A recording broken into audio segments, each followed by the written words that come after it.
Just to wake us up, I am going for a change to ask you some questions. So, first question, hands up, how many of you have eaten animal protein sometime in the past 2 weeks? Okay, that is almost everyone. How many of you guys can answer too, how many of you have consciously chosen an alternative protein, for example, like an oat milk or an Impossible Burger or some insect kind of, crunchy chips? How many of you have done that in the past 6 months? Okay, again, most of you. It's going to get harder. How many of you are consciously going to eat less animal protein in the next year? Who's thinking of doing that? Again, okay, most people. It's always good to know your audience because you guys are exceptional. Not just because you're here at 7:30 in the morning, but because the world, on balance, is planning to eat more animal protein, and actually a lot more animal protein. So animal protein is set to grow about 70%, 70%, over the coming 10 years or so. Not a surprise, we have more people, and as people, more wealth, aspirations to bring animal protein into the diet. And actually, projections suggest that alternative proteins are going to be only around 20 to 25% of protein intake over the next 10 years. That's not bad growth, but that is still a lot of animal protein. And so there are some challenges that come with that. There are some environmental challenges, certainly from beef and lamb, for example, dairy as well, but also some of the other proteins, which actually have heavier environmental footprints than plant-based proteins. And so as we think about this growing protein demand with the growing environmental challenges that come with it, we think, how actually are we going to solve some of those externalities while helping, while leaning into this growth? And that's why I'm so excited about the panel that we have here today. So I'm going to introduce them. We have our host in the middle, so Ivo Landsberger from DSM, the president of Animal Nutrition and Health. So welcome and thank you for the breakfast.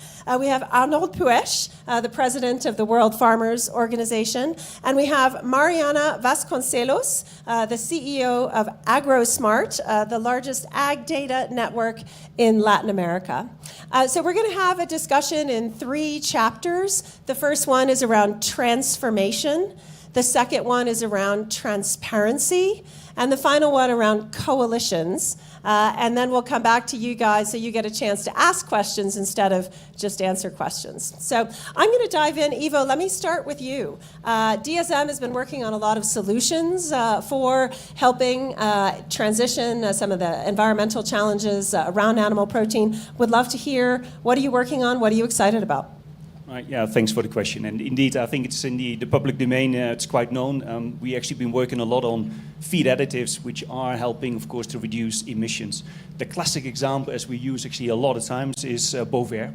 Bovaer, the methane inhibitor, which is going to reduce methane emissions by 30% from dairy or actually from ruminants, even up to 80% for beef.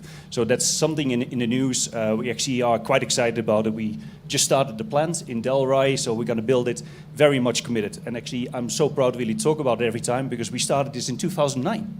And in 2009, who was speaking about methane at that point in time? Not many.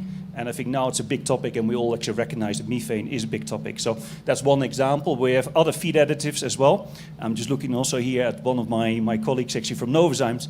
We have feed enzymes where we're looking into feed efficiency.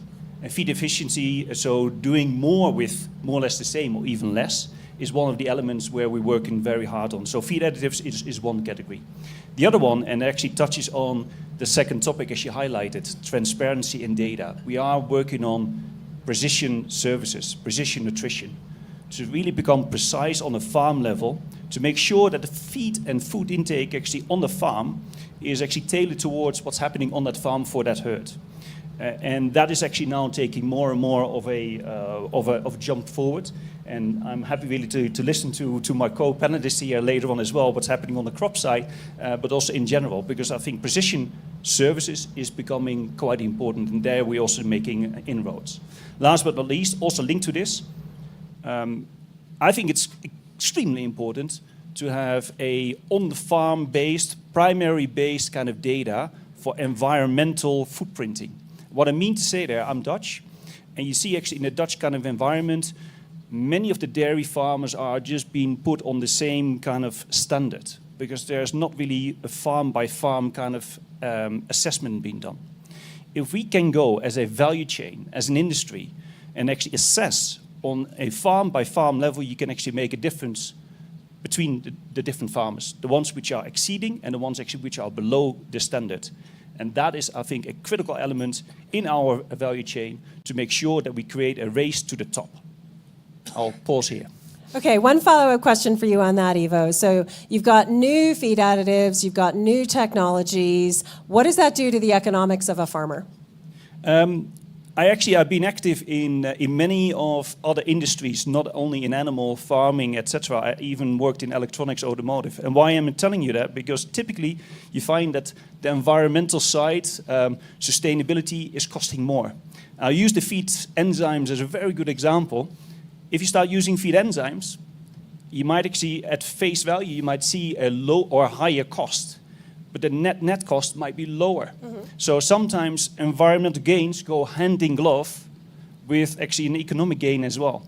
So I think we are making too many times the mistake of saying, oh, it's going to cost more. It might actually cost less. Mm. Yeah. So it's not always the case, but because of your question, I would like to actually give it the other spin as well. Very good. And look, it's hard actually to transition. And of course, I live in the Netherlands as well, and we've seen some of the challenges for farmers being pressured to transition from an environmental perspective. I'm also a bit of a geek, so I looked up how long on average does it take to mainstream new practices on farm? Not necessarily environmental practices, but any kind of new growing techniques, et cetera.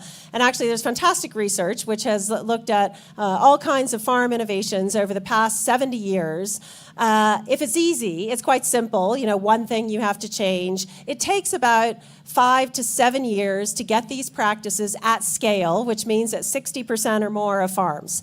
If you're actually talking about complex practice changes, so different sets of practices, techniques, etc., it takes 20 years to get to mass adoption, 60% or more of farmers. That's a long time, and that's actually time we don't have when it comes to the environmental crisis. And so, Arnold, I'm going to turn to you as the president of the World Farmers Association. What is it going to take for farmers to adopt these kinds of new practices, transform what they're doing, and is there a way to accelerate it?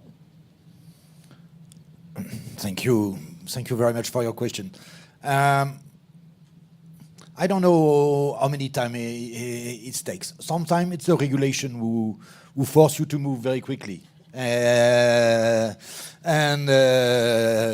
it's a way for moving, and sometimes some regulations are very good. Sometimes they are stupid, and I will use the example of Europe. In Europe, we are more in favor of ban without solution. When in America, from the north to the south, you are in a willingness to be more and more productive and at the same time more and more sustainable. It's not at all the same way of thinking, and I am sure that the change will come more quickly in this part of the world, where the citizen, the farmer, the politician want to continue to go to develop the agriculture and to develop the answer to the demands of the consumer all over the world. When in a small space like Europe, we are in la décroissance, the ungrow of the production. And I am not sure it's the right way to face the problem we have. We can change very quickly, and we have an obligation of accounting sometime. And when you make the account, you can see very quickly if the enzyme that the DSM can propose to the farmer is the right solution, and it will be adopted very, very quickly. Really, it's by the money, by the market, by the variety of the account that the farmer are moving. So economics is one thing, and that's always the case. There is a question of investment and how much you have to invest ahead of time, but also there's a question of risk. And if you know that you're going to reap a reward, and how are farmers thinking about that when they're being asked to adopt these new practices? They think there's going to be a payback because Ivo's told them there's going to be a payback. How are they going to think about the risk, and what can we do to help them get comfortable with taking that risk perhaps more and more quickly than they would otherwise? If the market, or if if the processor who buy the product of the farmer is interested by a new techniques and push his furniture to produce in a certain way, the importance of the contract and the importance of the insurance you can associate to the contract. Sometimes some methods are not very sure, and if you want that the farmer go quickly and go largely in this direction, it's important to have a system of insurance link to the system.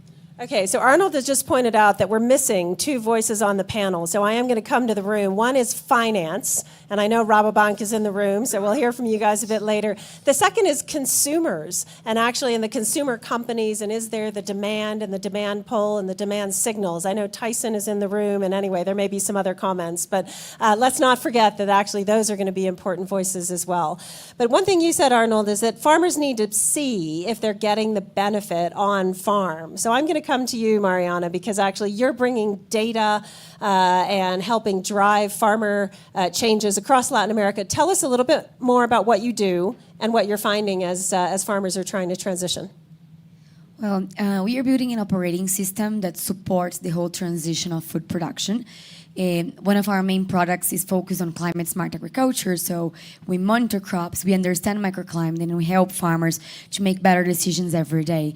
And then we have proved ROI on increasing yield, saving yield, consumption of energy, water, and so on. So farmers become, at the same time, more productive and more sustainable. It's an and, it's not an or. However, it's still hard to fly on adoption. So I'm doing it for 8 years. So I think exactly the time you said it starts to kick off, it starts to kick off. So we can see it's exponential, like the growth is amazing, especially with the pandemic, and the digitalization wave also hit farmers. But it costs. So when we talk about transition and introducing new practices, we have restriction of access around infrastructure and connectivity. In Brazil, for example, only 27% of the farms have internet. We talk about education that comes from digital inclusion, know how to use a smartphone, up to understand why. Understanding that it's not just about hugging trees, but actually that it has return on investment to be sustainable. And last but not least, financing. Farmers are extremely reliant on credit to buy inputs, and there's not so much money being put out there for transitioning. And we also talked in another panel yesterday about how patient that capital has to be. So I'm optimistic. Farmers are innovators by nature, I would say. They look for it, but it's very costly, and it needs the engagement of all the supply chain for implementing it. So as we tackle the protein dilemma, there's farmers, there's livestock farmers that need to address this. And Mariana, I'm still talking to you. And you also need to transform like the soy farming that is all the animal feed. Do you find one or the other of those groups easier to engage, or are you finding that they have different issues, or are you finding them they're approaching this similarly? I think they approach similarly. They all have the needs, but we do see that the early adopters are also exploring new production models like regenerative agriculture, the integration of livestock, crop, and forests. And that's where also data has a very powerful point, that is how to scale those new production models. If you need to have first a framework so you can replicate it everywhere. So those that are willing to test, they don't test just digital tech. They test everything, new varieties, new products, and they are the ones easier to work with. Very good. Now, look, we're going to change to our second chapter around transparency, which will give me an opportunity to introduce our fourth panelist, Juan Lavista Ferres from Microsoft. Welcome, Juan. We're talking about tackling the protein dilemma. We've heard a little bit about some of the solutions that are out there, new practices, new additives from DSM, some of the challenges for farmers and opportunities. What about transparency in this? What's the role of transparency in helping shift the animal husbandry to one which is more sustainable while also being able to support the growth that's going to come? So I think, and I'm sorry for being late today. It went to a different address, but we got here. So I, on my position from a data scientist, like I can tell you, and we have experience working either in the cloud for sustainability or either in products like FarmBeats. Data, of course, is a fundamental aspect of everything, correct? But I can also talk on the other side. I grew up in a farm, okay. So I can speak on the side of the customer in many ways. And I think majority of the problem is if you show the person basically, like if you show the farmer and you can prove the farmer that this makes sense from a financial perspective, it's really relatively easy for them, at least I can speak on the side of Latin America, basically, Brazil, Argentina, Uruguay. But the challenge has been data for the sake of data is not necessarily useful. Like they need to have data to make decisions. There's a lot of discussion, for example, even in weather data. It's like, yeah, this is great, but I cannot change the weather, basically, correct? So sometimes it's difficult for the farmer to say, yes, your product is great, it gives me good data, but so what, basically? The other part that is usually problematic is about causality, correct? It's like, yeah, maybe I can show you that the way that I operate would make sense, like would be 10% increase in your revenue. It's not going to be trivial for a farmer to actually be able to measure that, correct? Like, because there's a huge variability year per year, there's a huge variability in weather, there's a huge variability in everything. So it's very difficult to sometimes to prove this. Once you can prove that the data is useful, it's usually, a lot of the technology has changed in like from a farming perspective, like has changed very rapidly. I was talking to Mariana yesterday, and in a different place, like if one person gets it and can show the other farmers that this makes sense, technology adoption is really fast. Yeah. What is challenging is that part that can prove to the farmer that this makes sense. And they are skeptical for a good reason, correct? Like for 20, 30 years, we have been showing that, oh, this data is great, like you can do that. Like there has been a lot of like, yeah, this technology is great, but it's not useful for me, basically. So again, that's from a farmer perspective. From a data perspective, we want to make it easy to get to your questions on transparency. In order to get transparency, we need data. And we need data in a way that is easy to collect the data, is easy to consume the data. So that's basically what a lot of these things happen. And a lot of times the problem is in the data collection phase. A lot of times the data is there, but it's in silos that people cannot consume it like in a good way, basically. So we've been seeing the whole production from a data collection perspective to a data reporting to a decision maker to prove causality. Yep. And that last aspect is the one that is usually the biggest challenge, basically. And Ivo, you've talked about data and transparency as well. What is DSM's role in that? Yeah, so I already actually alluded to that. What is the latest advances? So we are not working only on new products because at the end of the day, the intervention is going to be an important one, but also to the point earlier made, also on data transparency on the farm level, on two elements. One actually on the health of the animal, And a healthy animal means more efficient, but also therefore maybe less prone to disease, etc. But also emissions actually play a role. So really just going into that level where at animal level you can see what's going on based on blood markers, etc. So really data-driven. So that's on the one hand. And on the other hand, we're working on sustainability. And there I made a point earlier, making sure that at farm level, primary based, that on farm level, the farmers can actually differentiate themselves versus another farm, and then create that kind of race to the top. So we have a product called Sustel, and that's a software application. So DSM, very much known for producing, selling, and positioning vitamins. We have performance solutions, and now we made the step into precision services, so literally selling software as a solution. And how are you finding, when you engage then with your customers on that, is that something that they're embracing quickly? Or is this something that, are farmers high tech, and is this something that's relatively easy then to bring in? Or are you finding that this is also another transition that they have to go through? I actually concur what was actually said before earlier. We see the adoption of this happening faster in the United States, in the Americas, also in Latin America, I must say, than in actually Europe. In Europe, we have a lot of talk about policies, etc. So it's more kind of coming from top down. In the Americas, we see it actually, it's been more driven by the market, but also by the financial markets. So the financial kind of incentives there to do something about sustainability in some areas. If you're not sustainable, at one point, you have a problem actually of having access to cash. And it actually becomes a matter of just running your company. So the incentives there to change, we see actually more around Europe than actually in Europe. Of course, Europe is also moving, clearly. But I wouldn't say leading the way. Absolutely not. Yeah, okay. What's interesting is you guys have talked about using data to show that it's working and get people to adopt it. I mean, it's very much like Norman Borlaug when he was kind of bringing new techniques into India. You would have the demonstration fields, and they would be full of kind of green, tall, healthy, growing plants, and that was their proof that actually these new techniques are working. And what you're doing is actually bringing that data to many more people and kind of broadcasting it to drive adoption. But Mariana, you're also using data to help farmers change their practices and kind of tweak what it is that they do and how they actually manage their farms. What are you seeing around actually using that to help them learn how to farm and use these practices to address some of the challenges?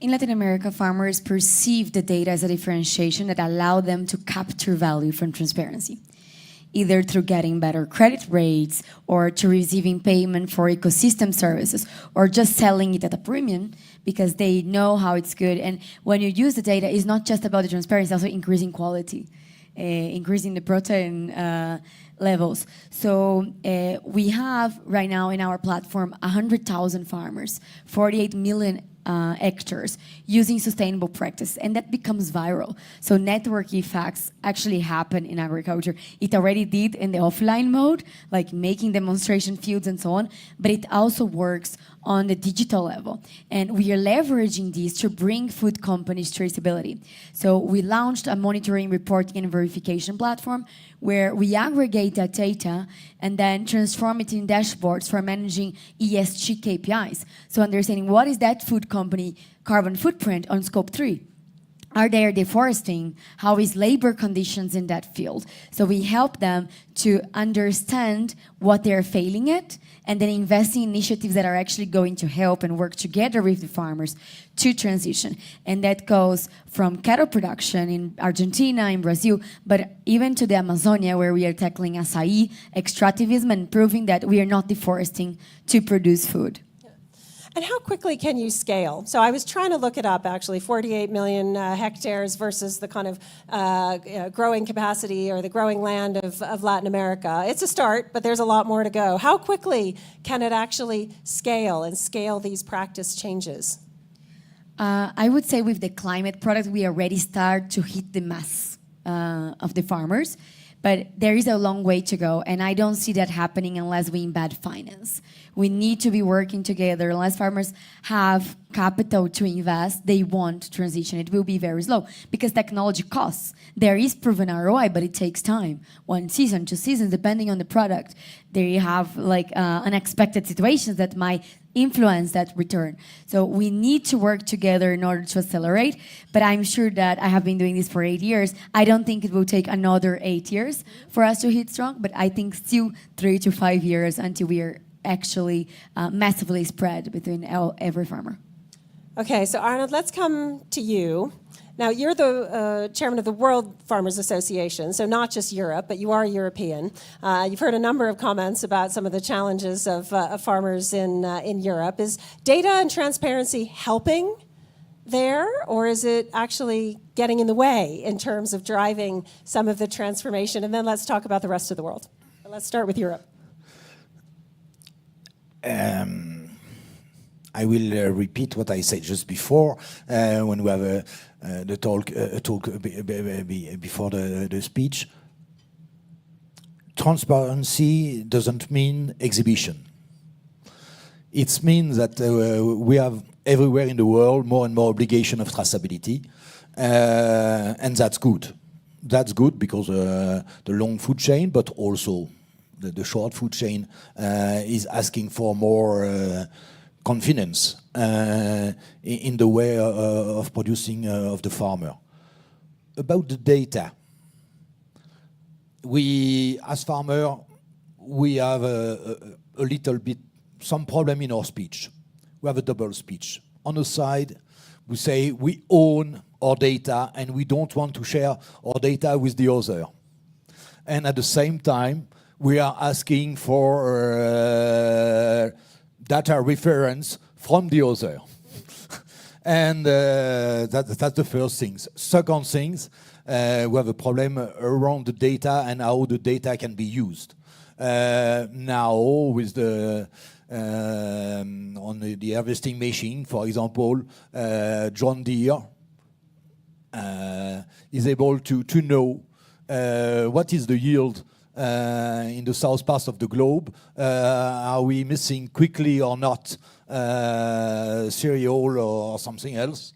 And they can immediately drive the market with some speculation. And before all the farmer, before the cooperative or the grain stocker, and that's the limit of the system. And we have the same problem with all the meat and all the beef production and all the chicken or pig production. You can also speculate when you have some long-term market. And on the side, it's something interesting because we need that to progress and to compare our own competitiveness with the rest of the world or with our colleagues or neighbor, but at the same time. And how can we limit that? The only thing we have found until now is only to sign some charter between the different partners that we have, not to share this data in a bad way or without the signature of the farmer. One thing you mentioned about scalability, and you mentioned about what John Deere is doing. I think one success story from a scalability perspective, from a data perspective, that we've been seeing a lot and we've been investing is using satellite data for problems that before we couldn't solve. So right now we're working in a project with the Smithsonian, particularly in Africa, but now we are also testing it in Latin America. It's like you can actually use high-resolution satellite imagery today to count cows. You will not be able to do traceability and identify each cow, but you will know that these cows are here. We're using also the same technology for understanding carbon emissions. And this, as soon as if it works in one country, we likely, with a little more work, we'll likely be able to scale to the whole world, basically. So we do see a huge potential on transparency, particularly for farmers, because at that point, you are doing the data collection without the intervention of anyone, basically. Yeah. So we do see a lot of potential, and that's what we are referring to about John Deere being able to understand the yield. That's another project that we have, is you can actually use the data to understand how many acres of soybean you have and what is the predicted yield you have from soybeans, basically. So. Yeah, I think that's a great. I do a lot of work with agri businesses, and actually the ability to use satellite data and to have that information that before would have to be boots on the ground and you wouldn't actually know. And now you know exactly where it is and where you need to kind of lean in.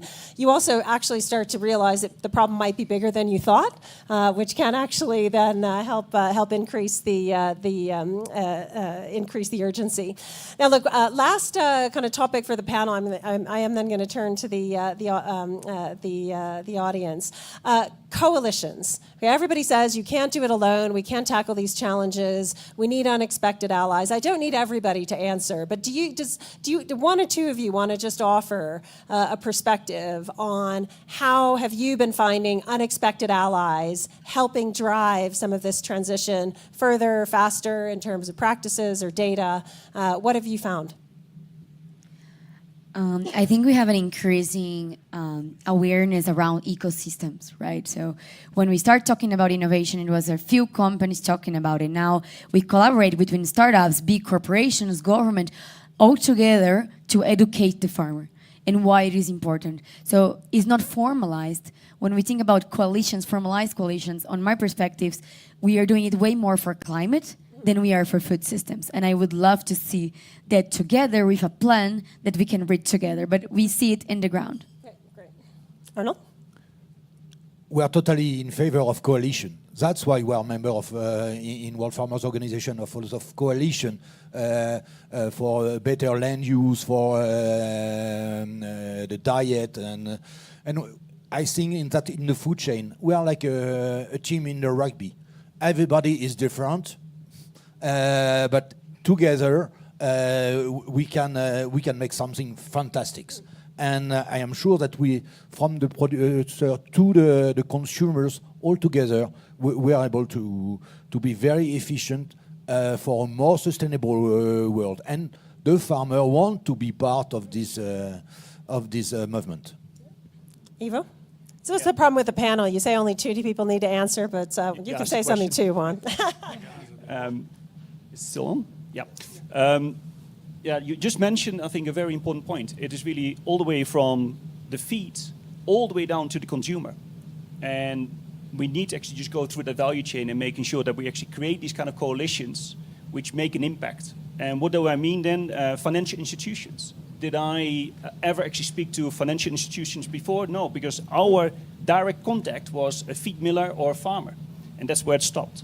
Now with this game, we see financial institutions becoming more important, retailers, FMCGs. So it's really building a coalition across the value chain, which make that impact at the end of the day to inform the consumer what they're consuming, what they're buying, and providing that data and using the data for informing the consumer on not only the nutritional side, but also the environmental side. These going hand in glove, I think is going to be the next frontier. If we get that, then we have the consumer really just informed in the right way. I think Juan's going to tell us if we can get that. What do you think? No, I think, like, at least for us, the Partner Coalition is fundamental about the standardization of data collection.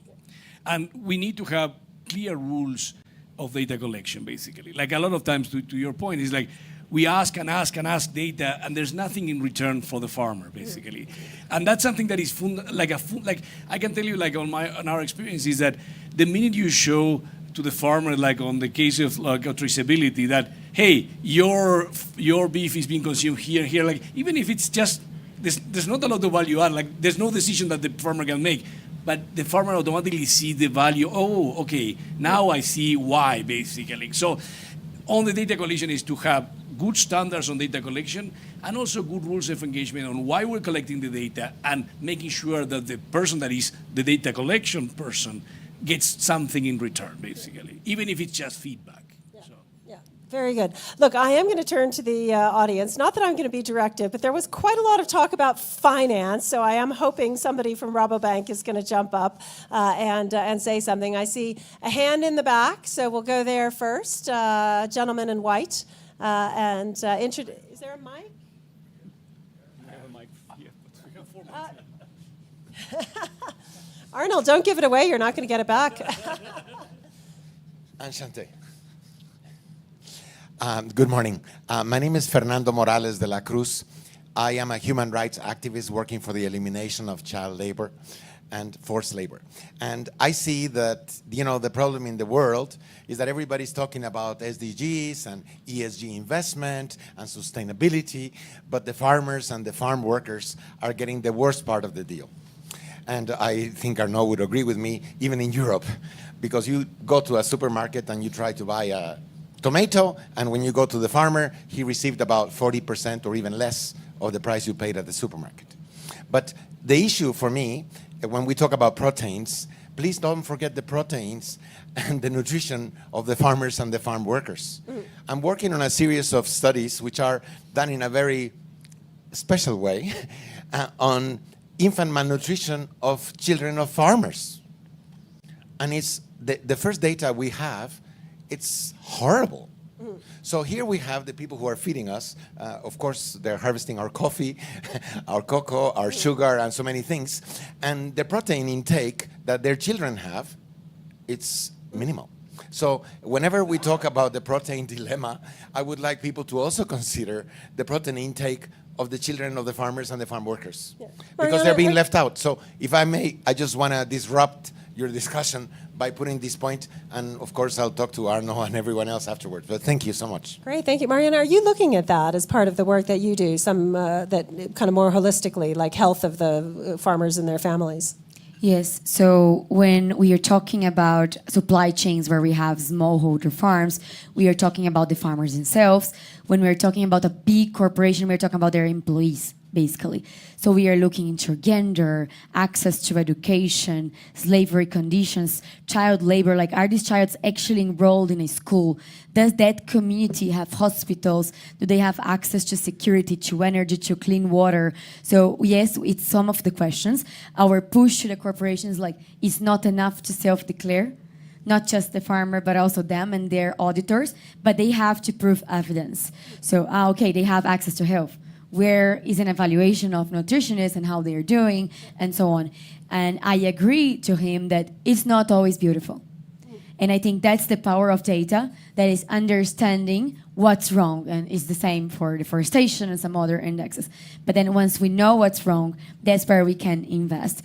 And I think it's on our side, as a consumers, as investors, as financials, how to reward the good and not just the basics.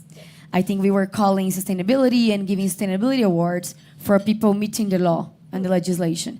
And I think we have to go one step forward. When we look as corporations to our supply chain, we also have to look to the whole farmer community well-being. Yeah, it's a good reminder, though, I think, this comment that it's so much more of a complex issue than just, what are farmers doing and how are they tackling their practices, but everything around it. Juan? So to add to that, I would say two things. First, for majority of the farmers, don't even, getting 40% would be amazing. They don't get 40%. That would be like an amazing case. I can at least talk on behalf of a lot of the South American farmers. And I think that's the same across the world. And this is basically, your point is similar to what I was saying about the data. It's like, we need to make sure that we care about the farmer, basically. Like the majority of these farmers are living in a very small margin, basically. So, and that's why a lot of times, a lot of these investments is like, hey, we need to make sure that there is an ROI, basically. So, yeah. The return. Now, financing. Steph? Yeah, I have no choice. So thanks for giving me the floor. I'm the only one from Rabobank. And to be honest, I'm the CEO of Rabobank since 2 weeks.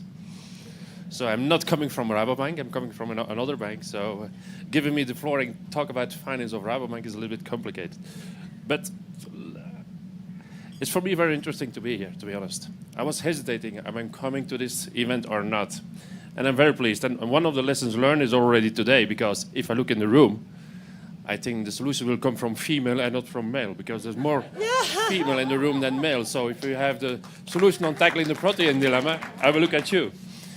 The second one, and I like what Mariana was saying, is I would like to add one item. It's about inclusion, financial inclusion. Because if we talk about farming, we talk about a lot of smallholder farmers, more than 500 or 600 million small farmers. They're good for 35% of the production. How we get them financially included in the system. And I think that's a big challenge. If I hear the companies like DCM, fantastic, the big agriculture, they will do innovation. But how we get it at that level, I think that will be, a challenge for the years to come. And there, I think the whole chain in finance has to play its role. It's from foundations, it's from private equity, it's from alliances, it's from banks, it's from probably subsidies from the governments, et cetera, et cetera. And that should be analyzed, I think, in a very urgent way, because if you don't do that, I think we will lose a lot of opportunity. So that's, again, I'm new. That's my first experience, and that I would like to share with you. Thank you. Thank you. Question there, gentleman in gray.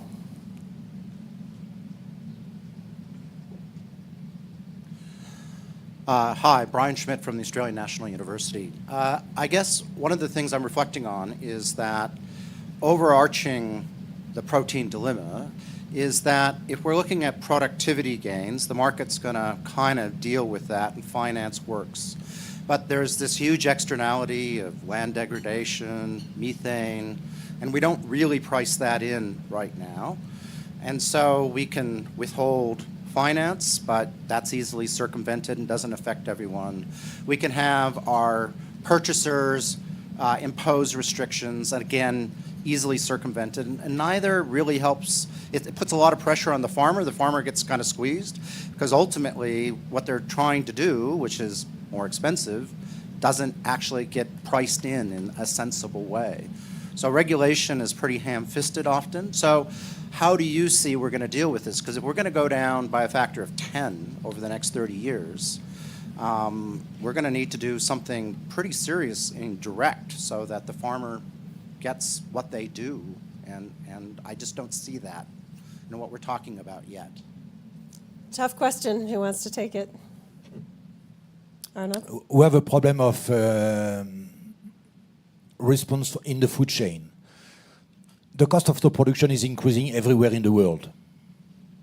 The price of the commodity in the developed country is increasing, and farmers earn more money than ever. In the developed country.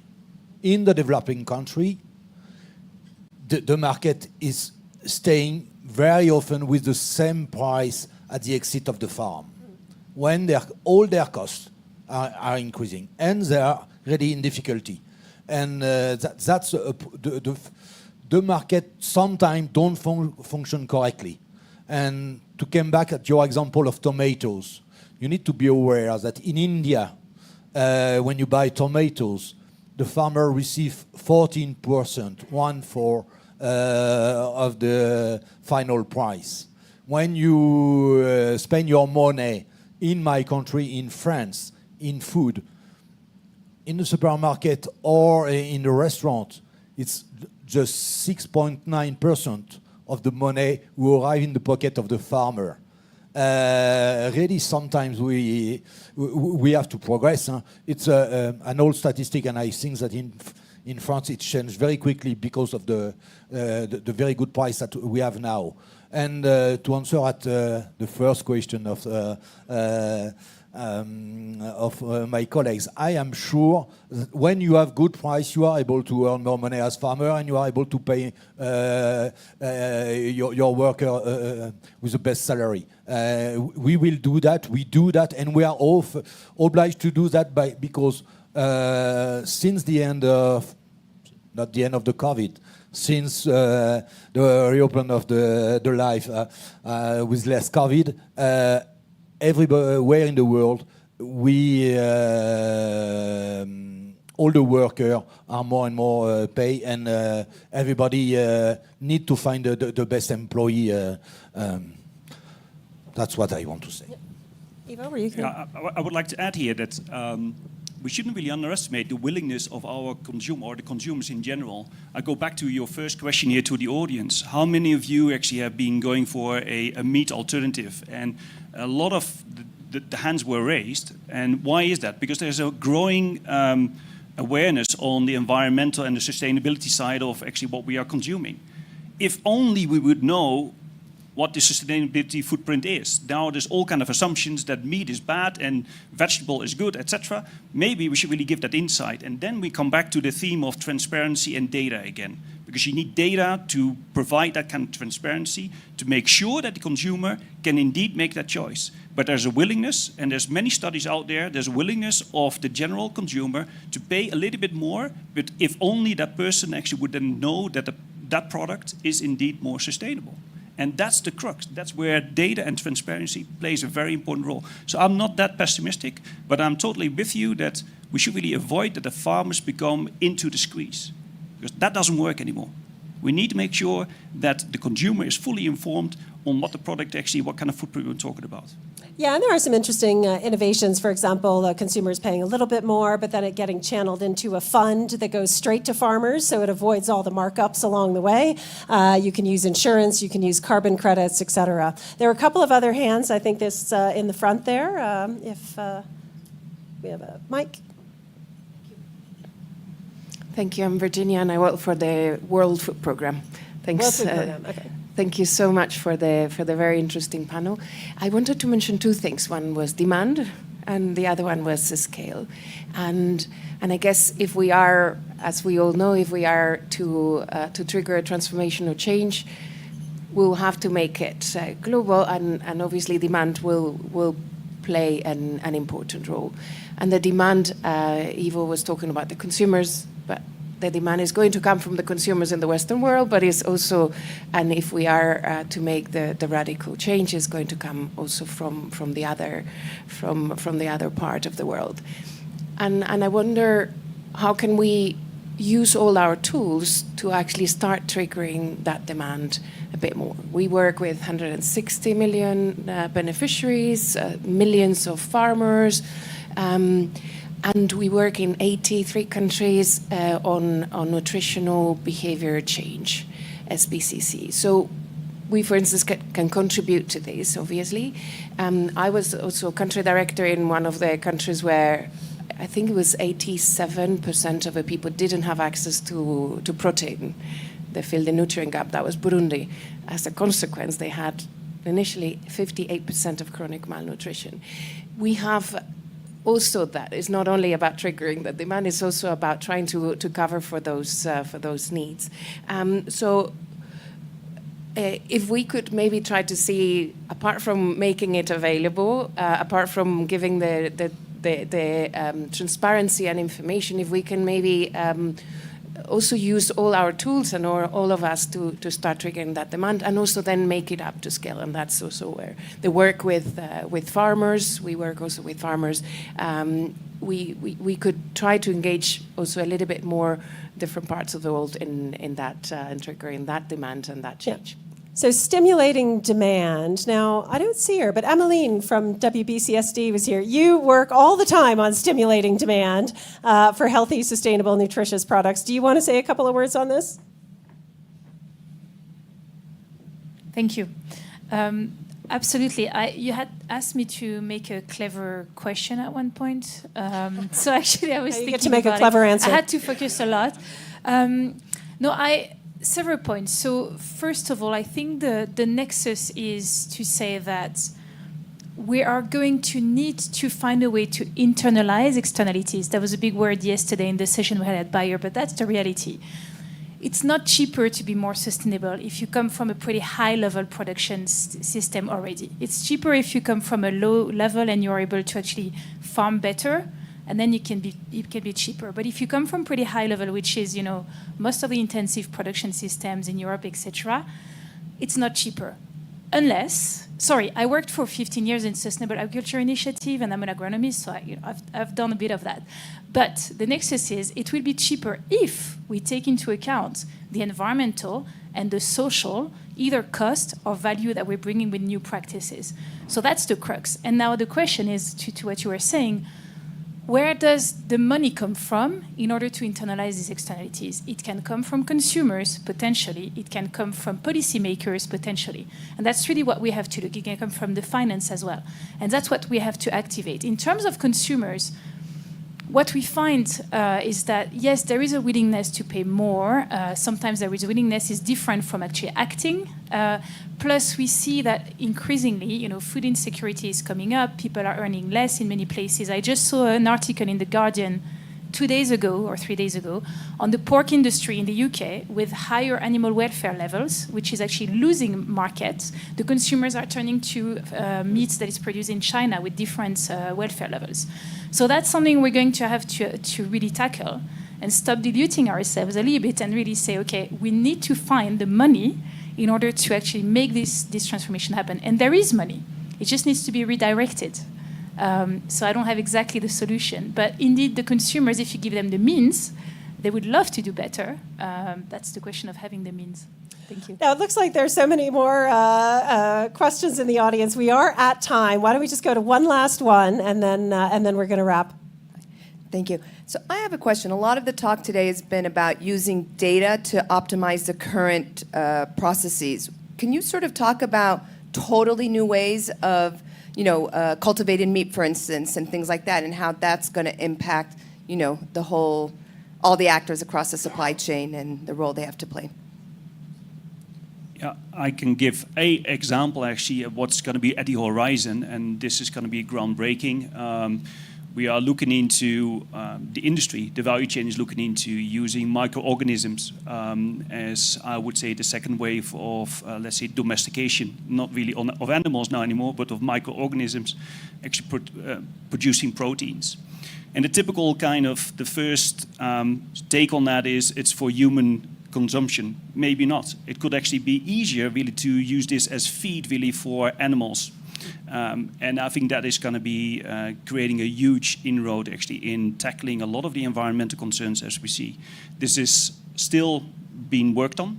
It's not there. It's not there for next year, but I personally believe that this will actually come to the market in 5 years from now. And I think that will have a huge impact on the total value chain. So instead of actually importing soy from Brazil, for instance, to Europe, you would actually then make, based on the microorganism, the protein here in Europe to feed it here to cattle in Europe. So that could be a groundbreaking kind of technology. Okay, an hour is clearly too short to be able to explore this topic in all of the depth that we'd like to, but let me thank our panelists for sharing actually quite a breadth of knowledge and information and very engaging discussion. So thank you all. Thank you as well for coming out early on a Wednesday morning.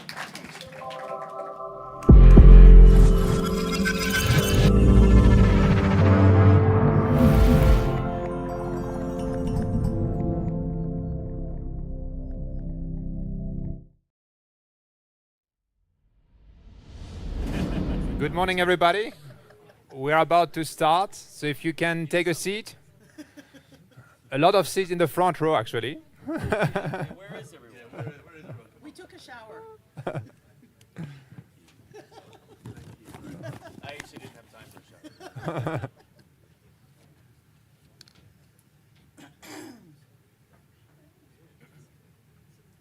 Oh, there's a bottleneck at the coffee station. Please. We feel lonely. Philip, you can join us.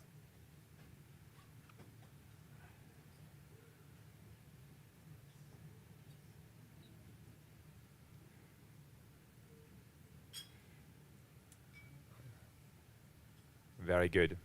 So a warm welcome to all of you on this very cold morning in Davos. I hope, thank you for coming and weathering the cold weather to come here.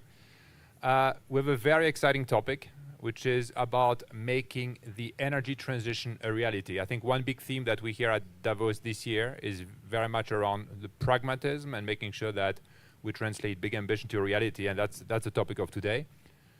My name is Thorsten Lichtenau. I'm a senior partner with Bain, and I lead our carbon transition practice. So all our help to clients to help them decarbonize and find value in the process. I'm joined by a fantastic set of panelists that I will introduce in a minute.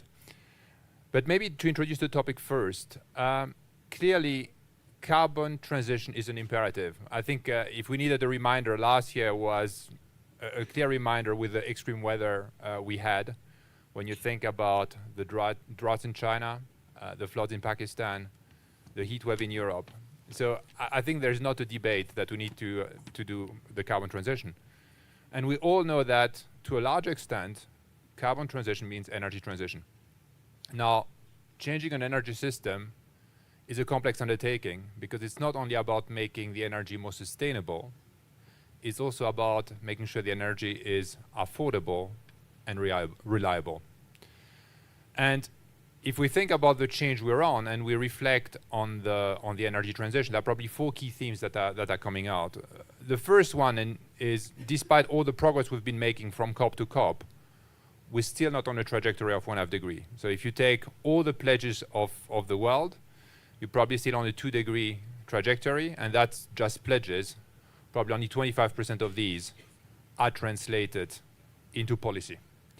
And so the theme number 1, there is an extreme tension in the system to get to that target. That's topic number 1. Topic number 2 is you will need an unprecedented level of alignment to get to that transition.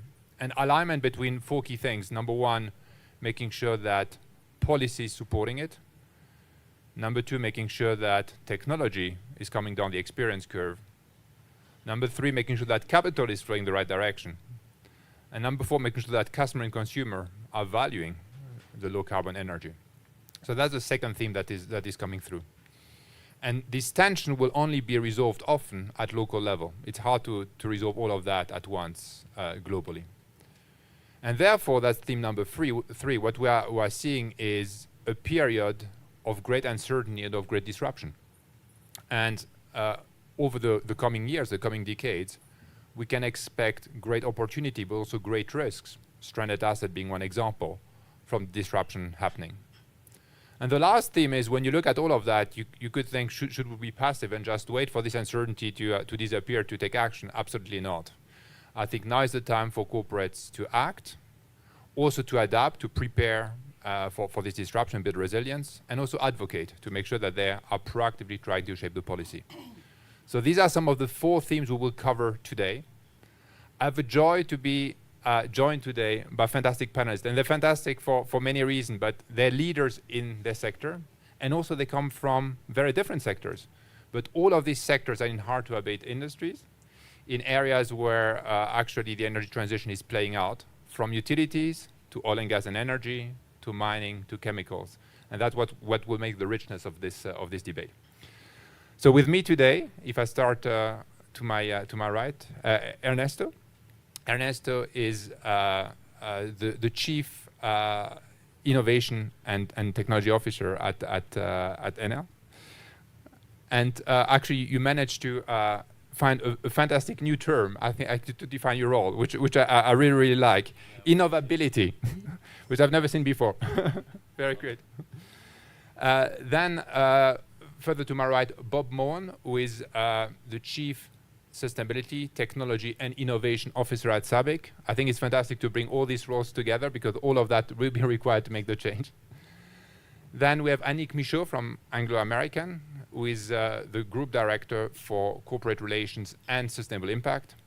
And Ed Daniels from Shell, leading Strategy, Sustainability and Corporate Relations as the Director for the company. Thank you so much for being with us today. So if I can start with a broad question. So I mentioned we're not yet on track. And so it will be very much about removing the barriers we have to get there. Maybe if I start with you, Ed, what are these key barriers that we need to remove in the system? And when you think about these barriers, how quickly can we do that? So what is a realistic path to net zero? That's it's a massive question to us, and thank you for that. I brought one to start. That difficult ball straight in the face. That's great. I want to pick up on one thing before we start, which I know this is heresy for me to say this here, but you said, how we're going to get to 1.5, and I just want to go back and say the Paris Agreement was really clear that we are going to get to significantly less than 2 degrees with an ambition to go further, and now the world is almost universally saying actually that's no longer true, it's 1.5, but we're now significantly in advance of Paris. The other thing I would say on that regard is, if you go back 5 years and you added up all the NDCs and the pledges and that kind of stuff, we would be way, way, way away from 2 degrees. We're now, I think our calculations say we're at 2.4 if you add up all of the pledges. So I think the world has made a lot of progress. So let's not sort of get so depressed that we're not making real positive action. But I think the time for additional pledges and how good we're going to be in 2050, I think we need to stop that race to do another pledge and another pledge. I think it's about what are we doing today and in 2023 and 2024 and 2025. That is, for me, really key. But to your actual question, I have two things that I think are really fundamental, highly linked. One is basically we've got to work on the demand side. There's a lot of talk about supply, and you can imagine I feel a little bit persecuted working for the company that I do about, well, it's all about if only Shell would do X, Y, and Z, then the world would solve its problems. Scope 3 would be great. You'd turn your valves and everything would be fine. The reality is, if everybody did their Scope 1 and 2, we wouldn't have to worry about Scope 3, because so it's about working sector by sector on demand. It's how will we decarbonize cars and trucking and trains and planes and cement and steel, and on the list goes. And I think for that to really happen, for customer demand to happen, there's a bit in technology. I think we have all the technologies we need. They need to be de-risked and improved. For me, it's policy. Policy is the very big lever that we have to pull. And I think maybe by accident, if I listen to the political machinations that went on behind these things, we're conducting a big global experiment right now in that the US has decided to do policy in the form of massive incentives to drive energy transition. And the European Union has, at least to this point, got a policy of rules and regulations to drive the transition. And my sense is, and maybe I hope this is not too controversial, that the incentive-based package is actually starting to pull ahead of the rules-based package. And you feel this sucking noise in the US now for energy-intensive industries to move there, which I'd be interested to see if that can stand as it is. I think there'll have to be a response from the Europeans. I'll leave it there for now. It's a great point. And I think Ursula von der Leyen yesterday actually spoke about this very topic yesterday in Davos. Annick, moving to you. Thank you. I was really happy that Ed went first. So I can only echo some of his comments. Look, like Ed, I believe that the questions are no longer if and why, but very much on the how. And to amplify what Ed said on the policy front, which I think is getting very much in the way, it's not just policy advocacy from the if and the why, but very, very much on the how. At Anglo American, we operate principally in developed economies. And even when there's a political will, even when there's the money to be there, there's no capacitation, there's no capability. So we assume that, oh, great, job done, box tick, because we've done things from a policy perspective. But on the ground, that is far from being the case. They just don't know what they don't know. So there's the advocacy is not only on the if and the why, but definitely on the how.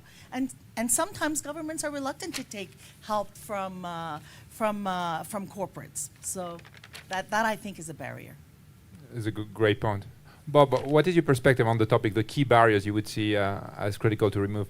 Yeah, look, I think it was well captured by both Annick and Ed. I mean, I look at our sector, and for our transition to happen, I think people like to make this issue more complex. And as a technology person, I hate to say this, but we do have the technology solutions to make this happen, right? So, for our sector, 80+% of the emissions are related to heat.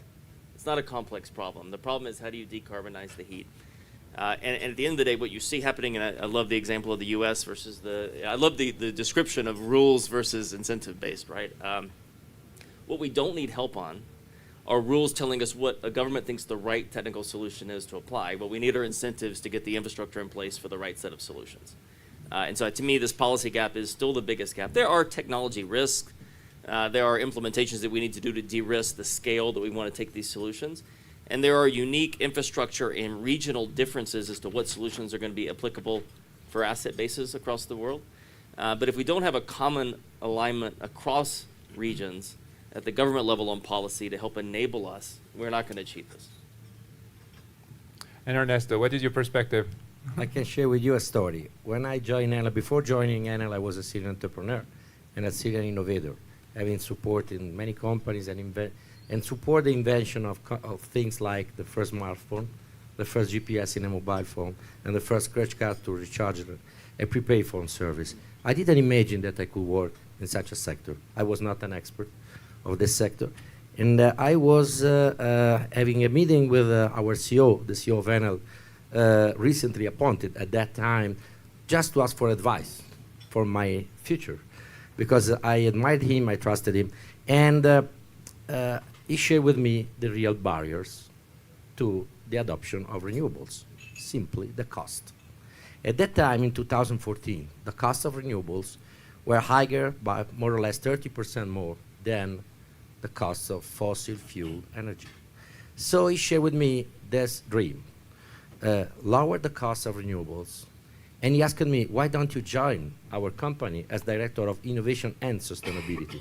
Because if we are not sustainable on the business side, we cannot be sustainable on the environmental side too, because people will not adopt renewables. So the problem was a clear barrier, 30% more. In 7 years, we have lowered the cost of renewables by 70%. So today, there is not any barrier.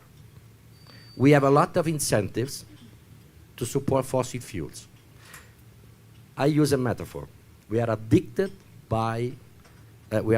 to fossil fuels as people who are addicted to alcohol are addicted to whiskey or wine.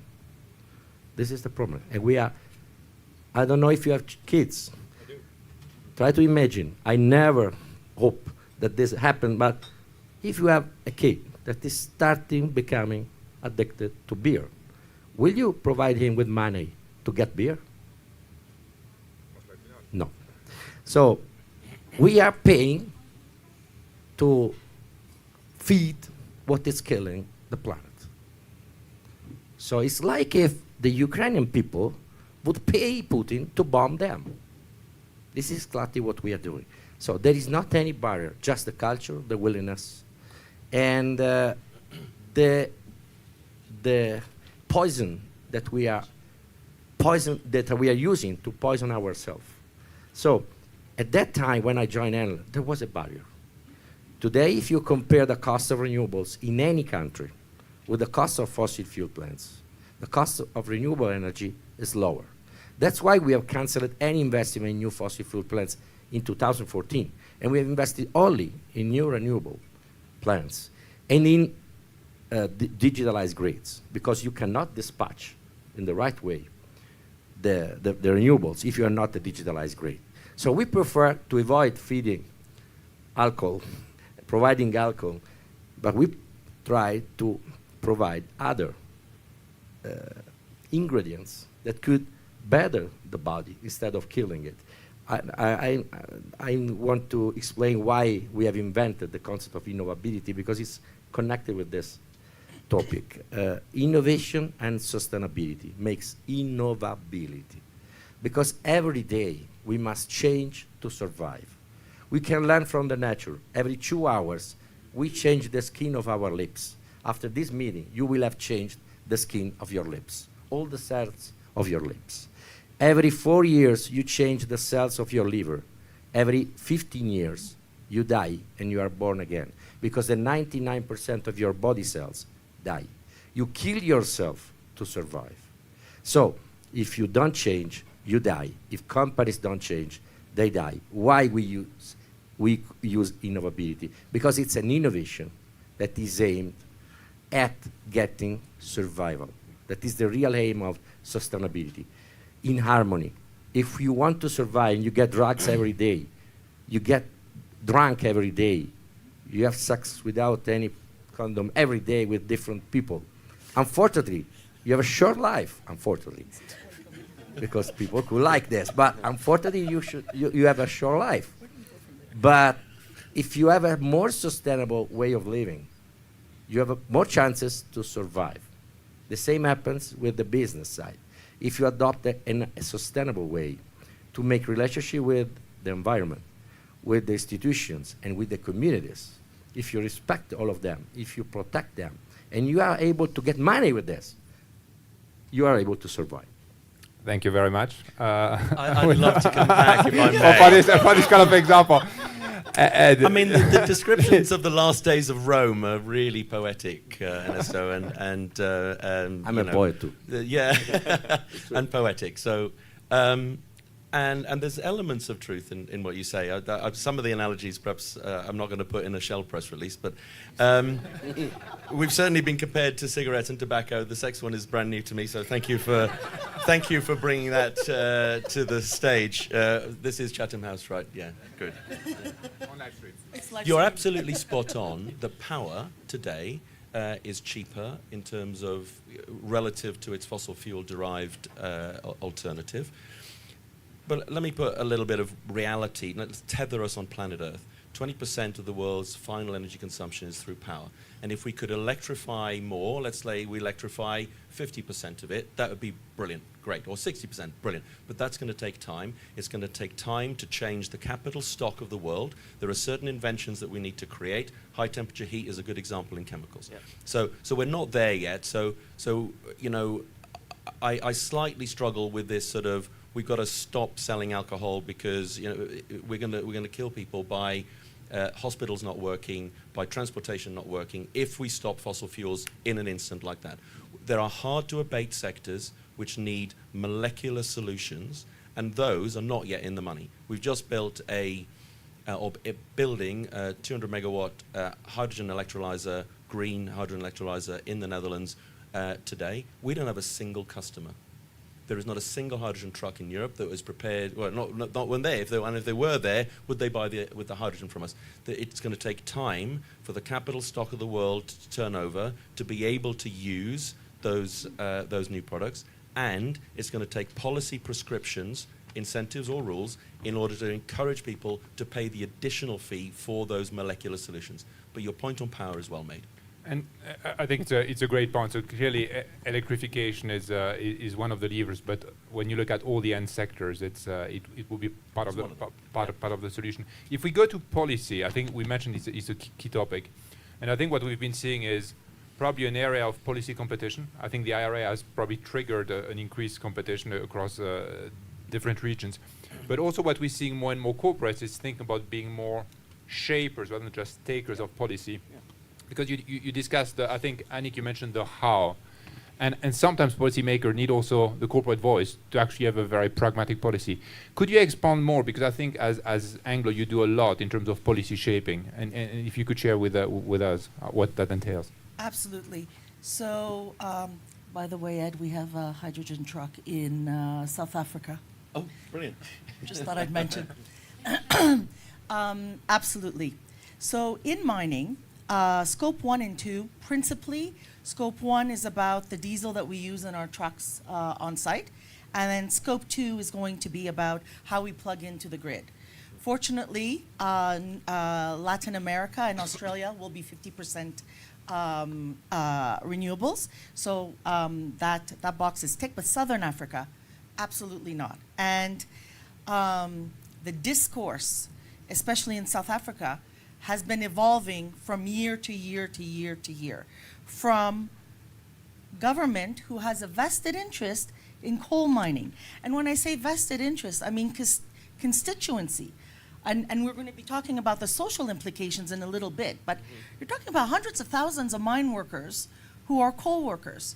And government representatives are old mine workers, union workers in coal. So that is a big shift to make. So in addition to making the shift, which slowly we managed to get them on board, from being at a meeting, sitting on a panel with the minister saying it ain't gonna happen in my tenure, to now having the responsibility for that.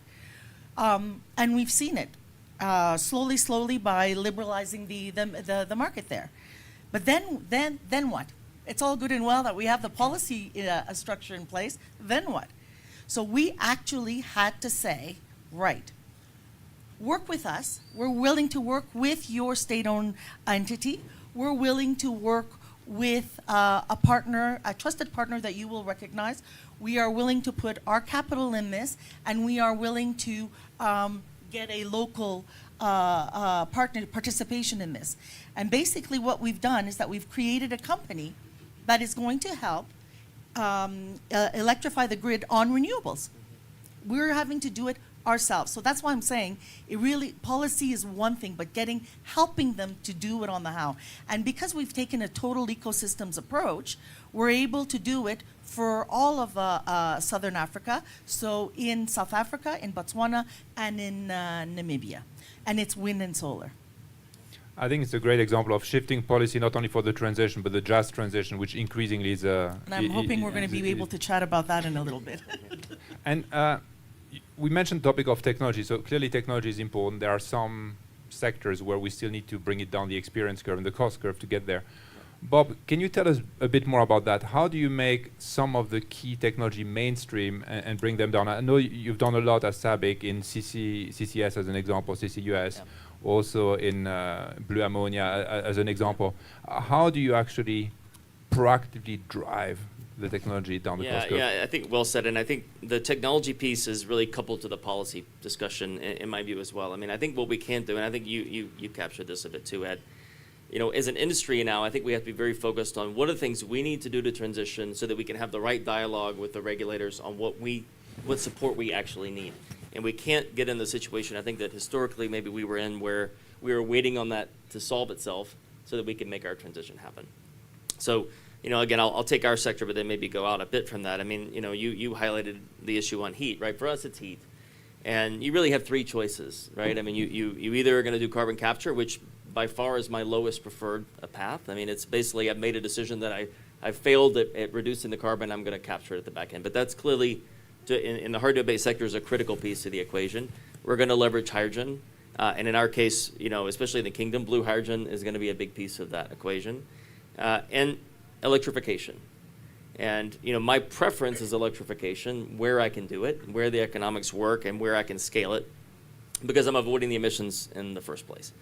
Now, I can wait for the grid to convert, or I can start to electrify my assets and have the dialogue on what support I need. And I think that's the tack that we're taking. So, in our case, we announced a partnership with BASF and Linde to electrify our furnaces. We did that partnership with 3 parties, which is, for those that have done those, very complicated to pull off a 3-party agreement to collaborate on innovation in a competitive space. But we did it because when we developed the furnace, we want to implement it commercially. And we wanted to move quickly, right? So in our case, Linde will have a commercial offering at the end of 24 to take to the market. We'll be able to scale those furnaces. So this isn't about piloting. We're demonstrating at BASF's footprint 2 technologies so that we can de-risk retrofit and new asset builds. We are going to then take that in our facilities, and we have a clear first adopter plan in our affiliates to commercialize the transition for the e-furnace as well as hydrogen and carbon capture, so that by the end of 2030, we know how we're going to scale the whole footprint. And in our case, it will vary by geography, and I think that's the complexity everybody has to recognize. blue hydrogen is going to have a critical role in the kingdom because of the carbon capture costs. Central Europe, that's not necessarily going to be the case. And in many cases, for those that understand, cracking technology, balancing hydrogen and e-furnaces may also be a great solution. So, I think it's very important that you commit in your sector to the steps that are needed. We get away from this piloting concept to moving actually into real demonstrations that you're taking forward, and then using that as a way to drive with regulators the right support that's needed. That's a very inspiring example and practical example. You managed also to get partnership to work.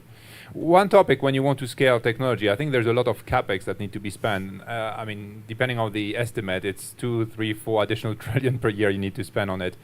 And clearly there's an element of corporate shifting capital from probably fossil fuel to renewable. There's an element of private investment coming there, but also the public supporting. I'd love to hear more from you, Ed, and from you, Ernesto. What does it take to unlock the capital that is needed within the company, making the shift, but also more broadly? Maybe Ed, if I start with you, and then I go to you, I hope this doesn't sound the blindingly obvious, but if you have a proposition that is attractive in terms of returns, people will invest in it. And that's obvious, yeah. Right, yeah, it is, yeah. Thank you. but it's a little bit. It does get a little bit lost in the energy transition debate. And what we have to do is between the technology, the policy landscape that we've got to be able to demonstrate that we've got repeatable investments that are attractive returns. And then we find that the people are absolutely prepared to co-invest with us. My hydrogen electrolyzer example in Rotterdam, the returns on that are generously single digit, right? There's not that many people who will sign up for that from a banking and investment perspective, and so we need to see how this what are the business models, what are the approaches that will make this into an attractive long-term proposition that we can take to banks and other investors and say, and this is how we're going to capture the hydrogen opportunity of the future. That for me is what we need to work on. It's technology, it's the policy landscape, but then also the business models that go around these new, whether it's hydrogen or CCS, there's a number that need unlocking to be able to demonstrate that true return on capital that investors are prepared to flock into. Absolutely. There's probably a good example where policy or public funding in initial projects can help to bring it down the experience curve. Ernesto. I give you the answer to your question. I'm quoting myself when some years ago a journalist from Bloomberg asked me what would be the relationship between the cost of gas and the market cap of Enel in 2040. Some years ago he came and I simply answered the same relationship that we will have with the cost of Pringles or the cost of Coca-Cola or the cost of Snapple. And he was looking at me seriously. You have not any relationship with the cost of Pringles. And the same we will have with the cost of gas. Because we will just use the wind, the sun, and the other natural resources. So why investors should invest? And how can we find money? Simply demonstrating that we are not exposed to such a risk. Being exposed to a risk means to be less attractive for investors. And we have understood this, and we have codified this into an innovation, concrete innovation in the finance industry. We have literally invented the SDGs linked bond to finance ourselves. It's a new asset class at global level. Now, and we have invented it because I was in a panel in Davos with, at the last second, our CEO asked me to go in place of him, and I found Al Gore and Bill Gates, and I was astonished and a little bit surprised.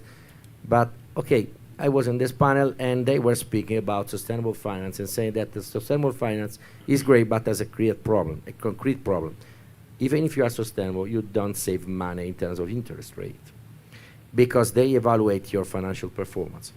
And I said, okay, I didn't know that I had to join this panel, but I can say that you share the problem. I will share the solution next year. We were in 2018. They were a little bit joking me and blaming me because they say it was impossible. And I'm talking about Bill Gates and Al Gore, so environmental activists. What we have invented is a bond that is linked with our net zero trajectory that has been certified by SBTi.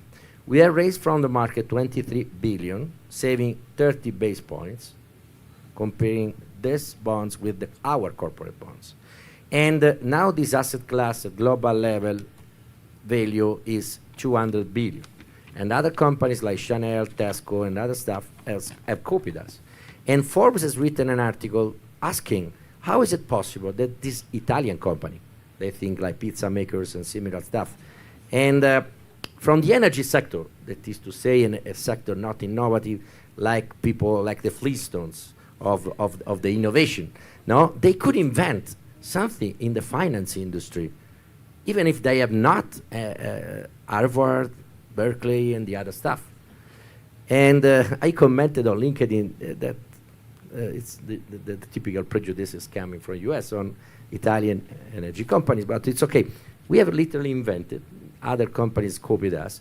There is a big amount of money for the decarbonization because investors have understood that first of all, there are less risk. You don't depend on fossil fuel fluctuations, of the prices.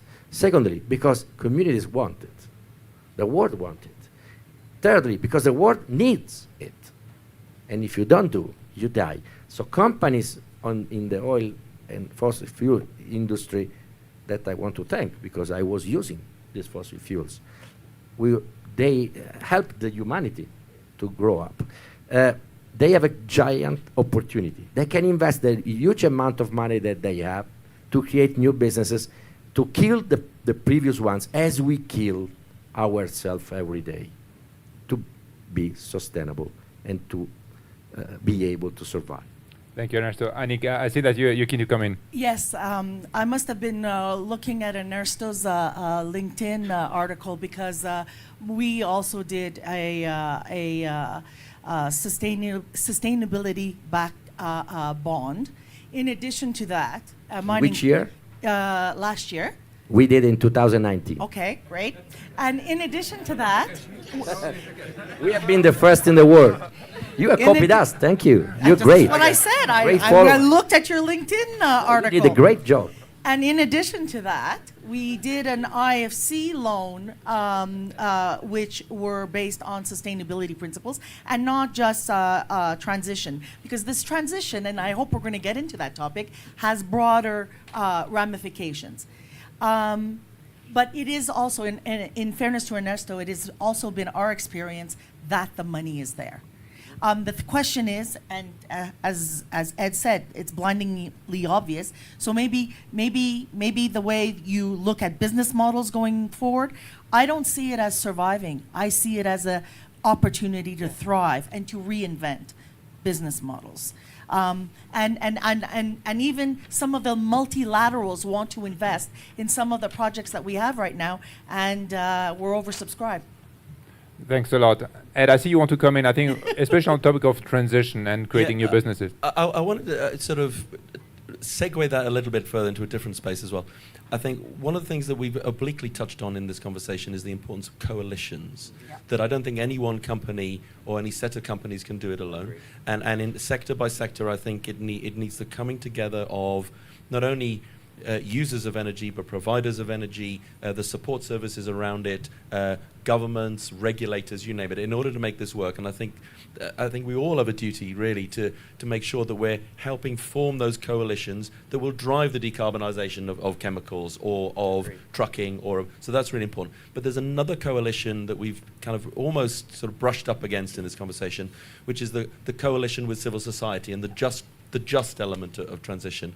And I think that's in it's nascent at the moment, and it has different flavors in different parts of the world. Yes. And I think having a little bit more clarity on precise definitions of what we mean by just transition, forgive me for using this example, but I don't think the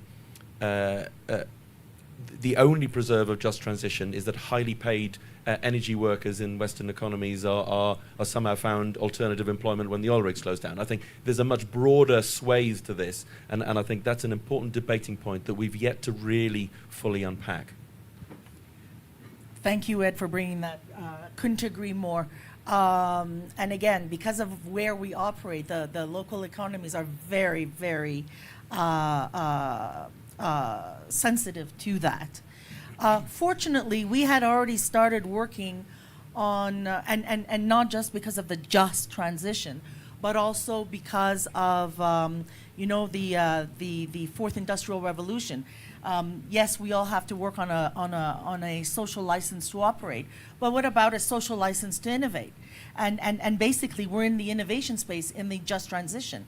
So it's all good and well. So for example, in mining, the deal is with government is, look, we're going to give you jobs and we're going to pay royalties. But sorry, we're going to break that deal now. We're not going to give you the jobs. And by the way, while we're here, do you think you can permit this shiny new thing that is going to help us, eliminate those jobs? So we have to think much differently, and that's what I meant by our sustainability-linked bond is on the components of a just transition. So we said we were going to create 5 jobs off-site for every jobs on-site that we have. That is taking into account the social implications of doing a just transition, or even a transition from the current technology to the new economy. And that's very important. And I promised Thorsten I was going to be a little controversial, and it's a bee in my bonnet. there are a lot of people who take very, very naive stances on things. And I'm going to say the unsayable as well. Coal mining, thermal coal mining. So you have South Africa today that is load shedding 10 hours a day. You do not have electricity 10 hours every day. How do you live? How do you work? How do you accomplish anything? And we are advocating for these new technologies and whatnot. And in addition, you're going to have a whole region of around 300,000 coal miners. Now, we bowed to pressure. We got out of thermal coal mining. But as a citizen of the world, did I do the right thing? So as a citizen of the world, is that hole in the ground that is not going to be mined by us, a responsible, transparent company, but will be mined by what? Private equity? Is it going to do the same thing that we're going to do? Do they have the same transparency standards? Do they have the same? No.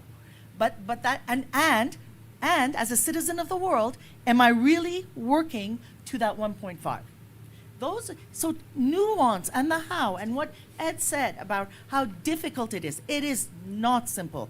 The how is difficult, but we are getting our heads around it. Yeah. And again, I see this as a massive opportunity, different business models, and the quicker you get your head around that, the more successful you are.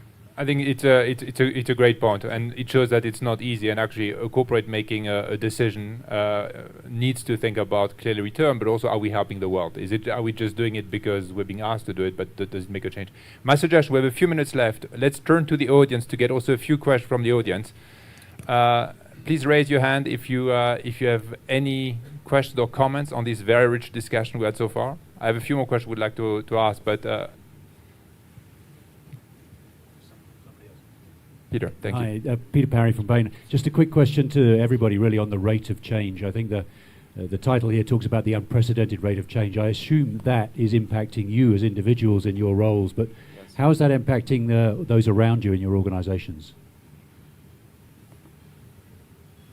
Well, yeah, Bob, look, maybe? I think I can certainly comment. I mean, I think within our organizations, obviously, you see a fundamental change. I mean, the pace with which we have to deliver on these changes, whether it's in CapEx investments, whether it's in technology implementation, whether it's in even engaging in the kingdom, where we're also trying to grow the company at the same time. How do we make this transition happen? How do we make an energy transition happen in the kingdom where you have access to low-cost energy sources and solar and wind, you have access to carbon capture? So there's immense investment opportunities happening, but we're moving at a pace where we have a risk, I think, that we're going to make the wrong investment choices and have to retrofit and make solutions, fix those solutions later. I'm happier that we're moving at that pace, but I think there are going to be unintended consequences of making a choice that we think is the right path for all intended consequences. And I think that's okay. I think it's better that we take those steps because we're only going to learn from it. I'll give one example that it gets to this barrier that you've raised and others. So we're in the plastics and chemicals business, right? And half, when we get to decarbonization, right, we actually sequester half of the carbon, right? For those that understand our products, half of it goes into the energy and half goes into the product itself. We've had a big focus on driving circularity because that's, besides decarbonization, circularity around products is also essential. If we're going to use these hydrocarbon resources, we need to be more efficient at recycling them through our products. So the view was that nobody would pay for those circular products because the business case doesn't work. And I think, to your point, anybody can run an IRR calculation on a higher cost feedstock going in to make the same products. Even a technology person can do the calculation and see that's a worst case. But we took a step, and I think this is where companies have to start. We took a step to say we're going to feed polyol into our crackers. We're going to feed it at a low rate where I don't have to add CapEx to demonstrate the technology. And I'm going to go test the market on the value I can get for those products. And the reality is you can get a business case. You can do the investment. You can actually get a business case to scale that technology further. Now, you're not going to be able to hold that premium for a long time. You're going to have to de-risk and lower the cost of the technologies. But I guess to your point in your question, I think we're at a pace where we have to not pilot technologies, but pilot business models and pilot concepts that we're willing to fix. But if we wait for the solution to come to us, we're not going to be successful. Any other question from the audience? You all have been talking a lot about renewables, and I think we're all aligned about that. But you never mentioned the energy storage need that we have. How are we going to store the renewable energy? Yep. What's your opinion on that, the technologies? There are a lot of technologies that can enable today the storage of energy.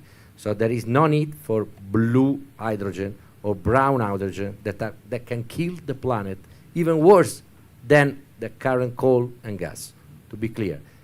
Current coal and gas are definitely better than the brown and the blue hydrogen because they are more efficient and they create less problems to the humanity. And storage is amazing. People are used to say this is impossible, this is difficult. Try to imagine if Cristoforo Colombo could think in this way. All the inventors in the history of the humanity couldn't say this is impossible. They tried to find what was impossible to make it possible. When Nelson Mandela was in a jail, every month his wife went to the jail asking him to give up because it was impossible and because she wanted to stay with him. And every time he was able to say it's impossible until it's done. And he did. The change makers want to change the world. They don't want to accept that this is impossible if this is killing our common house. So storage, yesterday, not 10 days ago, no, Foam Energy said that they are lower the cost of storage by 1,000%. Not 10%, no, 100%. 1,000%, so 10 times. Foam Energy will have massive production next year. We are collaborating with them. We have been collaborating with them since 2018, founded by Matteo Jaramillo, co-founder of Tesla. This is just one example. We are implementing gravitational storage in United States with Energy Vault, another interesting startup. We have already implemented thermal storage using just stones and renewable energies, no chemicals, no energy dependency by specific countries. And I want to mention what China is doing. They are the champions of the energy revolution. They don't join COP. They don't take care about pledges. But they have the largest producer of cars, electric cars, BYD, not Tesla. The larger producer of batteries, BYD. The larger producer of electric buses, BYD. And they have the second and the third. They are making this as a business because it's an opportunity. Companies have not understood that the energy revolution, first of all, it's a giant opportunity to make money. Secondly, it's a necessity for the humanity.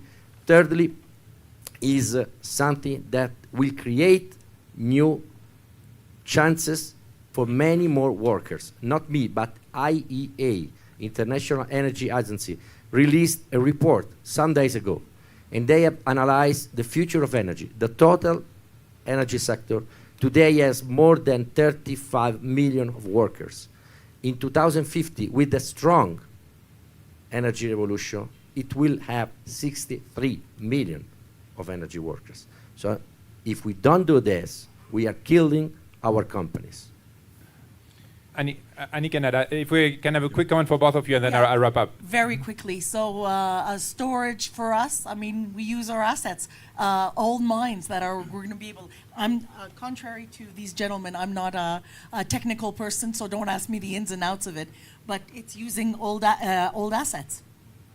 Three very quick points. I think Ernesto's absolutely spot on. Storage will come down the learning curve, and I think I'm not worried about storage per se. I'm a bit more worried about how we move energy around the world. In that that's a little bit more complicated, and I don't think we've got the right answer yet. Whether it's liquid hydrogen or it's some variant of hydrogen or ammonia. How do you project energy around the world from places where it's very cheap to produce hydrogen? How do you move those molecules around? That's still a bit of an open question, and I still worry a little bit about rare earths and the metals and minerals that are required in some cases of storage, but also in some of the facilities like wind turbines and solar panels. So that's another little question mark that we'll have to all collectively worry about. Thank you so much for an extremely rich debate. I think it was also a very frank debate, going to the heart of the issue. I think what we learned today, it's very much about shifting demand. I think it's not only about curtailing supply. We need to shift the demand of the energy system. We also, I think, discussed a lot that policy plays a key role, but it's not only waiting for the policymaker to come with the answer, but corporates can play a key role to get there. But also what we saw is it's not a simple solution, but many of the technology are there. They need not to be scaled and come down the experience curve. And from some hard-to-abate sector, it will require even more than electrification to get there. But we've seen also great example, like in the renewable space, our scaling can really transform an industry completely. And so I think what it means for corporates is probably three things. The first one is act. Don't wait, act now. And we heard about the value creation potential. The second one was about adapt. Clearly, there is a lot of uncertainty, so you need to prepare for the resilience.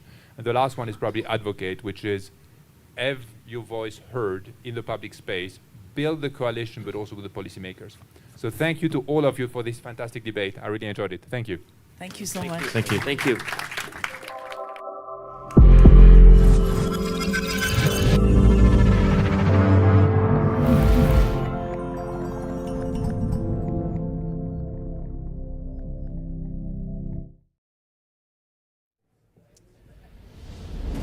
Welcome, everybody. If you could just take a seat and we will get going. We are down one panelist, so Robert, if you're in the audience or grabbing a coffee, come and join us on the stage.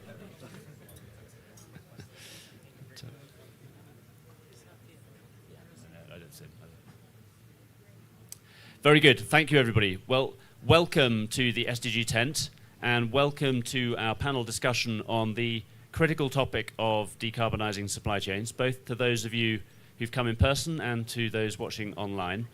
I'm Harry Morrison. I'm a partner at Bain and work extensively on this question, and I'm delighted to be joined by a fantastic lineup of panelists. So we have Andrea Ferder from Volvo Group, Chief Purchasing Officer. We have Olivier Bloom from Schneider Electric, EVP of Energy Management, and we have Maria Mandalucci from the We Mean Business Coalition. And so I think we've got a great selection to talk to you about this question of decarbonisation. And of course, we know that decarbonising supply chains has to be done in conjunction with cost and indeed building resilience in these difficult times. So it's not an easy task. Now, I'd like to come to each of you in turn. If we start at the far end with you, Andrea, just tell us a bit about your goal, and also how big a transformation is it for you to really address supply chain decarbonisation? Thank you for that, and just allow me to clarify one thing. I'm Chief Purchasing Officer of Volvo Group. These are the guys who produce trucks, buses, power solutions, construction equipment, not cars. Just to be clear on that. Yeah, you are right. We have made a big commitment. We have said as Volvo Group that we will have a net zero greenhouse gas value chain until 2040. And of course, this commitment includes the whole supply network. And for scope 3, it means that on one side, of course, we invest heavily in new technology, battery electric vehicles, fuel cell electric vehicles, but also we still believe in a combustion engine, but then of course not run by fossil fuel, but by renewable energy like hydrogen. And then the supply network, right?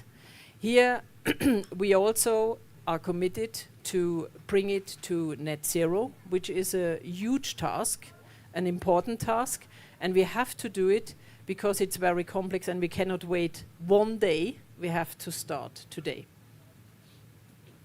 Fantastic. Thank you. That is certainly a big challenge, and one with such a industrial and metals dependent supply chain. So let's come back to that. Olivier, to come to you, tell us about Schneider's ambition on scope 3 decarbonisation, and again also how big a challenge is it for you? Yeah, sure. So first of all, probably to make sure everyone understands with Schneider, because I'm going to give example about Schneider, what we do to decarbonize our company. But we are a company that provides consulting, digital, and decarbonization solution to our customer end-to-end. So we have been working with a very large number of companies worldwide to go through that supply chain issue. And I mentioned that because we started at Schneider 10 years ago to measure our carbon footprint. And like many companies today, we understood that the scope 3 emission would represent 80 to 85% of the total challenge. So going through scope 1 and 2 was fairly easy.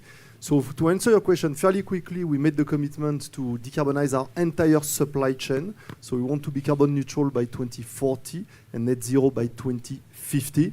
And I'll explain probably a bit later the how that was the most important, because you can make those goals, but you realize that when 85% of your scope or your emission are in your scope 3, and when you go deeper, you divide between downstream and upstream, you realize that you need to manage completely differently your ambition, because you have to embark a huge number of people with you on board. So I'll stop here. Probably I'll explain a little bit more later how we do that.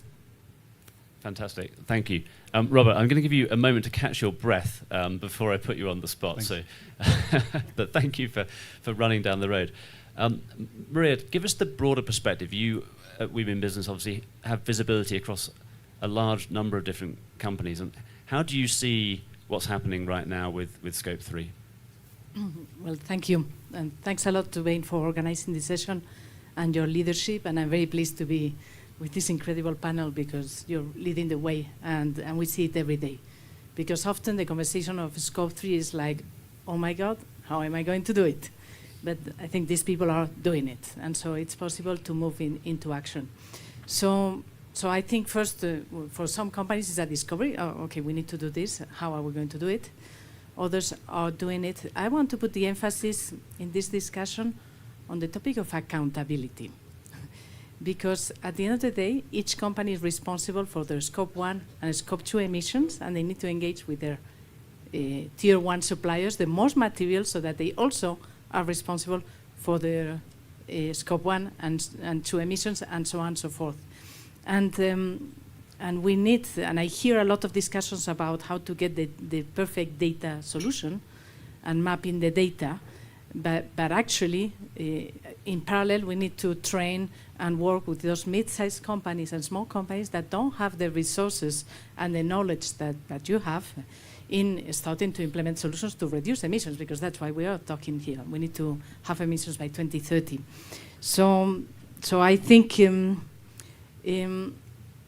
I was in a panel now on the Pathfinder, fantastic work on tracking emissions.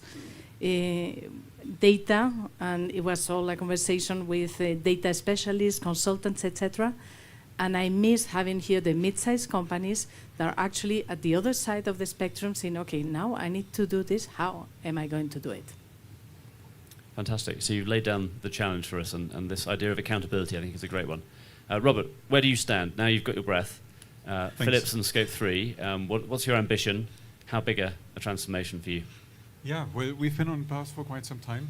You know, Philips is a health technology company, and healthcare and climate change are intertwined. You cannot work on making people healthy while basically destroying the planet. We continue to operate carbon neutral since 2020, so that's our scope 1 and scope 2. We reduce actually emissions in scope 1 and 2 with 78% over the last 5 years alone. But having said that, supply chains are an order of magnitude bigger in emissions. We have about 15,000 bill of material suppliers globally. And we have switched quite radically a couple of years back, and that's also to Maria, to your point, from policing our supply chains to really trying to be a helping hand and a doctor. So everything that we've learned in the past, I would say 15 years since we started looking at our carbon economics and the marginal carbon cost curve and all that kind of stuff and becoming carbon neutral in our own operations, we are willing to share and ready to share. It's really about building these relationships, developing protocols and approaches together where we help our suppliers and say, okay, this is the stuff that's worked for us, that's worked for others, and then also build incentives around it. Maybe 2 last points to mention. We have committed to science-based targets, now the first health technology company to have approved science-based targets for 1 scope and 3.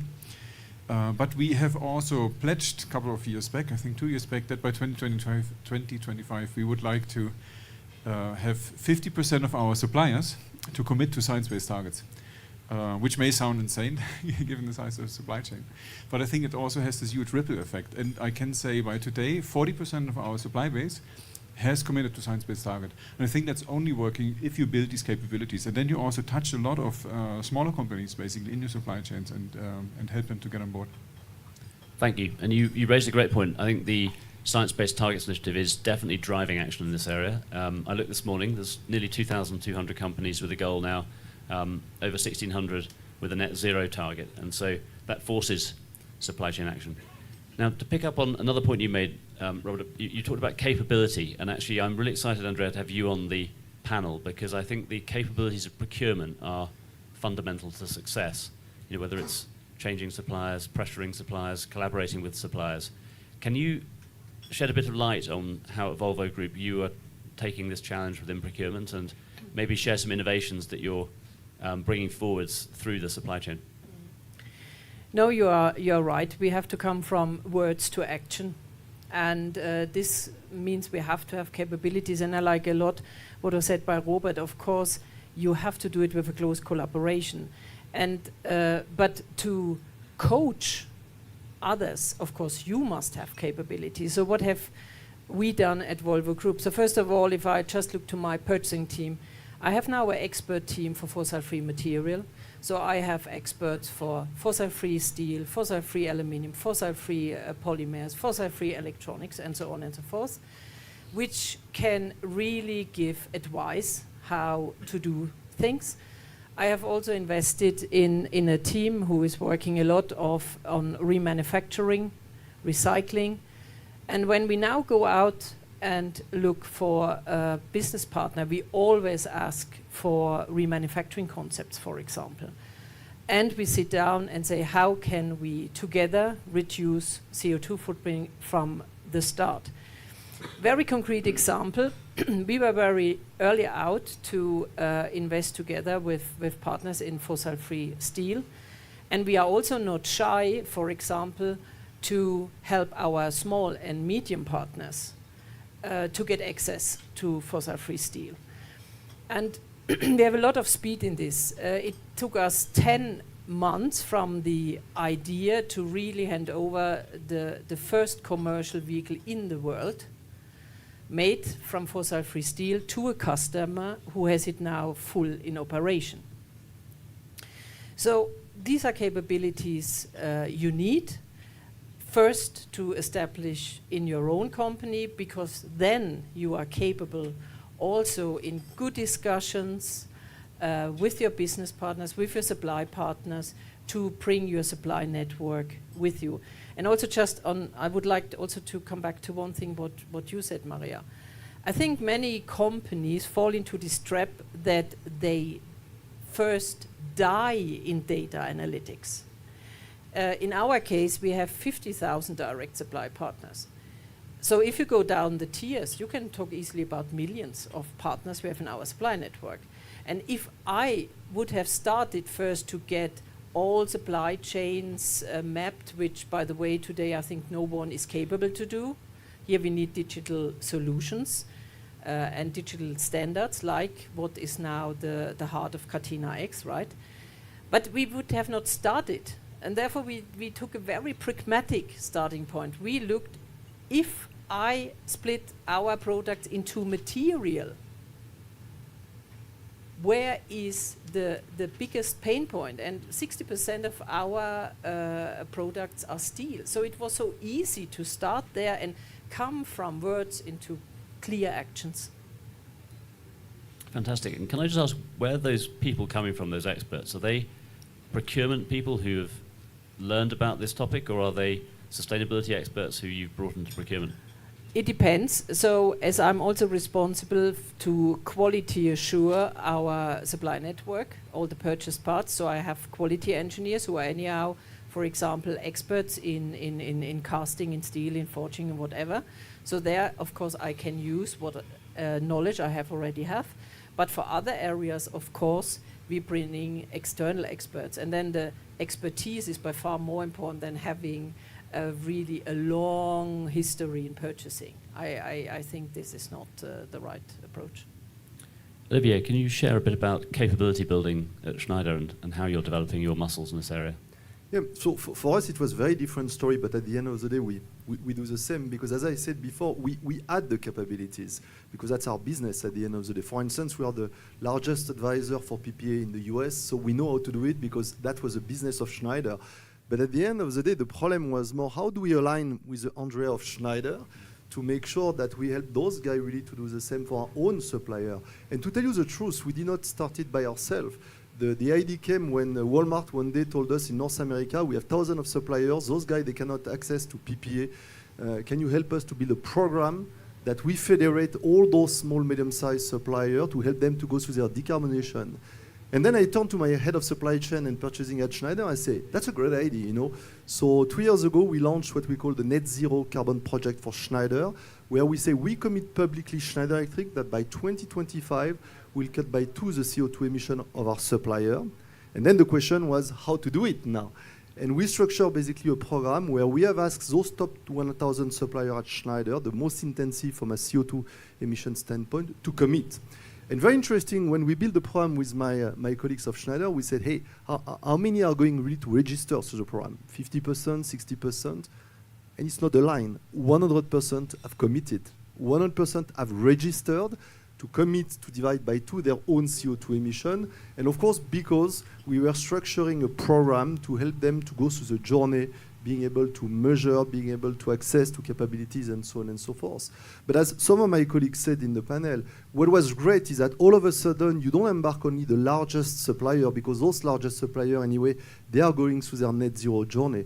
But all of a sudden you embark 1,000 small and medium-sized suppliers who want really to be part of the story. They don't know how to do it. And really the call for action for people who are really interested is, as large company, I think we have not only the commitment to decarbonize our own company, but the more we can embark those suppliers, the more they will help other companies in the world. And some of you mentioned the notion of ecosystem. I think it's really, really fundamental in this net zero journey. So we are committed, but we really want to go beyond and embark a lot of people in the journey. Fantastic, thank you. Robert, you've got a different role as Chief Sustainability Officer. You're more, I guess, an influencer, and you're trying to build the capability in the rest of the organization. Can you tell us about that challenge and how you're tackling it? Yeah, I mean, whatever label you want to plug to my glue to my forehead. I think I'm passionate about what needs to happen, and I try to translate that agenda into what's relevant for my peers and colleagues. So we've done a couple of things internally, and that I think the biggest impact, as you all mentioned also, for us is scope 3 and especially downstream. So I said our supply chain is 10 times bigger than our own emissions, but what happens at the customer base with the leading care providers around the world, knowing that healthcare is one of the most polluting sectors, is another factor 10 bigger. So really having these ties with the innovation community is crucial for us. If you develop a new business strategy, or you need to test it not just for 3 years ROI, but also impact, for instance. If we allocate resources in the company, is that aligned with our own carbon and science-based targets? So what we've done over the last 2 years, for instance, we have broken down our science-based targets into product development and innovation roadmaps for every single business unit at product level, basically, so that the product engineers, the category leaders know what to do. So there's a part capability building where we know what the umbrella looks like and the boundary conditions, and then we work together with other groups within Philips that train engineers that are in charge of redesigning processes to make sure that the right intersections are there, and the people that need to do it also need to know what to do. What we've also done is set up communities of practice where practitioners can meet. So yeah, it's shepherding a little bit. It's encouraging, it's nudging. There are a couple of, it's driving that joint narrative without telling it all the time, but really sitting together on a table and say, okay, this is, wouldn't it be fantastic if there would be sustainable and accessible healthcare systems? What does it take? What inspires you? How is it related to the company purpose, and where can we help you? It's helping leaders, formal and informal leaders, to step into the role and share the narrative and lead, actually. It's building these practical capabilities, but it's also about performance management and really tying this to executive remuneration, to not having 3 different dashboards, but just if you talk with the CEO about performance of your business unit, sustainability is on the table. So that kind of stuff, that's what we do as a CSO. Fantastic, thank you. So we've heard lots of very positive stories about the good progress you're all making. But can we talk about the challenging topic of cost? You know, I hear a lot that the more sustainable, the lower carbon materials are often more expensive because they're innovative or because there's a shortage of supply. If you look at recycled plastics, for example, right now, massive additional cost compared to the virgin plastic. And so there's a question of who takes the pain and does it get passed through the supply chain, and how you can innovate to, I guess, mitigate that. Maybe Andrea, to start with you, can you talk to us about how you're addressing that question? Are you just putting prices up for your customers, or are you finding ways to innovate around the challenge? I think there are different answers to that. First of all, you brought now up an example where you are right, that it comes with higher cost, but this is not automatically the case for every area, just one reflection on that. But then, of course, you are right. At the moment when we are starting this journey, there will be higher costs. Therefore, it's important that we scale up commercially as quick as possible. And therefore, for example, Volvo Group is a very proud founding member of the First Movers Coalition. Because the First Movers Coalition, which was set in place at COP26 in Glasgow with John Kerry as a sponsor, and the World Economic Forum, of course, is the whole core of this is that collective purchasing demand will accelerate the volume, and by this the commercial scale, and bring down the cost. So this is a great idea, of course, especially I love as purchasing officer, and I believe in this idea. That's one answer. But then I would also like to reflect a little bit this comparison. Fossil-free material is more expensive sometimes than what we have today. Is this comparison right? Because when we today talk about the costs of things, I think the costs are wrong. Because when we would add the costs for floods, for droughts, impact of floodings, impact of fires, impact of all of these things, we would come to one conclusion. What we consider today the costs, they are just wrong. But we don't bring it together because it's in different accounts. So I think this is where we have to start to think. And I'm also a strong believer that we have to translate these costs, which are in other accounts, now to business. So I'm a big fan of CO2 has to get a price tag. And then these business cases will look much different. So I think the comparison is wrong from the start. And I also believe that the collective purchasing demand will drive the commercial scale very quick. So this should not be an argument not to do things. It's the wrong argument from the beginning. Olivier, any reactions? Do you see a similar dynamic at Schneider? Yeah, completely agree. And I like to come back to the scope 3. When we talk about CO2 emission being net zero, scope 1 and 2 for many companies it's small, then you move to scope 3, we talk about supplier. But when you are leading a business, and you take the case of Schneider, we have 60 million ton of CO2 emission, 50 coming from the scope 3, 80% of scope 3 is downstream, is a business of Schneider. So fundamentally, the starting point from a strategic standpoint, if you want to stay in business, whatever you sell to your customer has to be decarbonized in the next 20 years. So there is no option. We can speak about cost, but I would say we should start by the strategy of your company. If you want to be relevant in 20 years, you have to tackle that scope 3. So then the point is how I mitigate, how I get to the solution. And the second point I like to mention, and coming back to what Andrea said, there are a lot of wrong information. Because I give you a simple example. When we design a product at Schneider, when you start to think differently about the way you design the product from the full life cycle, you realize that by using different components, by thinking about how the product could be retrofitted in the future, you can extend the life of the product by 5, 10, 20 years. And we see it a lot in the consumer industry today, by the way, and I will not mention any brand, but you see brands who have completely changed their philosophy because they realize you cannot change those consumer electronics every 2 years. So then the cost is not anymore an issue. And last comment and last thought I would like to give to the audience, we have to realize that to become 1.5, 55% is about supply, 45% is about demand. And demand is about more energy efficiency, and actually it costs less at the end of the day to utilize the product, to utilize solutions which are more decarbonized. It's about how we consume less energy basically to run our business.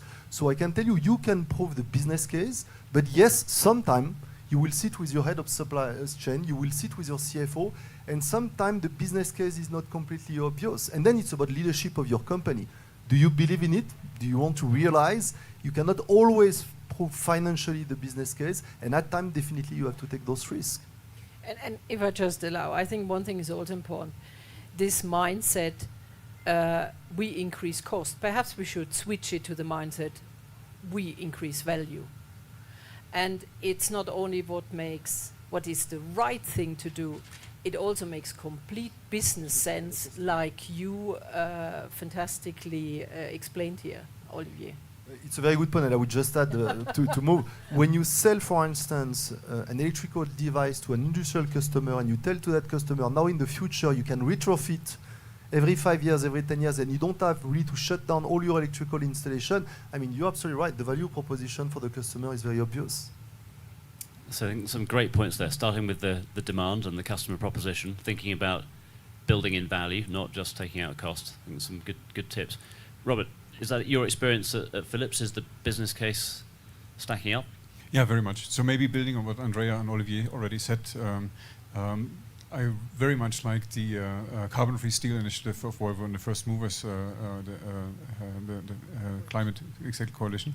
So that is fantastic. We have done something similar on plastics, for instance.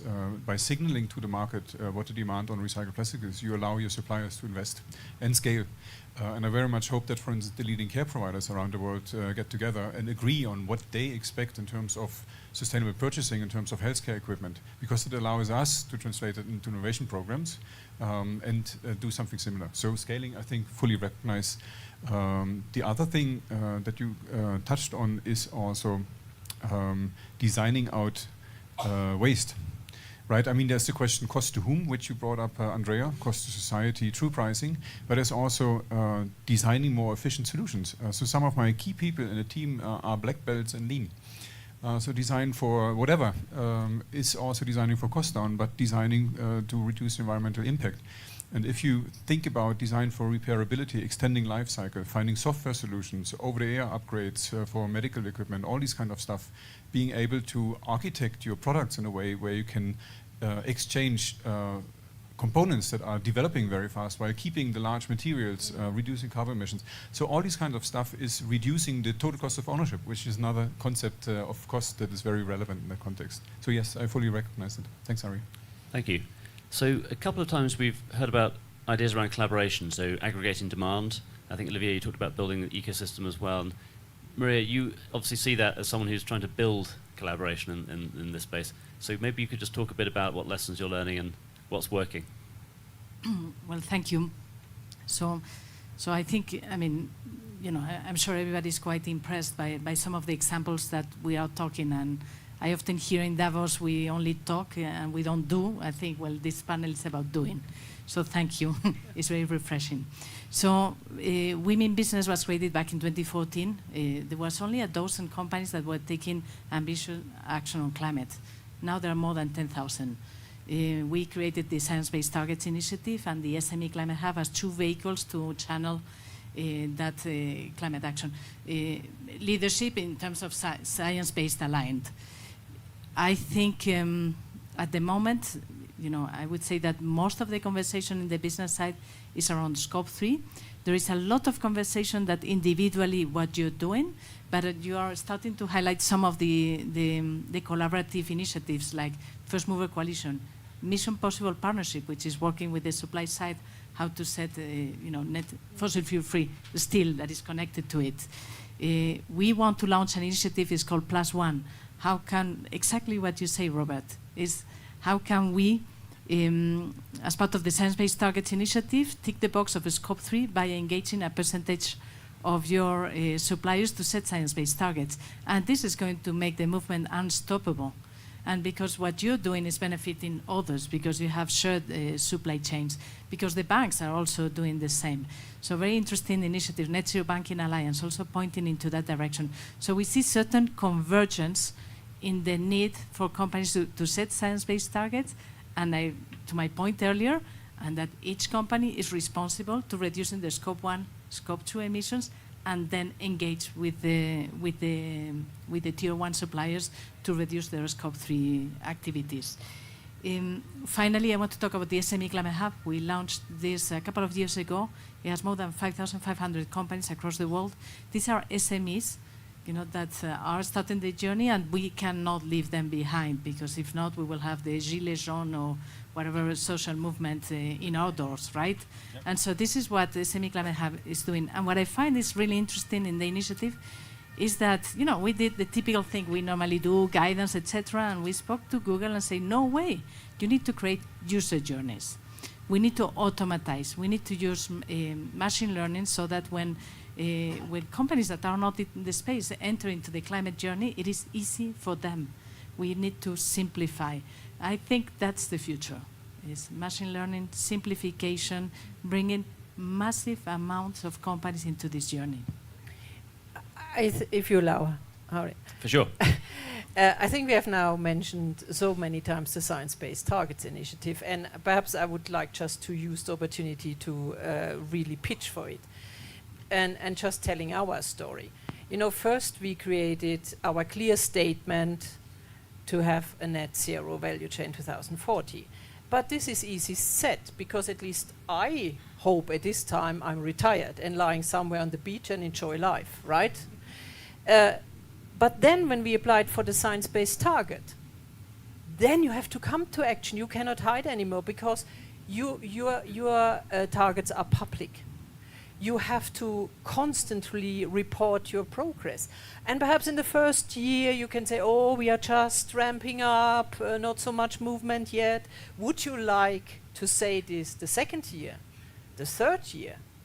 I don't think so. So to really apply for the Science-Based Targets Initiative brings companies into the move. Therefore, like I said, I would just like to take this as a marketing opportunity, if it's okay for you. Yep, Robert. Yeah, it triggers a lot of things. I see Mario also wants to react. Building it, adding two further arguments.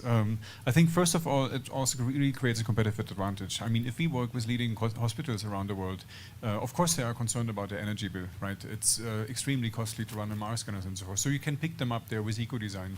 But the second scope, of course, is really saying we have one of the most carbon-efficient supply chains. So if you want to address the embedded carbon, all the material and the energy it takes to make these huge scanners and the material it's good, with 50% of our suppliers committing to science-based targets, this gives us a competitive edge.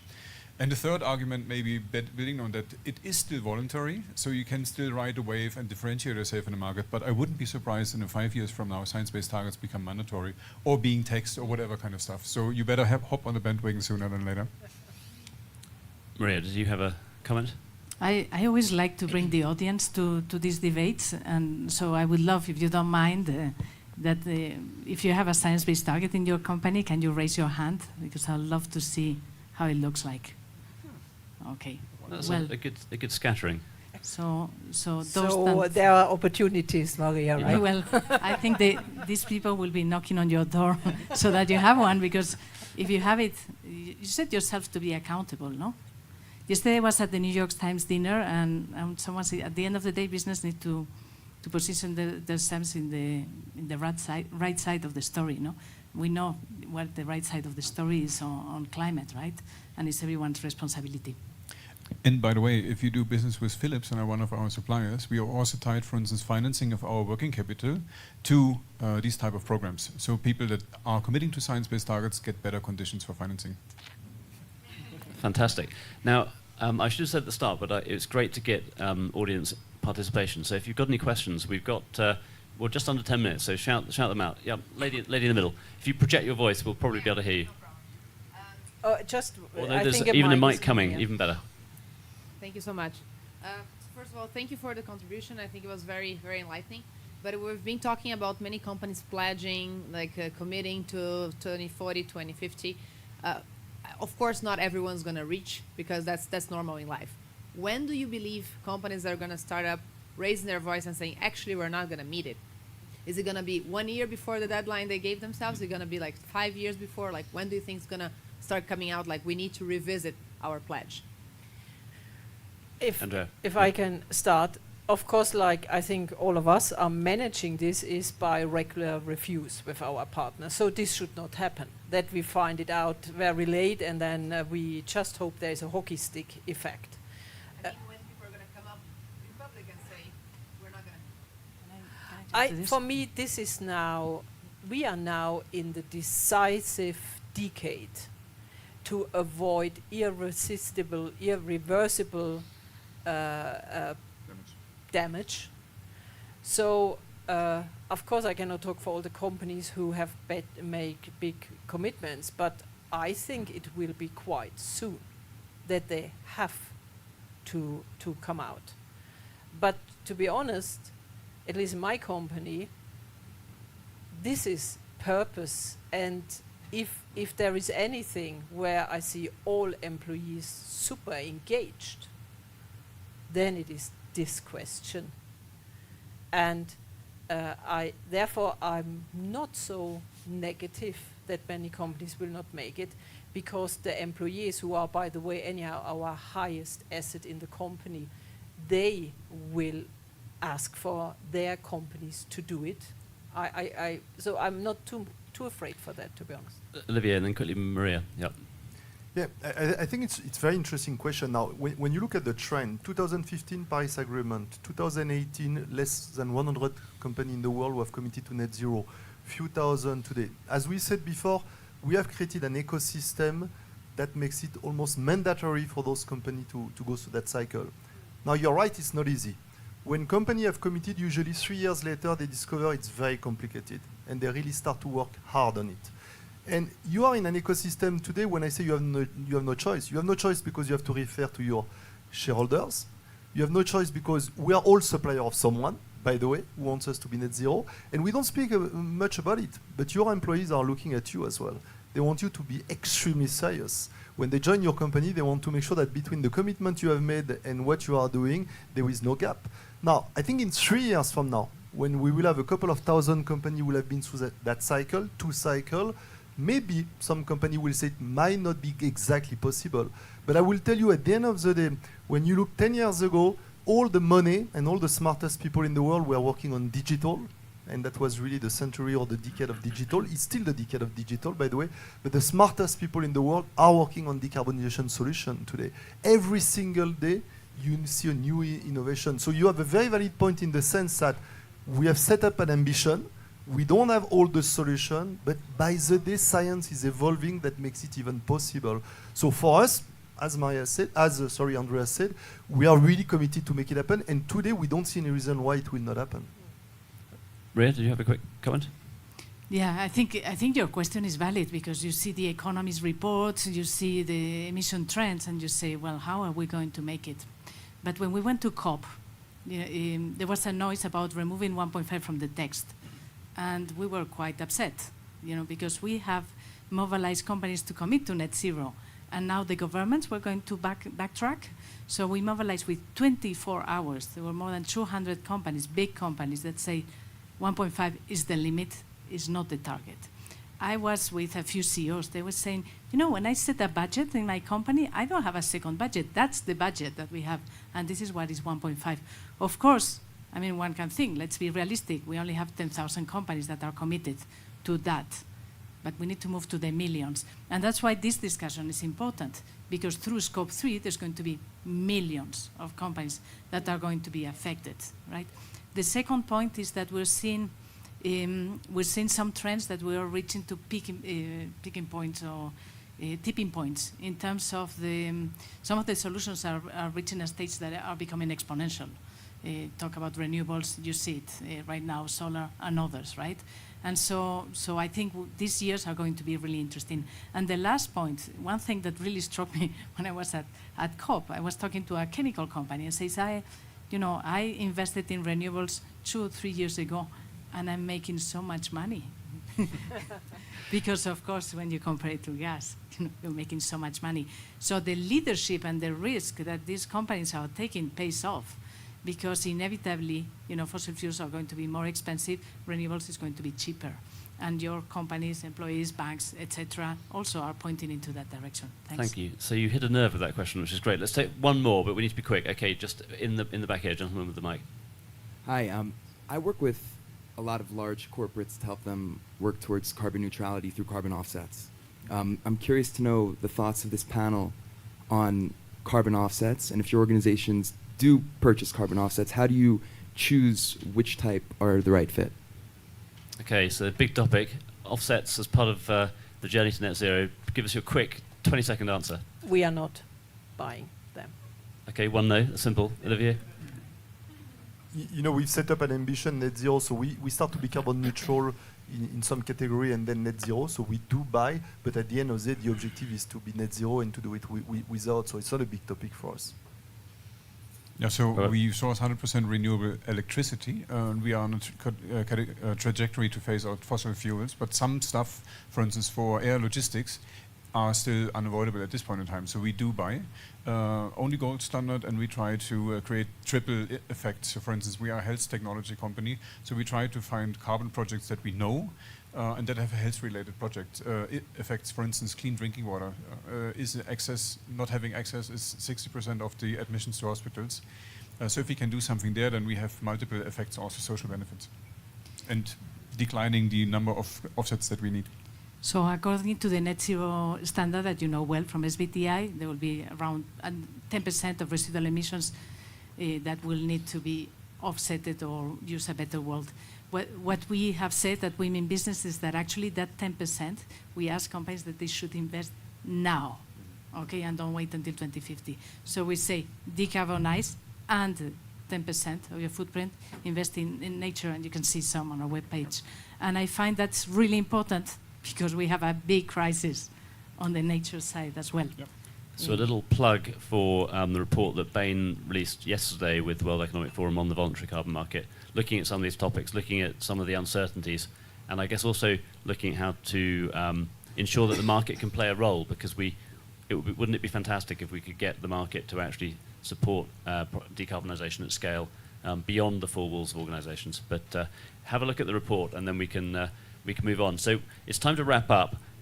We are sort of coming to the end, and you've got 10 minutes to just get out of the room before the next event. But before we do that, I want to indulge myself with one last question to each of our panelists. So as you look forwards, you've got a choice, actually. I'll give you a choice of questions. So either one lesson learned that you would like to share with the room about the key to supply chain decarbonisation success, or looking out beyond 2030, once we get past this sort of 45% reduction that we need to do this decade, and we start confronting the journey to net zero, what's the big innovation game changer that you're excited about?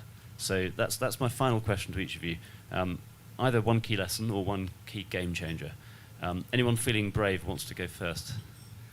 Key learning for us very clearly. This is a huge task.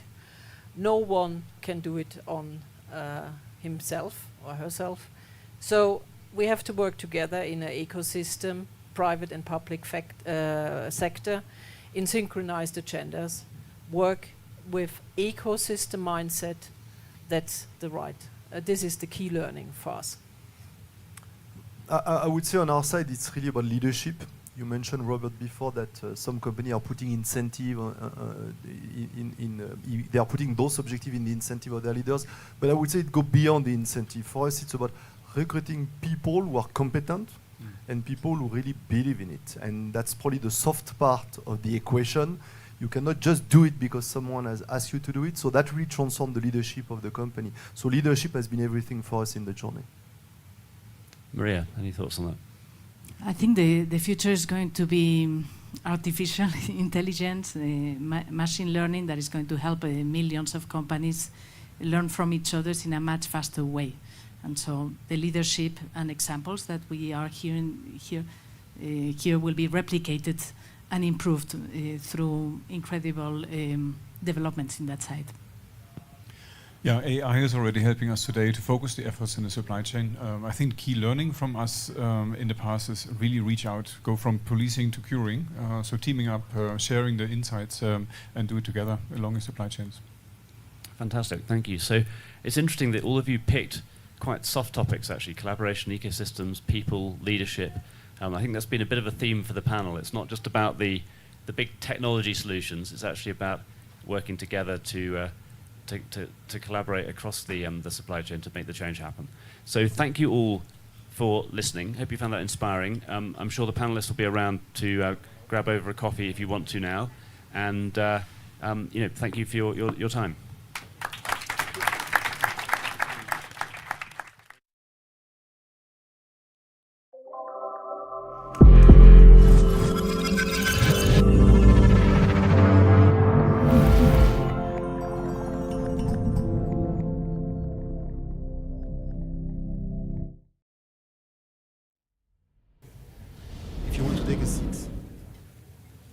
Welcome to this panel about Beyond Net Zero in Finance. I'm Camille Gossens. I'm a partner at Bain. I'm leading our sustainability practice in financial services globally.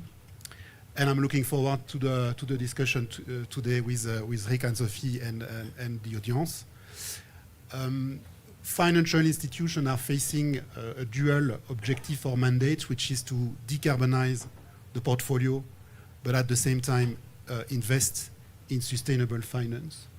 This creates a lot of opportunities, but a lot of challenges, and this is the topic we are going to address today. We're going to talk about role of financial institution, financing the transition, and some operational consequences. I am very fortunate to have two exceptional panelists. I've been preparing this session with them, and I know we're going to have a very interesting discussion, so let me introduce them. Anne-Sophie Castelnau. Anne-Sophie is Global Head of Sustainability at ING. You have been working 20 years at ING, mainly in the wholesale banking area. I hope it is not necessary to introduce ING, but one or two particular aspects. It's a true global business. Especially with the wholesale banking, the exposure of ING is about 60 countries. And so you have a global perspective on the net zero transition. ING has a net zero commitment and has taken action very early.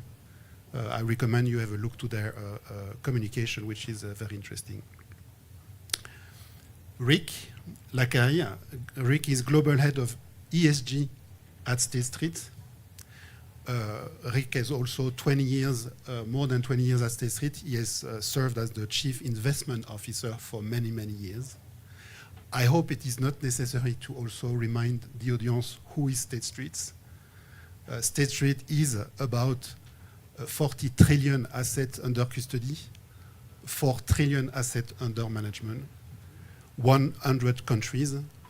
And so I think having two global institutions of that size will enable us to have a very interesting perspective on the opportunities and challenges of net zero strategies and going beyond just a commitment, but looking at the execution. So welcome and thank you for being with us today.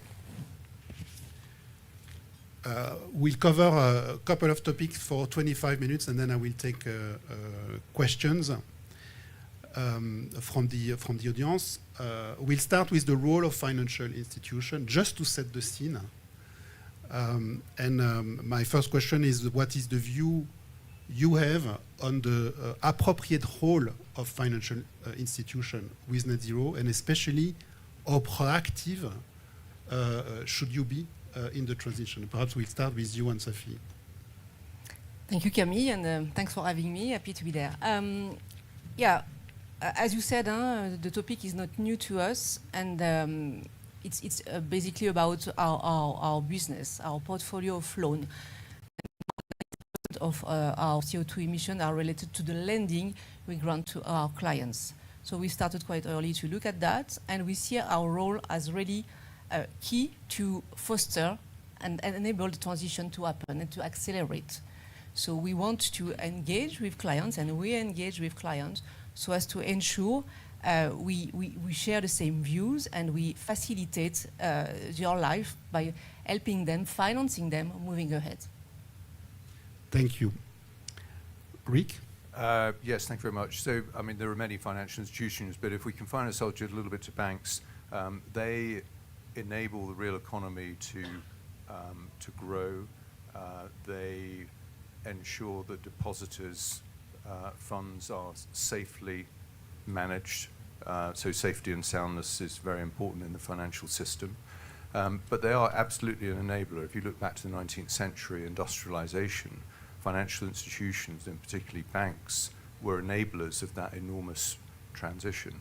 And they didn't necessarily lead it, but they were part of it and an essential part. And I think this transition, maybe there's more pressure on the financial institutions to be leading the transition, but I think it's hard to do that without a sort of true partnership with the real economy and what's happening there. And I think policymakers also play their part. But I think I'm speaking partly as an owner of banks. We are a bank technically, but we're not a bank that lends money to people to do normal things in the real economy. But the asset management business is in a sense, a universal owner, owns other parts of the financial system, and in particular banks, and therefore we have a viewpoint about both safety and soundness and the opportunity that arises from the transition. Thank you. It's true that banks and asset managers are always seen from the outside as being same type of financial institution. But is there something unique in the role of an asset manager and a bank towards the net zero transition that you would focus on? Well, obviously banks provide, asset managers manage money on behalf of other people. It's not their own money, but they have a lot of equity under management. And I think for a large part of the job that we need to do to get the transition, we do need equity capital, both provided in the private markets, but also in the listed markets. But we're also invested in banks. So to the extent we have quite a large proportion of our clients' assets invested in banks, we want to ensure that they're effective, that they're not holding stranded assets, that they're looking for the opportunities from the transition, but they're also guarding their net interest margin. I mean, the economics of banks in a way are quite simple. In whatever net zero commitment they make needs to be consistent with safety and soundness, sound risk management practices, but also generating spread in the business in order that they can reward shareholders. So I think they are different institutions. The regulation is also different, because if you're a bank, safety and soundness is paramount because you have to think about depositors. And that's a little bit different to the non-bank financial system. And Sophie, you want to add something? No, I completely agree. Indeed, I think that banks are at the forefront of, indeed, trying to understand what the transition basically means for their clients, and really are well positioned to identify where they can help, what is at stake, the risk they can take, the way they can mitigate those risks. So that's really at the core of our daily approach, including in that race to net zero. Thank you. Let's move on to financing the transition, and there is one particular aspect that we agreed we would like to spend a little bit of time on. Is not on the what, but it's on the how. And I will start with Anne-Sophie, because you can share, and Rick will also share the asset manager point of view on how do you work as a financial institution to catalyze the financing of the transition, and especially do you have a specific area of focus, some industries, some countries, some regions? I think that will be very interesting to understand.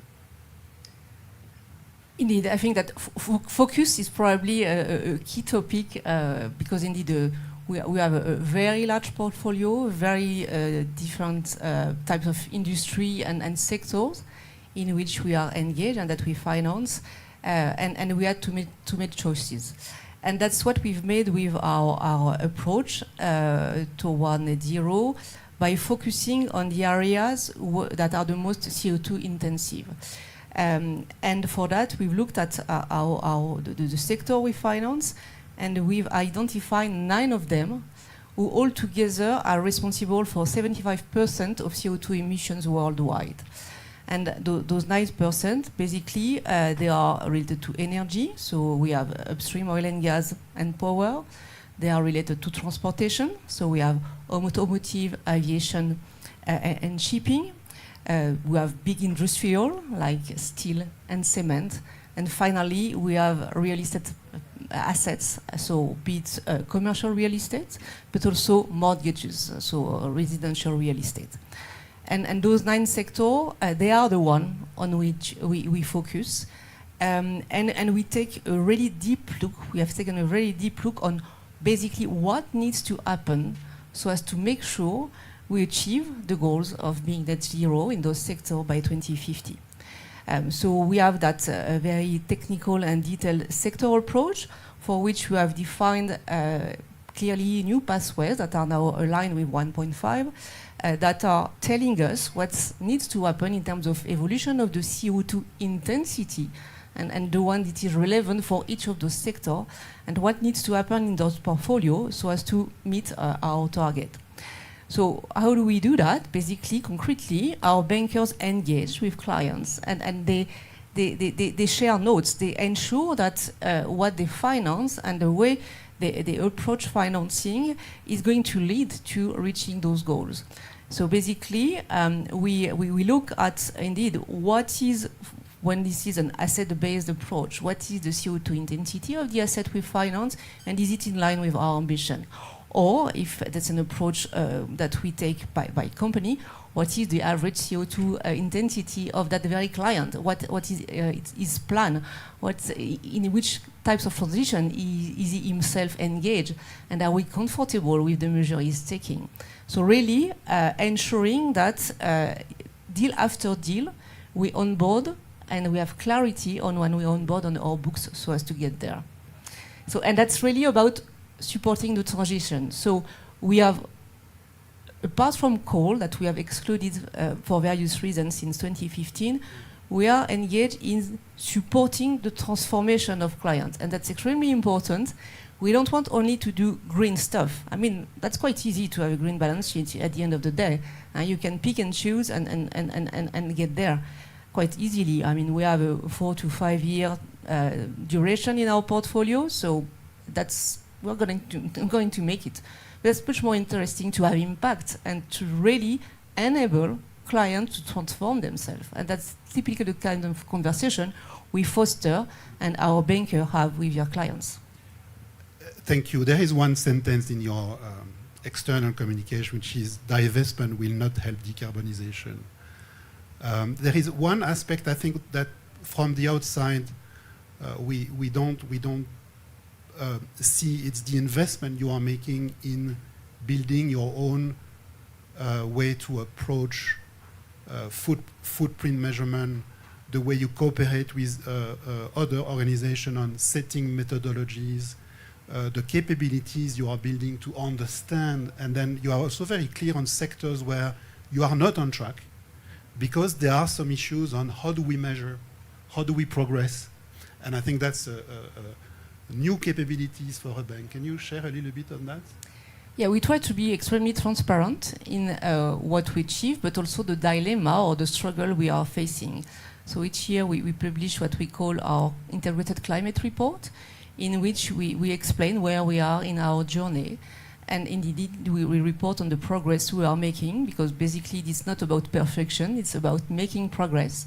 And in each of those sectors, indeed, we share our experiences, what went well, where we struggle for various reasons.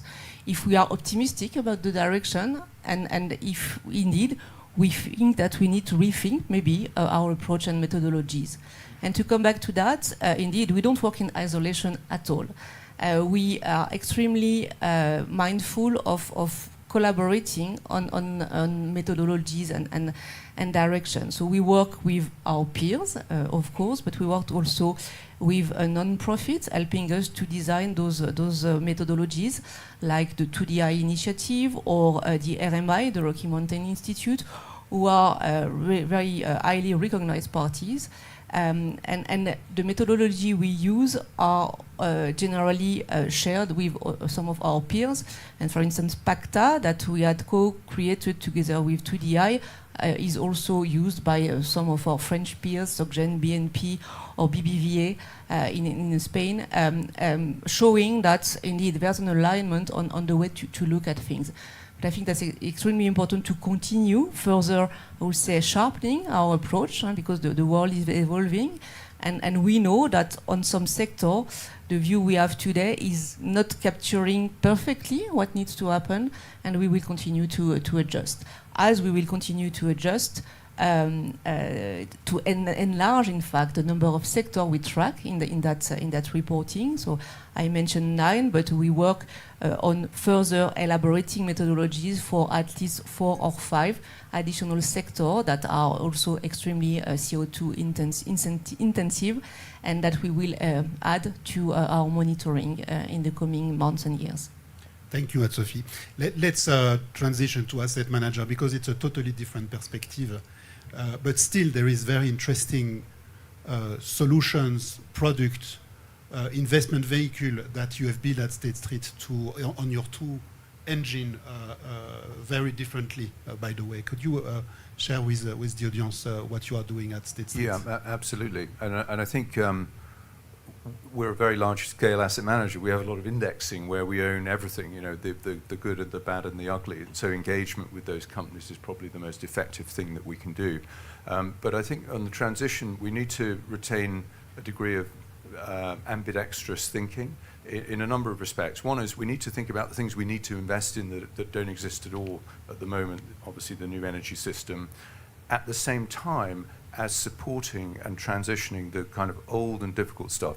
So we've got to still continue to be invested in things that look ugly, that could look better, partly because they're profitable, but also because we actually need them. You cannot turn off things instantaneously. So we need to maintain, even when it means stakeholders may not like the look of that, we need to maintain that argumentation very, very carefully.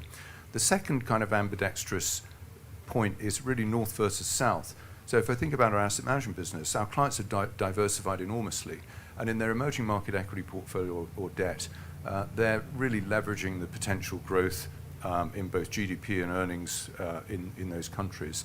They're at a very energy intensive stage of their growth. They have a very ugly energy mix in many cases. They need things like the just energy transition. So again, it's this ambidextrous point that you need to think carefully about how things might be different in the global south to the global north as an investor from an opportunity, but also from a risk perspective.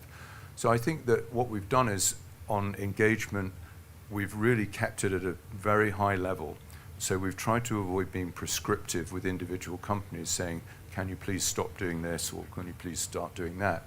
And really looked at boards and asked the question, does the board understand, or are they populated with people who have the diversity and skills and independence necessary to understand what the transition would mean for a business like that, and therefore guide them through the transition. And that's not to be prescriptive or micromanaging, but to making sure that our clients' interests, the long-term returns that those clients get, are actually going to be effective. I think there's an entirely new strand of investment that's going to arise, which is transition finance, that is extremely important. And again, it encompasses both the ugly things, so businesses that are in the very hard to abate sector, but we know we're going to need them for several decades to come, and it's going to be necessary to kind of support those businesses through the transition. And the enablers. So you can have businesses that have a very high level of carbon intensity, for example, but we need them. In the resource sector, for example, we need those businesses, not just because they're profitable, but because they're enabling the transition elsewhere. And I think early on, instead of being ambidextrous in this discussion about transition, we've often resorted to a simple idea, portfolio decarbonization, for example. And that's made it hard to deal with stakeholders who couldn't understand why a bank or an asset manager wouldn't simply just get rid of the stuff that was generating a lot of carbon. And by the way, into the hands of an owner that might be much less willing to nurture a transition to a better future. So I think this is not pure altruism. I mean, as an asset manager, you owe a duty to your clients of delivering long-term returns. Clients have different preferences, but that trumps all other things for asset managers. But we see it as a fiduciary issue that we need to manage quite carefully. And that involves us maintaining investments, even increasing investments in areas that don't necessarily tick all the boxes for those very reasons. So I think it's an important debate, and I'm glad that actually at Davos I've heard much more sophistication in the debate, and that's not kicking the can down the road. Don't get me wrong. It's not kicking the can down the road. It's just getting more sophisticated about how we're going to get from A to B. Thank you. Can you explain also the type of tools, data strategies you have, solutions that you provide to your clients so that they can understand, that they can get transparency on not only you cover ESG globally, but within ESG you will have the decarbonization aspect of it, which is quite impressive. In fact, your total ESG platform, your on the asset management business, the investment strategies, which represent 500 billion so far, if I'm not wrong. I think similarly to what Anne-Sophie was explaining on the way they build their own capabilities on understanding where they invest when they lend money, I think you have invested so heavily on creating transparency on where your clients are putting their money. Yeah, thank you for that lead in. So we're an asset manager, that's one impact that we have. So how do we amplify our impact through the asset management business, giving clients smart choices, engaging intelligently with portfolio companies. But the $40 trillion of assets under custody is an enormous opportunity for us to enable our clients to do a better job, whether they're asset owners or asset managers. And a lot of that's to do with transparency. So we're not a data originator like a Sustainalytics or an MSCI, but we're in a unique position to take data from any source, combine it with our portfolio data from our clients, our holdings, the benchmark, the mandate they have, and enable them to be more insightful about what's in the portfolio, to communicate with their stakeholders, with regulators, particularly in Europe, obviously with regulation on the way. So it's an enabling business, and we're driving that throughout our organization from the front office. In other words, we're enabling portfolio managers of our clients, of the 40 trillion, together with the middle office and the back office, to all look at the data at the same time. Data is a challenge, we know that. It's getting better. I think it's very frustrating. The most valuable data, I speak as an investor, is obviously the forward-looking data. I mean, don't tell me what the weighted average carbon intensity is now. That's kind of done. What really matters is what it's going to look like in 5 or 10 years' time. That's even more elusive because with the best will in the world, boards and management teams don't know it. But to the extent that data exists, we're going to start to help our clients, again, do the job that they want to do, which is to enable the transition. That's what Total ESG is all about. Thank you. Very interesting. So many other topics, stakeholder engagement, operation. One question to you, Sophie, on operation. We don't have the time to deep dive into all the operationalization aspect to it, but when preparing, we had one topic around the governance change you have done at ING, and to what extent that is a success factor in accelerating. And I think would be very interesting to understand what has been put in place and why is it so important and different. Thank you. And yes, we spent quite some time defining the why and the what. So basically setting the strategy and the various level of commitment corresponding to that strategy. But that's basically only the very start of the journey. So the difficulty lies into how do we make it happen. And for that, the how, it needs to be enabled by a good governance. So indeed, we've made quite a number of changes at the beginning of last year that are helping us tremendously. The first one is that we had, for the first time last year, KPIs related to ESG for each of our board members. So it was required a bit of convincing for some of them, but at least it sent a very important signal to the entire organization that the topic was not developed in isolation, but that was everybody's responsibility to be successful on that front. And by the way, just after that communication, we published our updated strategy where sustainability was defined as one of the 2 key priorities for the organization. So first point, KPIs and KPIs for each board members. Second point, my team, Group Sustainability, has been, since last year, directly, I would say, put under the CEO. So I report to Steven van Rijswijk, our CEO, and that was also a signal that we wanted to send to the organization about the importance of the topic and direct, I would say, monitoring by the CEO.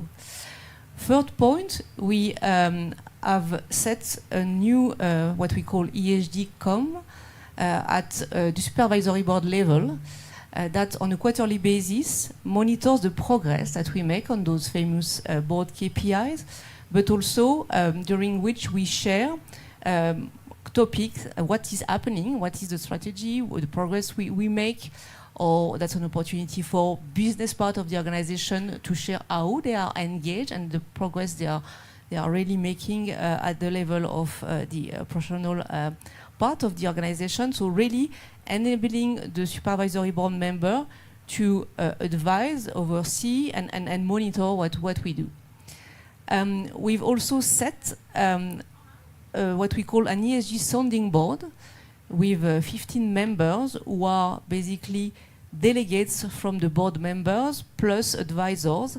So we have one representative of each of the business line, but one representative for finance, in fact several, because we have finance disclosure, we have group treasury, we have also, of course, strategy represented, but also legal, risk, of course, who co-chair that board with me. And that sounding board of senior leaders has the responsibility, of course, the primary responsibility to ensure that we deliver on the board KPIs, but also we've trained them, we expose them to topics that they are not used to deal with, like engaging with investors. They not necessarily talk to investors so much, or engaging with NGOs, so as to make sure they understand all the challenges the organization is facing, and that level of stakeholder engagement increases and is better understood by those senior leaders who themselves then engage with their team so as to share and what they have learned on those occasions. And finally, we have set in the various parts of the organization that are in charge of making it happen, various steer calls where discussions are really happening and decision is being made on how to concretely operationalize what needs to happen. So that really gives a sense of full responsibility embedded into the organization.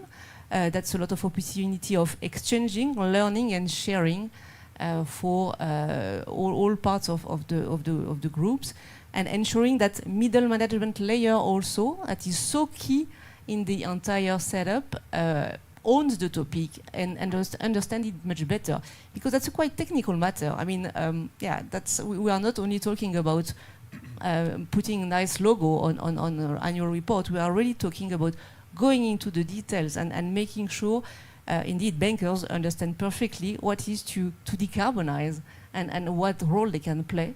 And that if for bankers that is becoming now their bread and butter, we want also people from operation or people from finance to really grasp what we are trying to achieve.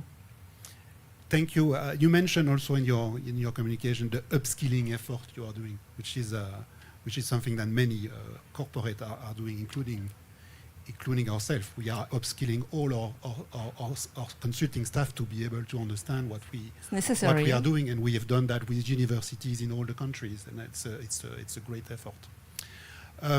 Another topic and a question for you, Rick. The size of State Street and the exposure and the view you have as a global player, you absolutely is the best position to see regional differences. Differences in the way regulators are setting rules in place, the way stakeholders are seeing net zero and financing the transition.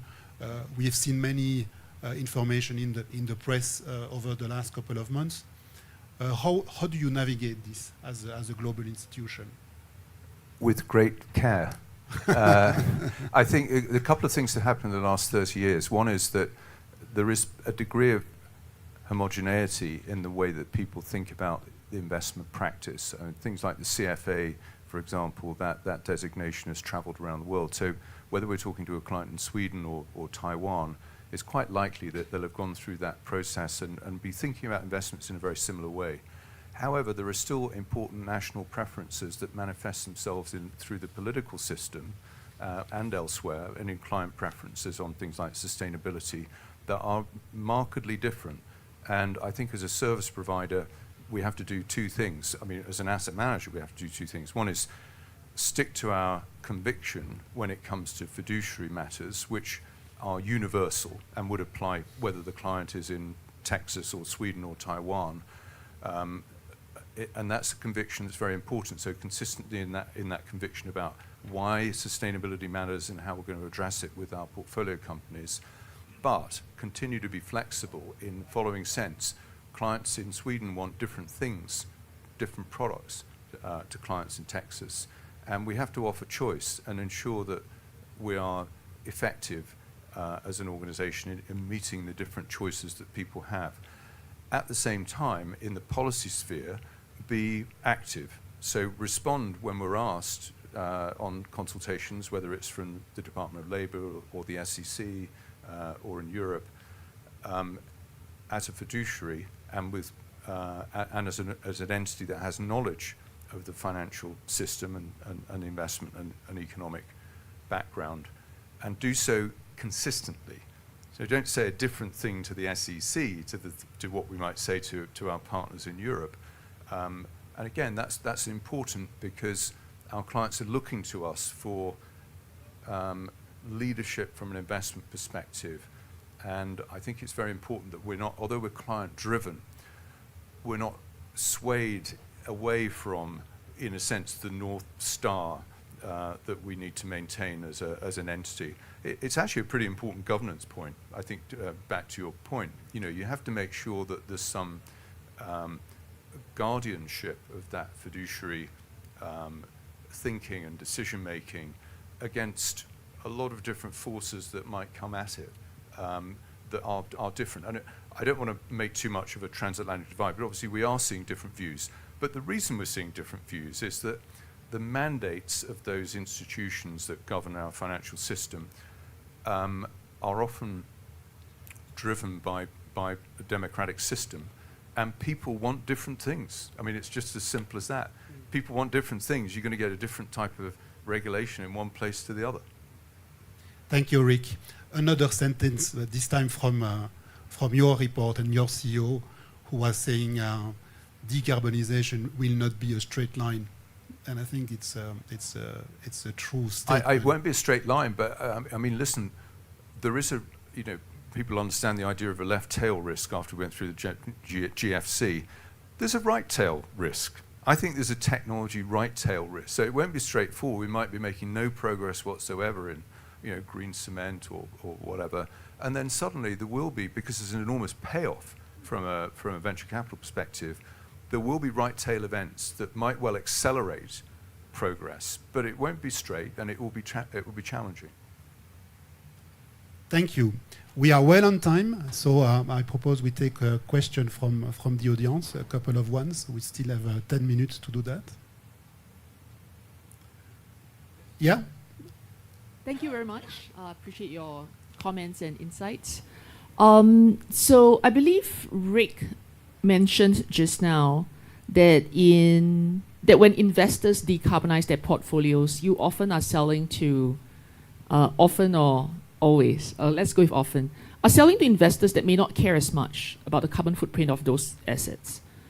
So we seem to have a conundrum then, do we not?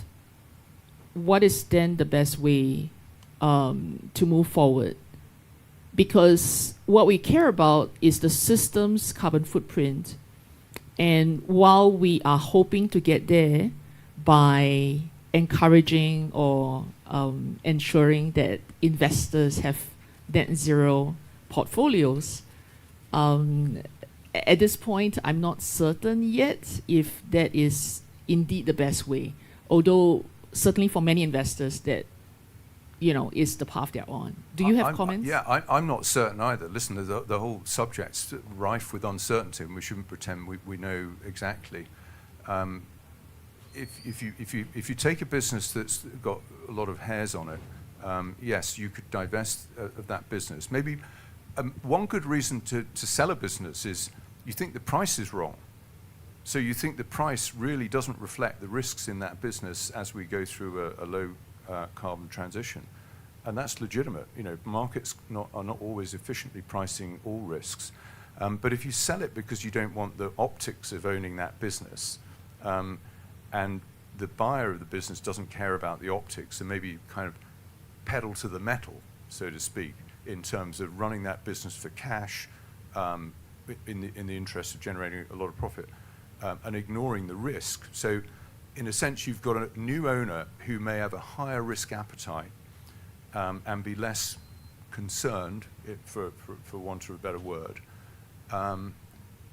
It might still be legitimate. I don't want to simplify this into listed versus unlisted. In other words, if it's private equity, it's bad, and they don't care, because many people in private equity are particularly focused on this issue, and will be looking for opportunities to buy businesses and transition them from those who don't want to have the optics of those businesses in their portfolio. But if I'm an owner of everything in the listed space, I don't want to give away value. I want to, in a sense, own those businesses and help the board and the management transition the business to a better state, and thereby earn profits. Now, there are many cases that are difficult. If I own a coal mine next to a power plant in an emerging country, that's probably going to have a truncated life to it, and I'm probably going to have to sell that business at some point to an owner as part of the just energy transition. So there are lots of cases where it's unclear at the moment what the best thing is, and I shouldn't express too much certainty. But I think this blind, and I say blind carefully, this blind process of just selling things that don't look great is misguided, both from a return perspective and from an impact perspective. Another question? Hi, Paul Holtus with the World Ocean Council. We're the global business and investment organization for the ocean industries. And I originally was going to ask about linking the net zero to biodiversity and other these broader nature related issues, and how the finance community is dealing with that as we start to think about this nexus, biodiversity, climate, and for us, plus ocean, and the role of business. But from the discussion today, what really struck me, and one of the things we deal with the different industries, we're dealing with shipping, fishing, offshore oil and gas, et cetera, this point about the ugly and the transition, and having to work with those essential industries and develop that transition. Rick, you were saying you don't like to be too prescriptive, but how do you then decide, A, if you're going to stick with a company or get into a company that is on the ugly side of what most of the world thinks right now, but needs to make this transition? And if you do get in, how do you, even if you're not being prescriptive, how do you, either of you, deal with what are your metrics then if you're not actually going to be prescribing things to them? Somehow you need to measure whether they're moving in the right direction enough in that transition from ugly to less bad. I think you've hit on easy ones and hard ones. I think when we're thinking about the transition in terms of CO2, we've got a singular metric and a singular goal that's reasonably straightforward. So asking boards whether they understand how they're going to transition and what their pathway is, even though they may not know the precise pathway, is actually quite an easy discussion to have without necessarily being prescriptive. I think on other areas, particularly biodiversity and natural capital, there's an enormous macro risk, but it doesn't translate very easily into the micro risk at the individual enterprise level, except in maybe the food and beverage industry. But it doesn't translate into something that you can articulate well in a discussion with the board about how they manage them.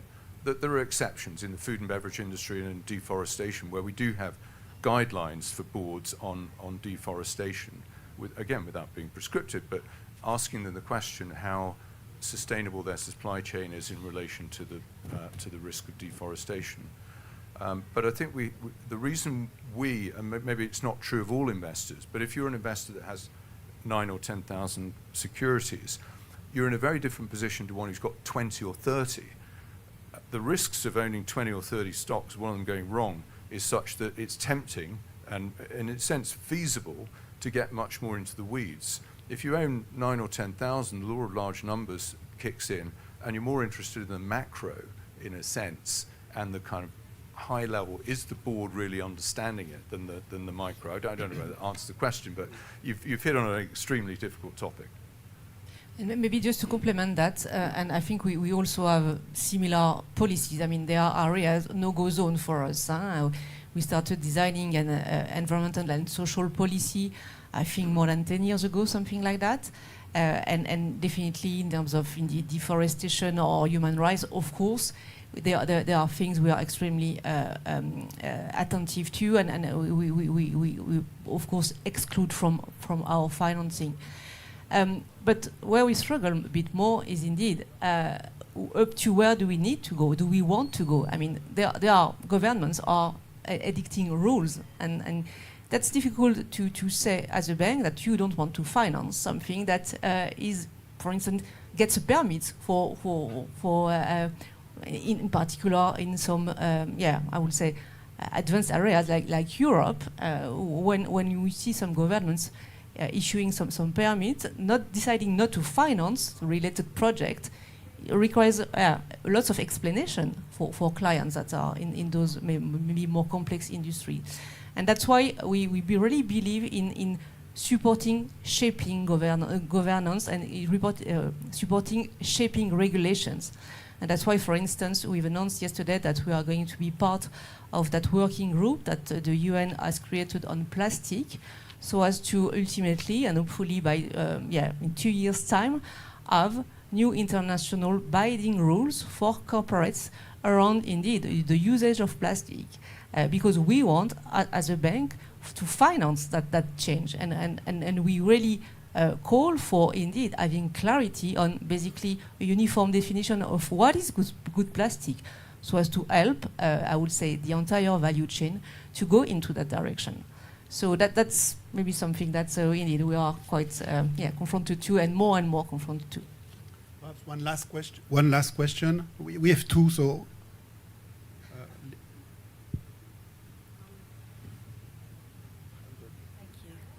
Thank you very much. Andrea Webster, World Benchmarking Alliance. I lead the finance system transformation. This is a tough one.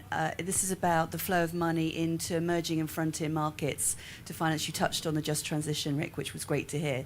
I'm interested if there's anything that you're working on the sort of product innovation, on investment innovation, to make sure there's money flowing into those markets, because I feel that there's this contradiction between you need to meet the needs of your investors, but then what I hear from the other side on the asset owners is that they're struggling to find solutions to invest into. So I'm interested in what you see or what you're doing on that innovative piece. Yeah, I can start with on innovation. We have set a group in particular focusing on energy and looking at any new kind of energy initiative, so as to ensure that we understand what are those innovations about, and we can get comfortable in terms of taking risks, because basically we are risk takers. We need to understand what we finance, and we need to get comfortable with what we are talking about and what we have in our books. But indeed, more and more we partner with indeed clients that are exploring new areas, and we have, for instance, finance Northvolt, which is a quite well-known now company, specialized in battery and gigabactery factory, producing indeed able to support storing power from green electricity when it's produced, and releasing that when, for instance, there's no wind or no sun. So that's definitely areas in which we are more and more engaged. thanks to that sector approach that we have at ING, and with really expertise so as to explore into that direction, knowing that we are not equity investor, or very rarely, so we need, again, to have business case proving that those technologies are already working.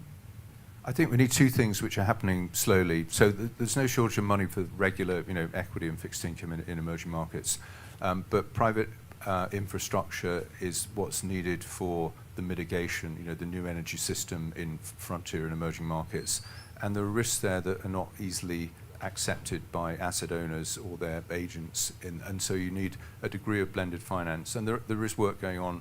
The Sustainable Markets Initiative has a chapter on that blended finance led by Marc-André Blanchard from CDPQ.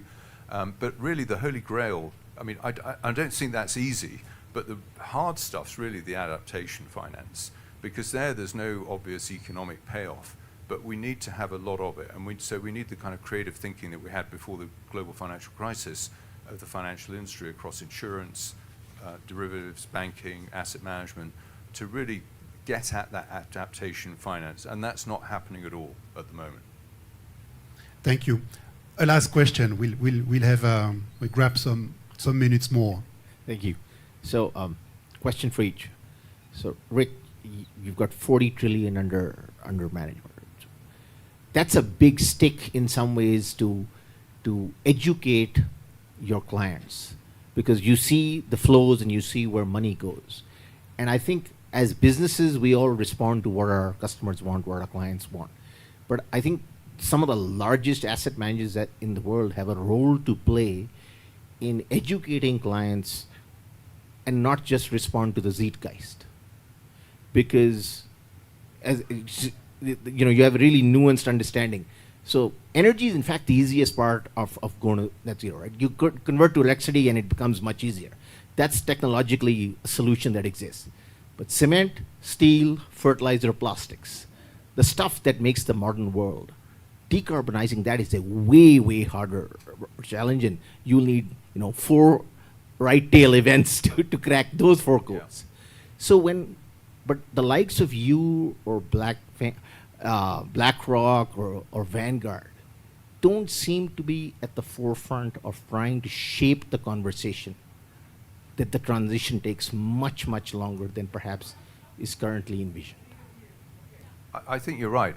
It's the reason why some of us are involved with industry initiatives like the Sustainable Markets Initiative that include the real economy and the financial sector. So the Agribusiness Task Force for the SMI has identified that regenerative farming is an important lever in decarbonisation, but it involves a dip in farmers' income, but ultimately greater profitability. And the question for the financial system, which we put amongst our members, is how can we effect that? We don't own farms, but we own the fertilizer businesses and everything else. So how do we get creative? So we can't do it as individual institutions. Within the context of fair competition, we are collaborating, and again, we have to be careful about this. When people talk about collaboration, we're competing with one another as well. But in order to flush out, how can the financial system support that kind of transition in the agribusiness in particular? Thank you, Rick. Thank you, Anne-Sophie. We will close the session. Thank you for your participation. I think it was not enough 45 minutes to talk about all the operational opportunities and challenges. I think it's a complex journey ahead. It will take time, but we feel from what we have heard today, the level of engagement of your institution on that trajectory. So thank you for being with us this morning. Thank you. Thank you.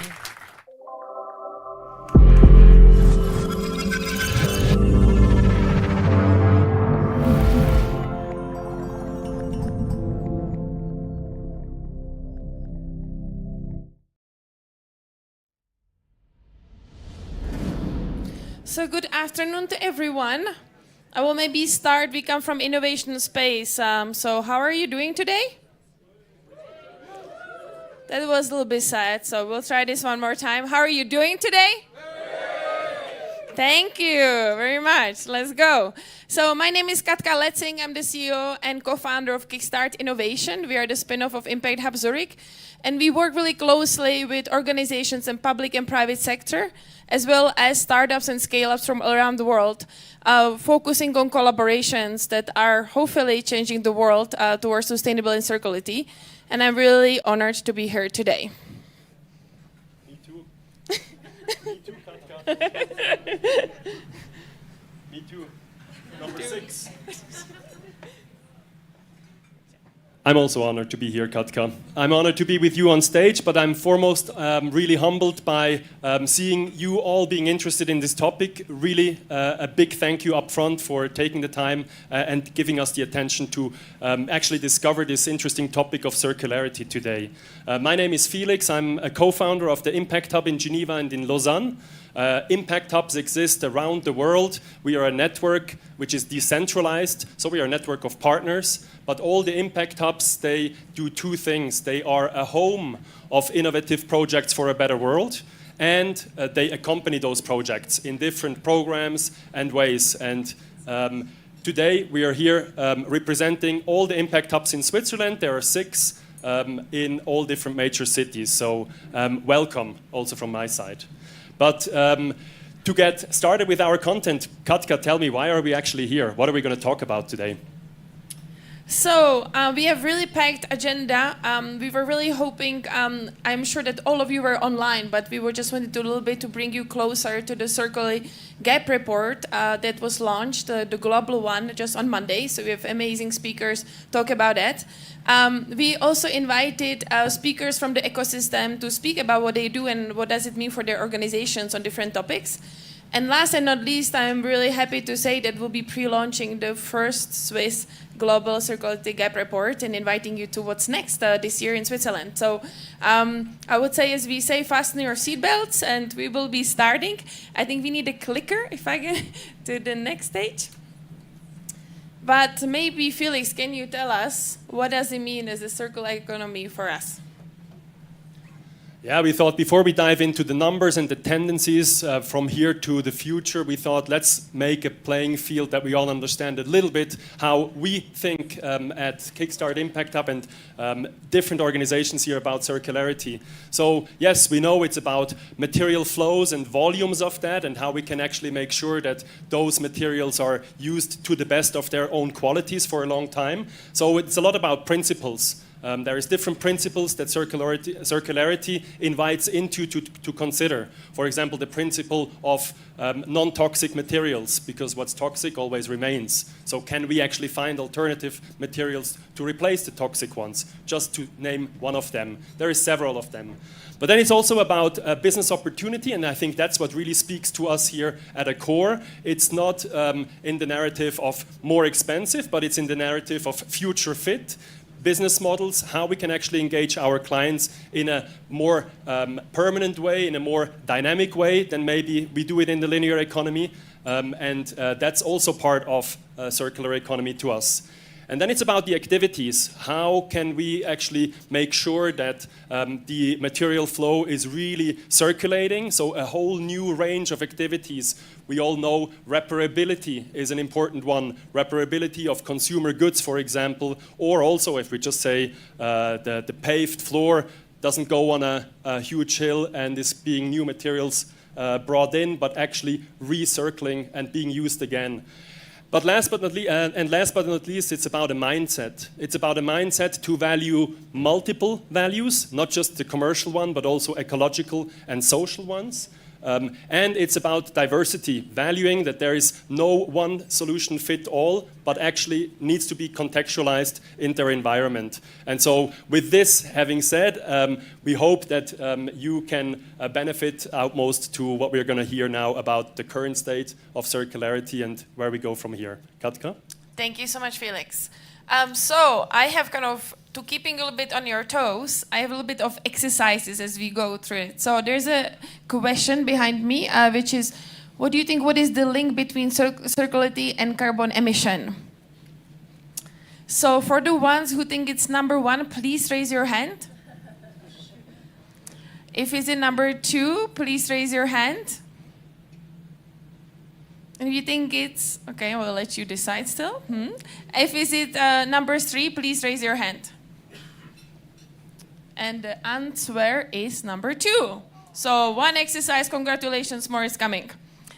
For the next one, I'm really happy to introduce our speakers. They're coming to speak about the Global Circularity Gap Report 2023.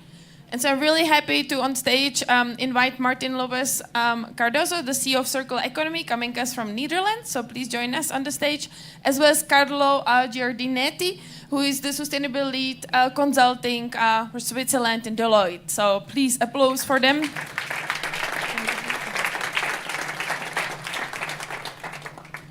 And Carlo. Thank you, Katka.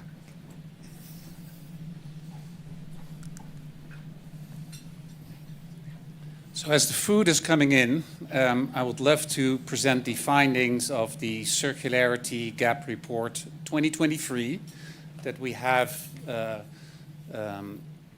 announced on Monday in collaboration with our partner Deloitte. So what's the backdrop of this? We're using more than 100 billion tons of materials. So let me put that a little bit in perspective. In the last 6 years, and that's the time we produced our first Circularity Gap Report, we've used more materials in mankind than during the complete 20th century. So 100 years compared to 6 years.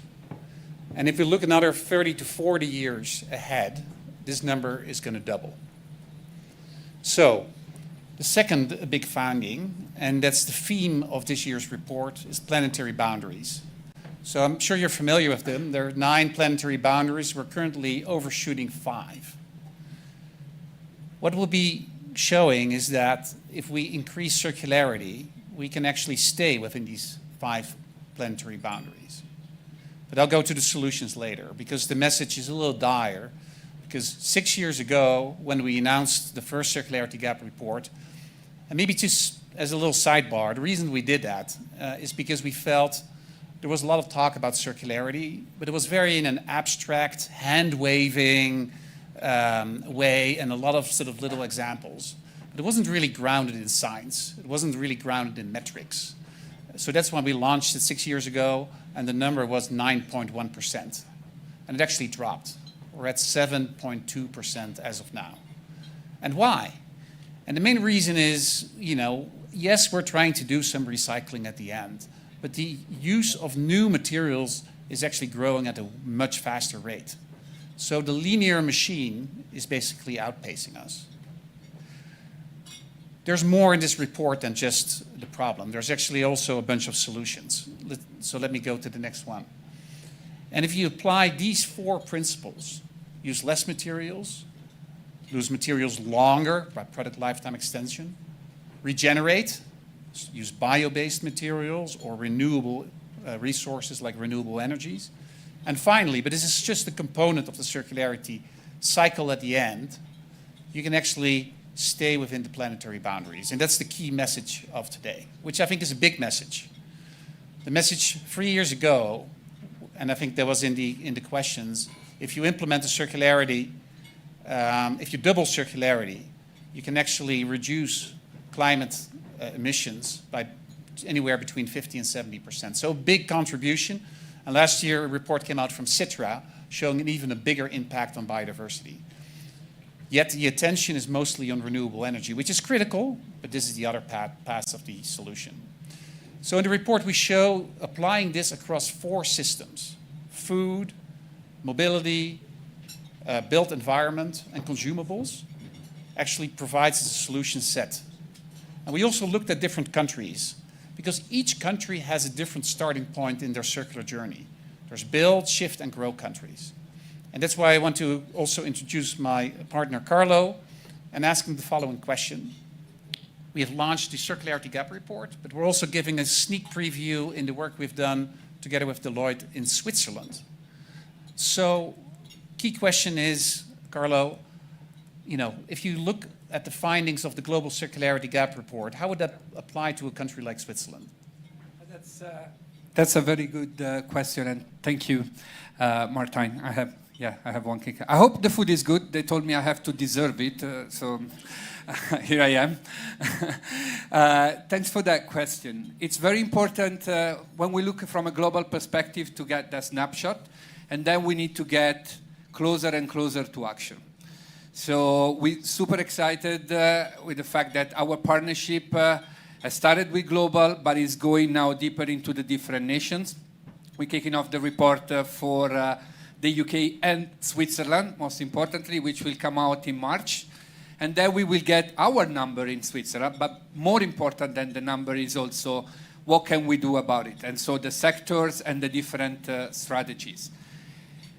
It's important to understand that every country should embrace different strategies, and Switzerland is, I cannot reveal any number today. We're still in the process of finishing the report. It's been a great, exciting piece of work with all our partners, and so soon, in 2 months, the report will be out. But what I can say as preliminary hints, that Switzerland is indeed a country that has been doing magnificently when it comes to meeting the social needs of its population, okay, which is fantastic. But that is only one axis, I would say, in the 2x2. The other axis is at what cost? We don't have that right here now, no. The other axis is at what cost? So Switzerland is a country that, while it's doing so well in meeting the social need, is still making the planet pay a very high price for that. The peculiarity of Switzerland is when we look at extraction of natural resources, actually Switzerland is doing much better than average in Europe, almost half in that sense. But when it comes to the full consumption of goods, so we bring in the goods that we import to Switzerland, then Switzerland is doing twice worse than the average in Europe. And so that's a great starting point for us in Switzerland to think further, what can we do?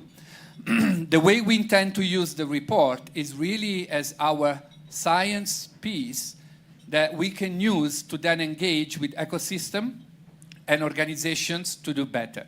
And maybe, Martijn, with your experience also in different countries in doing this, you can tell us more briefly about what are the 4 and 5 sectors that are most important and how to work with them. Yeah, so I think the most important sector is being consumed right now, actually together with built environment, which is food and agri, big land use, a lot of materials, and I think a lot of things that actually are happening, but a lot of more that needs to happen. I think that's a big sector that needs a transition. The other big one is the built environment, almost responsible for 40% of the emissions, and a sector that's actually lagging behind in both decarbonization, but also in circular economy principles. And if you look at your framework, and of course Switzerland is a land in a country where there's been a lot of what we call stock buildup, so a lot of infrastructure has been built. So the challenge there is really how can you reuse that in an effective way? Whereas in other countries, there will be massive buildup of infrastructure. And there the question is how can you actually incorporate new materials, circular design principles, so you don't make the mistakes as we did. Thank you, Martijn. And what we will see today in the event is 3 panels. We're going to start digging into the most important sectors for Switzerland as levers to move circularity further. My last message before we move into that is about the importance of understanding that circularity moves forward through ecosystems. Now, we all extremely good and well-versed when it comes to move forward the agenda of an organization, sometimes of an individuals. When it comes to move forward agendas of ecosystems, it takes different set of competences and different sets of objectives. And that's what we're really trying very hard, as well as Deloitte, to learn more about how do we support ecosystems to advance with their agenda. It takes accountability, peer-to-peer accountability. It takes systems and process for collaboration, but it also takes courage, ambition, and leadership. And that is something that I call for all of you that took a great step today to spend some of your precious time to come and listen to this. and to the different panels. It means you have the right ambition, put as well the right courage, because we need that, and the right leadership. So thank you for that, Martin. And a last line. Yeah, maybe thanks for the partnership. Really appreciate that, because I think we really reached the phase in the circular economy that we need to scale, and that's happening with, you know, for instance, the 440,000 people at Deloitte, but also we're partnering with a lot of other organizations across cities, nations, and businesses. And one of my observations, actually, both at the last COP as well as here, that the notion is really sinking in that yes, we need to decarbonize, and yes, that means renewable energy, and that's well on its way, it needs a lot of execution. But the whole notion of stuff and material management and how we can live within planetary boundaries is the big next challenge for mankind. So I really like the attention the topic is getting, and I hope you can help promote that. Thank you. Thank you, Martin. Thank you. Thank you so much for these call for actions. Dear Marta and also Carla, it's a pleasure to work with you. We would now also just like to tell you that what you hear here, you can deep dive into further documentation. On each of the tables there is a sheet with two-paged QR codes. You hear a lot of jargon, a lot of initiatives, so please feel safe, because you can actually follow up on them just taking the QR codes on the sheets. But now we would love to deep dive further into a country situation, the one of Switzerland itself.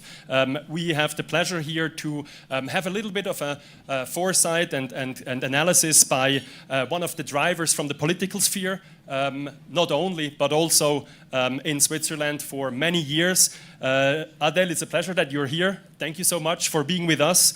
You are on the Federal Council for a state councillor for the past couple of years. Before, you had over 10 years in the parliament, in the national parliament as well. You were a co-lead of the Green Party for several years as well, but it didn't stop in the political sphere for you. You connected it to science and academia. You are a lecturer at the university where you studied, in University of Lausanne, but you're also part of different advisory boards and panels who do more systems experimentation, such as living labs, and also part of a foundation who actually looks at the effects for society of digitalization and technology, and many other things. But we are just very grateful for that you share a couple of thoughts about the current state and where we come from in Switzerland and where we want to go, and maybe also disillusion ourselves a little bit about certain image aspects of Switzerland, a country that's so perfect, it seems. So we're going to hear more about that. Thank you very much for being with us, Adèle. The stage is yours. Je prends celle-là, c'est comme tu veux. Ouais.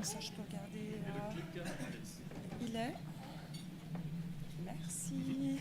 Hi, everybody. Thank you for having invited me. Felix, thank you for all the work you do with the Impact Hub. It's very important for me and for everybody here in Switzerland. So first I have to apologize. I'm not used to speak English because, you know, in the Swiss parliament we have to speak national languages. So I hope there's no German word or Italian word that comes to me, but I'll do my best. So I'd like to present you what's happening now in the Swiss parliament in the field of circular economy, and what is very interesting in our country is that the first debate was a very large public debate in the field of circular economy, because there was a popular initiative in 2010 who was launched by the Green Party. And the objective of that popular initiative was to include the principles of circular economy in the Swiss constitution. So it was really the beginning of the discussion in Switzerland in this field. And there was a goal in that popular initiative. It was one planet footprint by 2050. The Federal Council told us, okay, this initiative is going too far, but we have a proposal, Gegenvorschlag, a counter project in English, with some concrete proposal for having more circular economy in Switzerland. It was in this counter project, there were several points.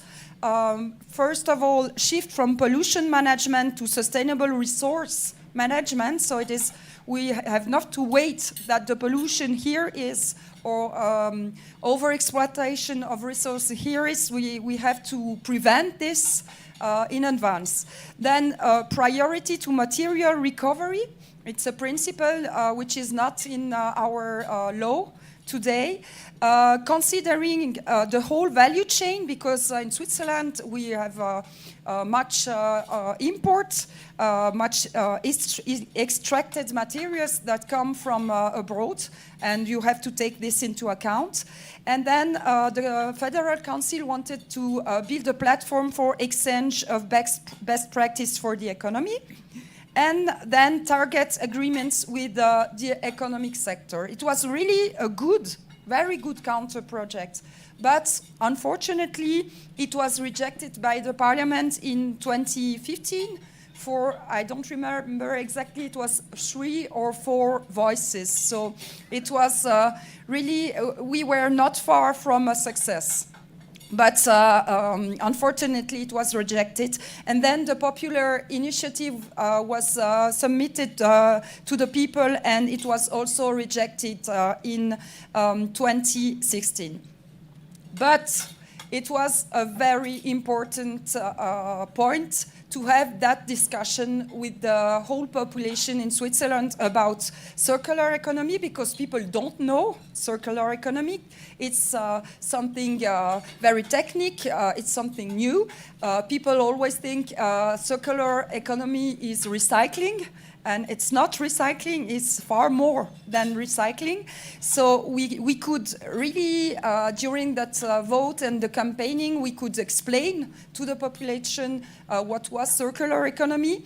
And it gave really a dynamic in the economic sector too, because we had the birth of Circular Economy Switzerland, which makes very good work today. It was very important to have such an association which promotes in the economy and with companies circular economy in Switzerland. Then we have the national research program about sustainable economy, but it's first of all circular economy, which gave very important results. And yes, we had really a process of mainstreaming about circular economy in Switzerland, and large parts of the society and of economy, large parts of companies discovered what is circular economy and began to think about it. And it was very positive in that sense.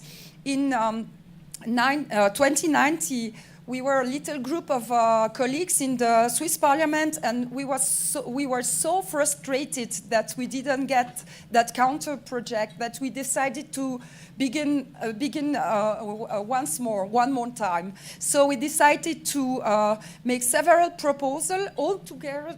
There were not only Green people, but many colleagues from other parties.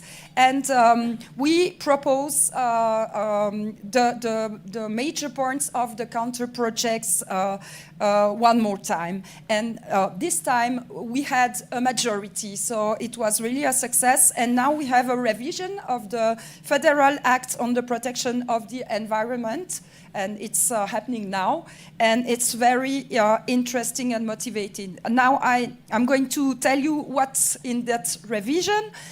First, there will be financing for more than disposal. The system which is now in Switzerland, you can get money for disposal, for waste management, but not for repairing, for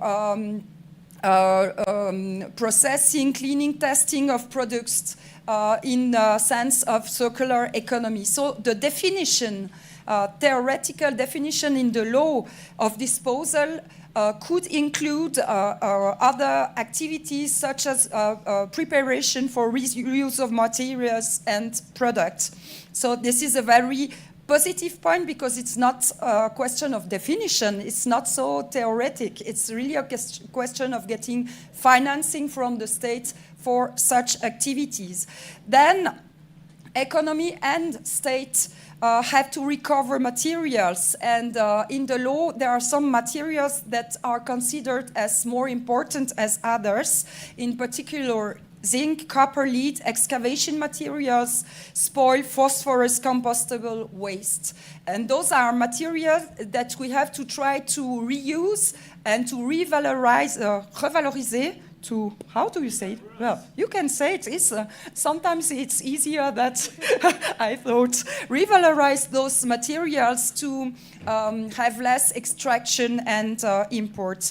Then the private actors could be helped to organize collecting waste for private individuals and small companies. And this is important because you know, perhaps you know, in Europe, there are efforts for which is called extended producer responsibility. The state must not always responsible about waste managing, because if the companies are responsible, they will prevent production of more waste. So it has it gives a good incentive to the companies if they have to manage the whole process. If they are responsible for waste, they will produce less waste. So it's very positive.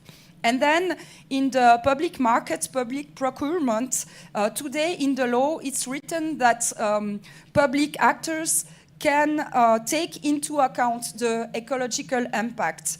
And now they will be forced to do it. They must consider and take into account the environmental aspect in all procurements. Then it's the law, modified law, gives the possibility to have requirements on products and more information on products in several fields. For example, about the service life and use of products, about the possibility of repair and maintenance of products. It concerns, for example, the spare parts. It could also concern the possibility of recovery and reuse. We could have restrictions on harmful substances. I don't know who talked about this before.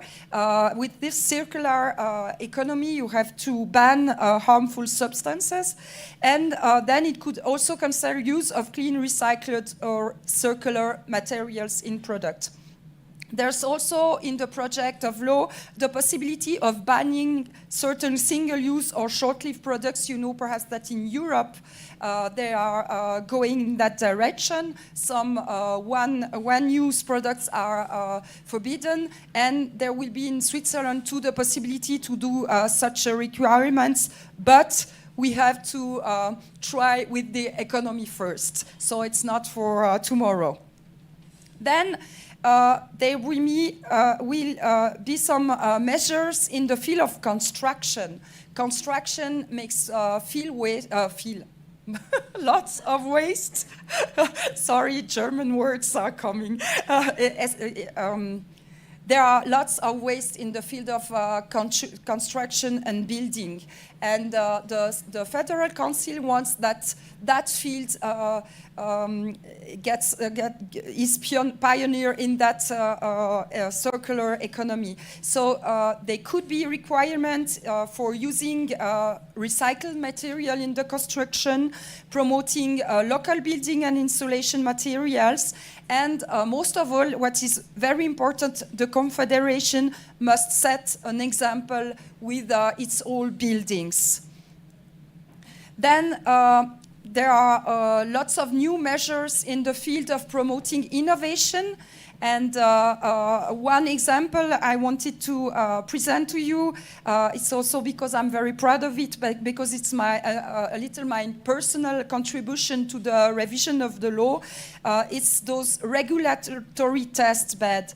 It's the possibility for companies to test innovative business models or products as pilot projects, even if there are problems with regulation. So even if there are regulation obstacles, and there are much regulation obstacles, for example, in the waste field, they can be pilot projects, and so we can test innovative solution, and we can see what must be ended in the regulation for that such innovative project can be developed.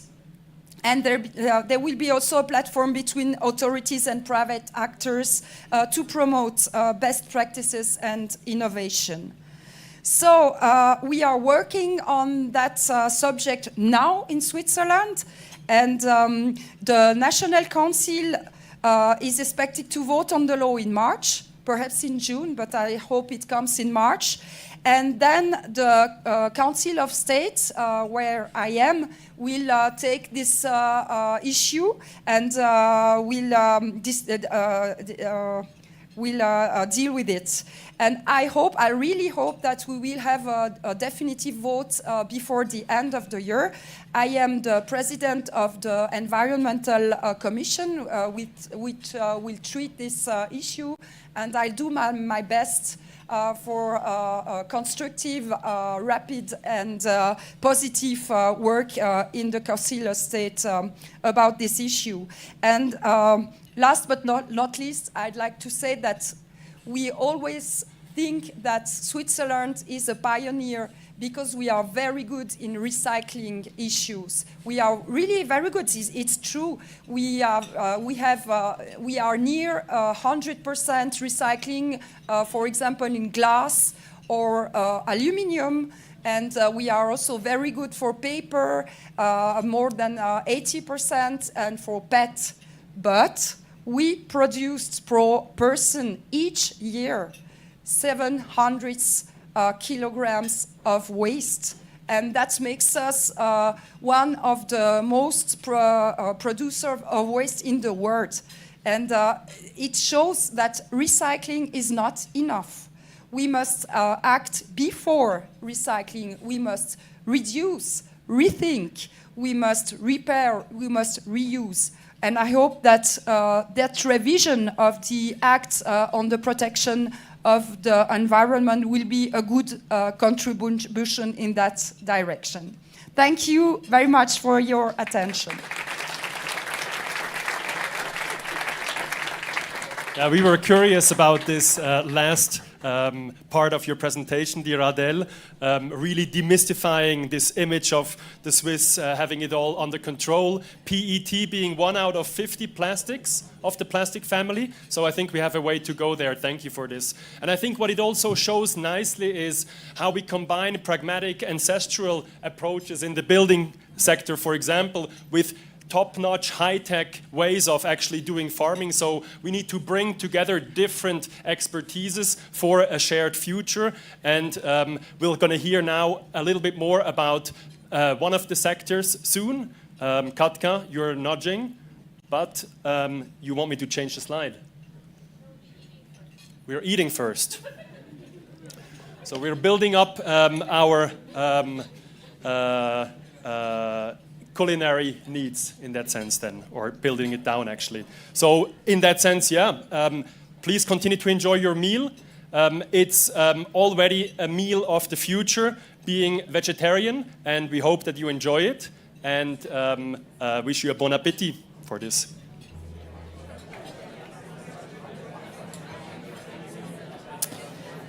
Hi everyone, bon appétit, and I hope not to interrupt your lunch. Keep enjoying it. So it's really my pleasure to be with you today. My name is Joy Jadam, and I'm happy to be moderating this first panel on how to make the built environment circular. So buildings and houses, as was mentioned earlier, are one of the core societal needs. However, to provide for these needs, the construction sector extracts a lot of material and consumes a lot of water and energy. The sector in Switzerland, it also causes a quarter of greenhouse gas emissions. And to continue with this, I have another question for you. So which percentage of waste in Switzerland is generated by construction activity? Is it roughly a quarter, roughly 35%, or roughly 65%? So who thinks it's number one? Who thinks it's number two? Okay, a good number of you. And number three? The majority. And you are correct. Construction contributes to the largest waste stream in Switzerland. And the question today is really how to make this sector less wasteful, less polluting. And we tackle this question with our guest panelists, who I will invite to the stage. We have with us today Magali Anderson, who is the Chief Sustainability and Innovation Officer of Holcim Switzerland. We have Sonja Gehrig, who is the Circular Economy and Consumption Sustainable Procurement in the city of Zurich.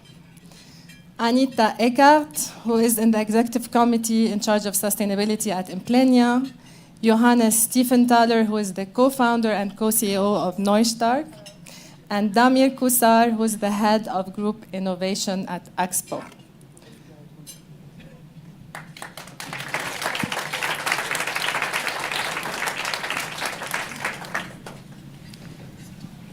You don't want to sit under your names? You don't want to sit under the names? Oh. So we're wrong. So it's Just to follow the... Okay. Sorry, I'm the first one who went and created the mess. I apologize. So we have two main questions for you today. First, we'd like to hear from you about the practices that your organizations are doing in order to further advance circularity in the construction sector. And in your interventions, I would like you to please highlight any stories or practical examples that would serve as insight for our audience here today and online. Whatever really, I'll also try to make it very practical in terms of challenges and barriers and what your hopes are for the future. So we start with you, Magali, first. Yes, thank you. So thank you for having me. Very happy to be here to share a bit of what we do. Holcim is a Swiss company, major building material. So everything that was said earlier, you know, how much a built environment create waste in Switzerland, etc. Well, I feel extremely concerned. And what we are doing about it a lot, if you remember the first question, how much circular economy, well, for us, it's completely critical to our decarbonization. We can't do one without the other. And we are really looking at it not just as it was said as well just before, waste as recycled, but waste as a way of thinking, or circularity, sorry, as a way of thinking how we build. So we use it in different ways. Our site, today we use 54 million tons of waste.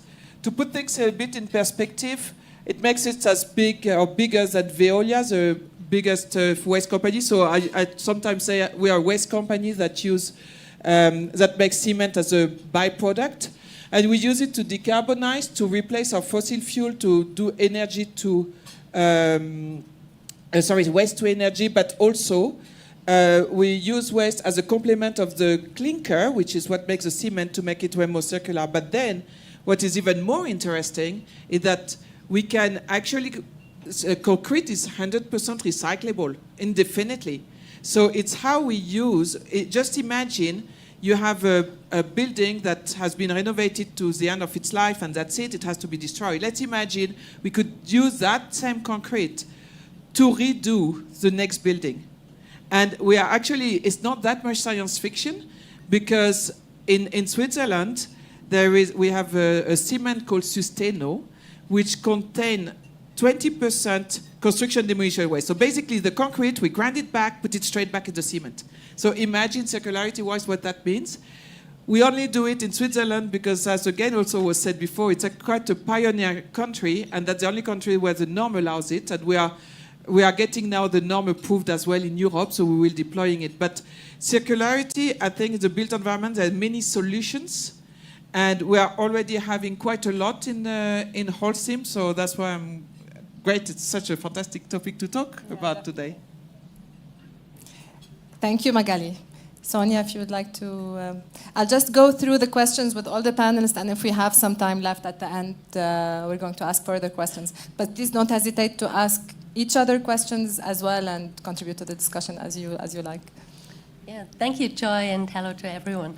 Circular economy is not something that we have, it's something that we develop together. This is very important to understand. So the cities, they need to be role models and leading by good examples. For example, we use recycled concrete for all public buildings now for 20 years. And also carbon-reduced cement with, what's the name, slag sand in it to bring down the carbon footprint. And this is, the idea came up with some city architects who followed it, and there was a successful public-private partnership coming out of this. And it's also a good example how we as cities can change the market a bit, and that supply often follows demand. So if we demand something, we can change the market, and we can make it more sustainable in a way. And we support you. And you support us, of course. But also it was only possible because in Switzerland, probably in all cities, we have a very long tradition in separating and recycling all kinds of materials. For example, construction waste, demolition waste. So the idea was to use this demolition concrete and build new houses from it. And also important is, if you have an idea, you just need to do the first step, and then you see you can do it, and we do it for 20 years now. Now the circular economy is doing the next steps and is also keeping the materials and products as long as possible in the material and consumption cycle. Another example, like in Zurich, we plan to provide all citizens with a repair voucher. It's not construction, but a repair voucher. And we think to boost the supply and the demand market on the same time, in the hope that people use, or they don't buy as many new products, but have them repaired, and they can choose if they want the textiles or the furniture or the mobile phones, electronics repaired with this voucher. And yeah, thanks. But it's very important also to say that collaboration and cooperation is very important to us. We cannot do it alone, that's for sure. And so the city actively supports all kinds of initiatives, not only like SME and startups, but also citizen initiatives. For example, like local sharing initiatives or things like this. And yeah, it's also important for us to understand that the circular economy is a key lever to bring down the indirect carbon emissions, and as we thought before. And in Zurich, we have a net zero target, not only for the direct carbon emissions, but also for the indirect carbon emissions, which is minus 30% by 2040. And for this indirect carbon emission target, we need the circular economy model. And we need all actors to achieve, finally. This is an important message to me. And also that, yes, if you have a thought, it's a process. We have to think about it and just try it out. It's a process. Maybe it works, maybe not, but we can make the difference sometimes. Thank you, Sonia.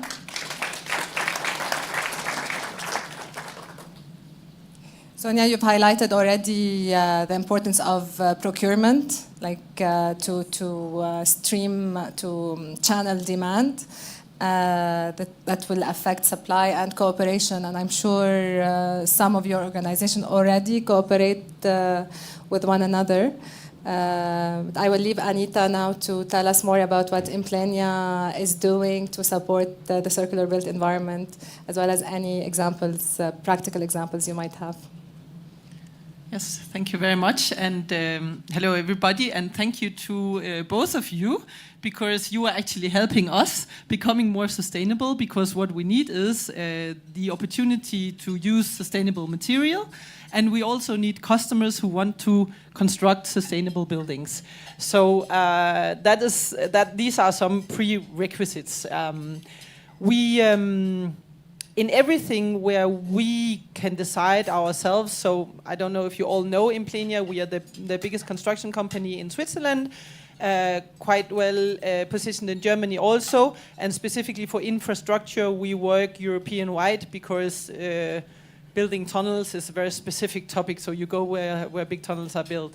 Specifically about infrastructure, by the way, is that there we try to use the material we have on construction site. That means when we have excavation materials from tunneling or from special foundations, we have small production units that can wash the material, so we can use the gravel directly into the cement production that we can do on production site. So at least we don't have the transport emission due to transport, and we can use the material we have on site.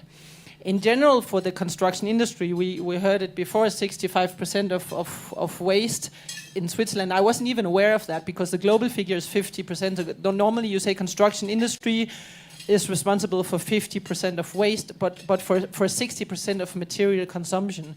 And we at Implenia, we've had a sustainability strategy since 2007. And we've tried to reduce our own carbon footprint, so looking at scope 1 and 2. But it's obvious also, listening to those figures, that scope 3 is much more important. So what we build, how we build, and specifically with what we build is really, really important for sustainability. And when we talk about circularity, it is an area where we are not in the construction industry too far yet. There are lots of good ideas, good initiatives, but there are not yet good standards or even great volumes of examples of construction with circular materials. So we try to reuse what we have, and we try to develop, when we develop our own, on our own land bank, when we develop real estate portfolios, we try to develop with products that can then be reused, taken apart and be reused, or using very sustainable material, as for example timber. So 50% of our own real estate development portfolio is made out of timber. We build in Winterthur the tallest timber building in the world, which is 100 meter. And a timber building, just for you to know, also uses concrete. We always need concrete. We never get, we have not got any solution to not use concrete. So no matter what we build, we need concrete. So in the timber building in Winterthur, we need 80% less concrete than in a conventional building, which is quite a lot, but we still need concrete. Thank you. To talk more about concrete and the material we use in construction, I will ask Johannes to please introduce your startup and the work you do. Thanks a lot for the invitation. So Neustag removes CO2 from the atmosphere and stores it permanently in concrete. And we do this primarily to generate negative emissions and to basically address hard to avoid emissions of, for instance, cement manufacturing, but also agriculture. So if we think now about circular economy, we also, I would say, quite involved there, because how does it work? So buildings are actually deconstructed. The concrete is then crushed at concrete recyclers, where we come in and sequester CO2 there. And the CO2 comes today from wastewater treatment plants, so basically also from the same urban area, from the same city. And then this material, the carbonated concrete, goes back to usually roads, or it also goes back to buildings. So basically we close, I would say, a carbon cycle within the construction industry. And how do we collaborate? So we actually we actually collaborate with sources and sinks. Sinks are, for instance, Holcim. We have a collaboration there where first plant is going to start up in Q1 this year in Switzerland. We basically set up a commercial agreement where we deliver the technology, but also the business model and the CO2 supply chain around that, and the certification such that we can actually quantify the climate impact.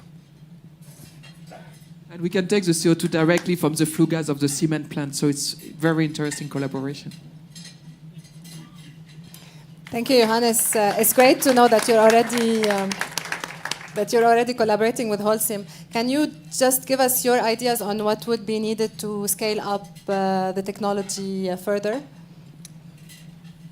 So, would say what helps is what we do today is that we basically finance this through the voluntary carbon market, which is, I think, still of limited size. And what helps a lot is if, I would say, for instance, cities specify in their construction that they want to have such type of material, because this is going to generate a big demand and also a big sign for the market. And in the end, it all comes down that one has to make a business out of that in order to scale that. Okay, thank you so much for that. And last but not least, Damir, please give us your thoughts, like tell us what your company is doing, but also tell us more about what you think the role of innovation is to further build a circular built environment. Yes, thank you very much for having me, because I'm the only one who is not directly involved in the built environment. It's nice to be here. But Oxbow is the largest renewable energy producer in Switzerland, and we are solely driven by our purpose to enable a sustainable future by innovative energy solutions. That's why I'm here now. And we are trying really hard to find, also to build up more renewable energy sources around the globe to really enable such a circular economy from that perspective. And for example, we have recently started a new project and finished in Spain, where we are using the waste from livestock to produce biogas and feed that again into the local gas network. And we are exploring also new technologies like digital twins or BIM or advanced analytics to understand how our production sites are really working. And if you can gain 1 or 2% more efficiency, that's a huge benefit for the whole environment actually. And now from my side, also from the innovation perspective, we are really trying hard to enable our employees also to think outside of the box, to enable them and educate them in topics like innovation, like foresight, so that they are long-term thinking and they are able also to be bold and able really to do some innovations. And I think this is also the key for us to succeed long-term. And of course, we cannot do it by ourselves. So we are also eager to collaborate with startups, partners, universities, and also just exchange. It's helping. Because, for example, with Implenia, we are regularly meeting in an innovation circle so that we are learning from each other how we can do innovation in that field as well. Thank you so much. I think being bold is really the key word here. To start somewhere, not to be afraid that it's not perfect, but really to start somewhere and to collaborate, to engage all the stakeholders. I know it's a very interesting topic and we would love to dive in deeper, but unfortunately we don't have a lot of time. But please feel free to carry on the conversation with our panelists here or online later on. And we have some exciting announcements also further on in this event. For now, I would like to thank you all for your very interesting insights. And I give the floor to Katka for the next panel. Thank you. Thank you.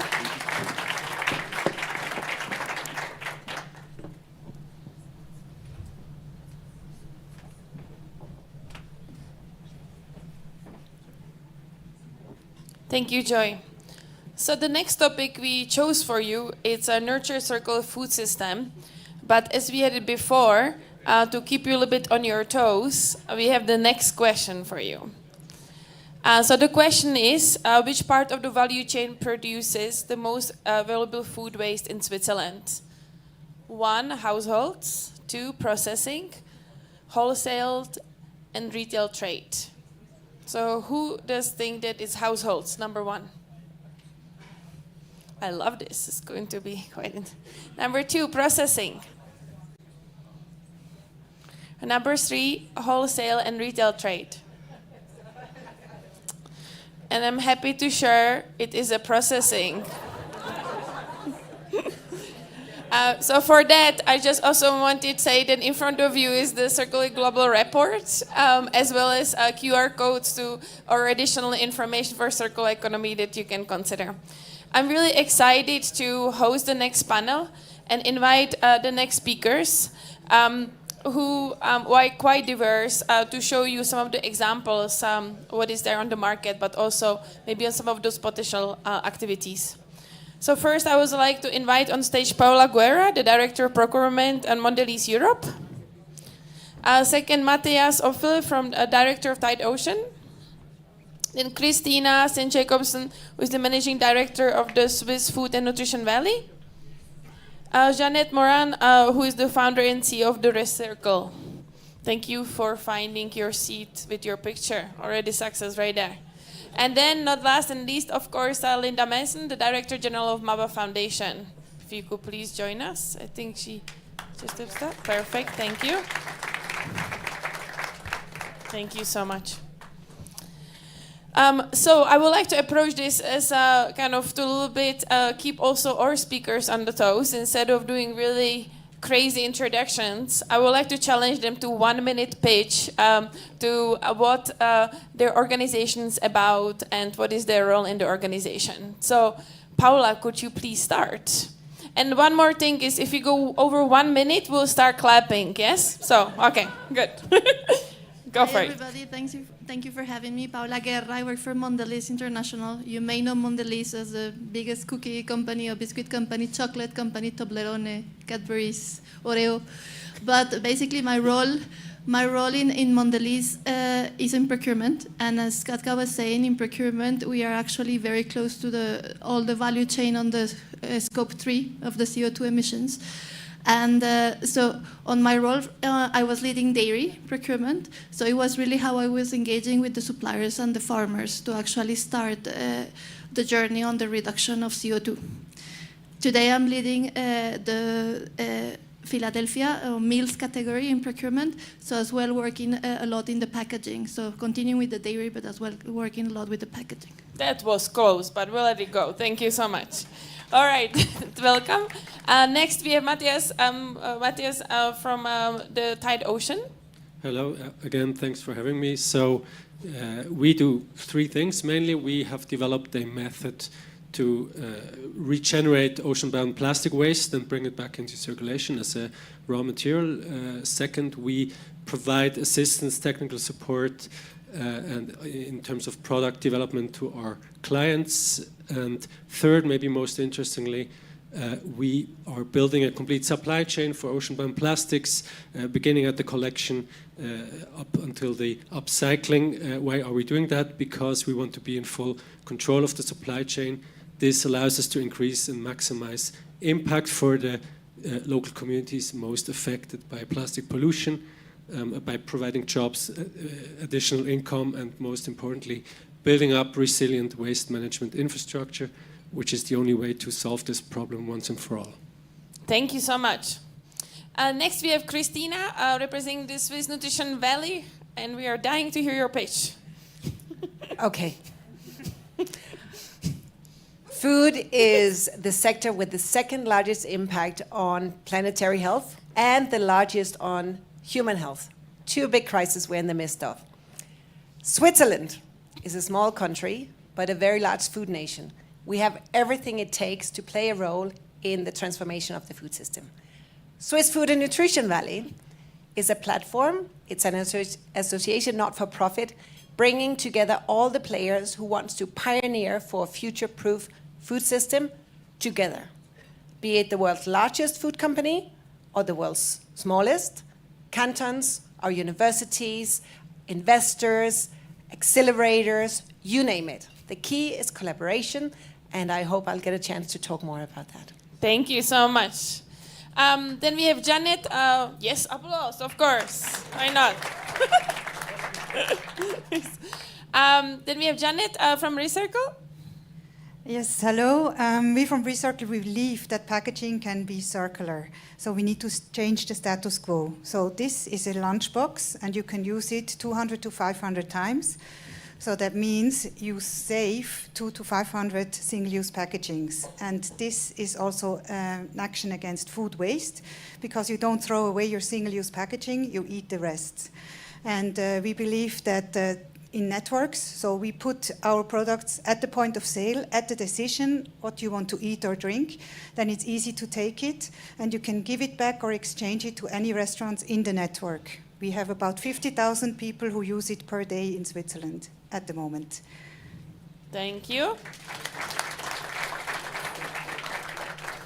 And last but not least, we have Linda from our foundation. So Linda, tell us your pitch, please. Hi, happy to be here with you today. I see a lot of familiar faces. Hi, all old friends, and hello, all the new friends. Those of you who are very attentive can see I'm wearing my favorite scarf. The picture back here has me wearing exactly the same scarf. You can tell, if nothing else, I'm consistent. I'm the CEO of the MAVA Foundation. We're a family philanthropic foundation, so we give support to others who do the work. So we have the easy job, we just give out the grants. We work in the field of nature conservation and sustainable economy. Within the sustainable economy portfolio, we are big supporters of circular economy work, including the work of many of you here in this room now. Thank you. The family that's behind our foundation is the same family that hosts this tent and helps to put on this whole program. So there's a link all the way around here. Thank you. Thank you so much. So I love the challenge of the pitches. Now we will go to questions. Promise, not too challenging. So one of the things that why we are here today is that we really would like to showcase examples. You know, all of you are really passionate about what you do, which really showed through the pitches. But can you maybe tell us some of the examples that you are implementing with your organization, you know, through initiatives, through collaboration, through processes, through the change that we need to see to accomplish the higher numbers, as we heard earlier today. So maybe if we can start with Paula, would you like to take that one on? Yes, thank you, Katka. So as Mondelez, we really are concerned about the challenges on sustainability, both on our planet and our communities.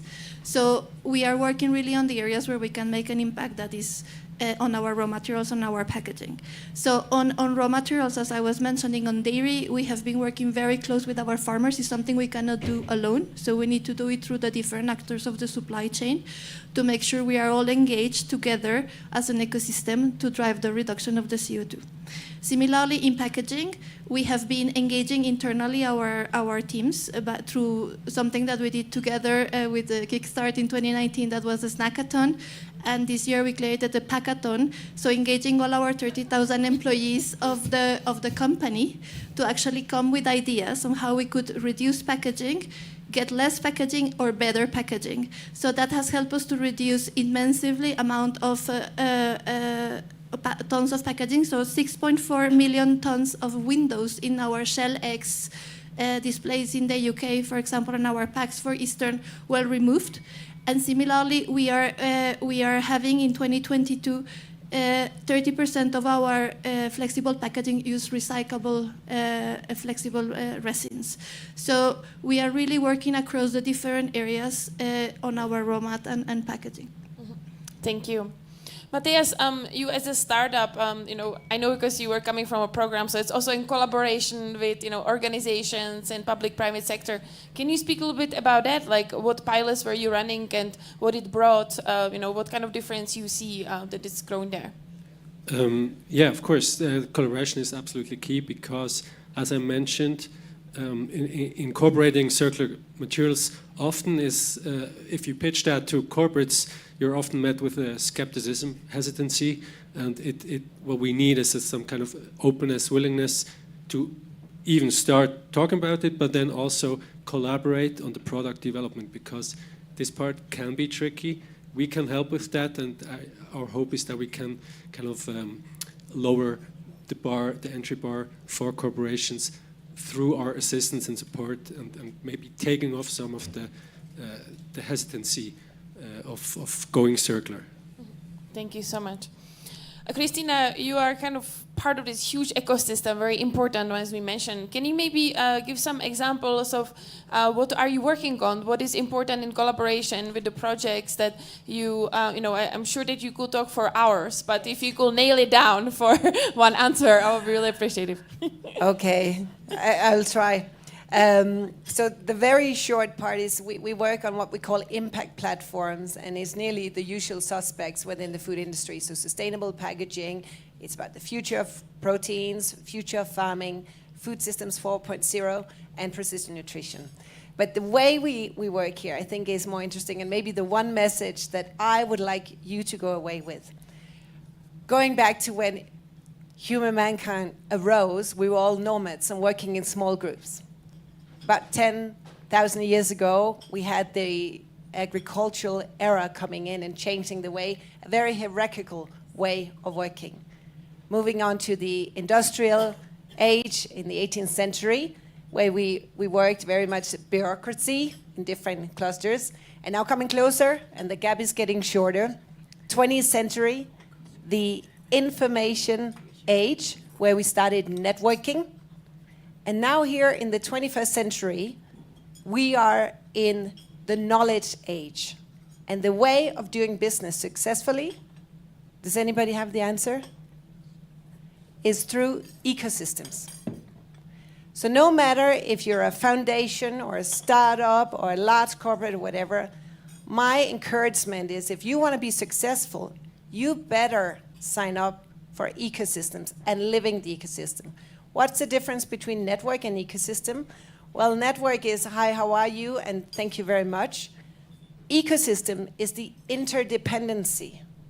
It's not always very easy to see on the balance sheet, but it's the openness, the collaborativeness, the us coming first, the ecosystem before the ecosystem. So that is the one thing. I'm hijacking your question, I know, Katka. But that's the one thing I would like to encourage everybody to go away with and spend a minute thinking, how can we within our organization step on being an ecosystem player? Thank you so much, Christina. For those who have not been a member, I think you should be a member for really obvious reasons. So we will move to the next question. Janet, can you maybe tell us, for you, it's quite a movement and kind of the change. So it has been for you. Can you speak maybe about the initiatives that you're excited, that you feel like, hey, this has been really kind of great example of that I would like to see more of that, and and just through the development that you've been engaged with. Well, it's a whole network of pioneers. So we started with one restaurant, and now we have in Europe over 2,500. And this is also a collaboration and kind of an ecosystem, because without the restaurants and the takeaways and the consumers using it, it wouldn't be possible. So, and if we do our job good, Tide Ocean will be out of resources. Thank you so much. And maybe Linda, we have been, as you mentioned, supporting many different projects, really influencing quite a lot of stakeholders. Can you maybe share some of the, maybe one or two that you're really excited about, that you feel that people should say, hey, you should be really engaged or learn from it, and maybe try to implement in the future? Okay, this was really hard to narrow down some of the good examples. We have accompanied the circular economy movement from way, way back. When we first became engaged and started supporting different actors, the Ellen MacArthur Foundation had 4 staff. That was a long time ago. I think they're up to 300 something now. Is there anybody here from the Ellen MacArthur Foundation? Yeah, anyway.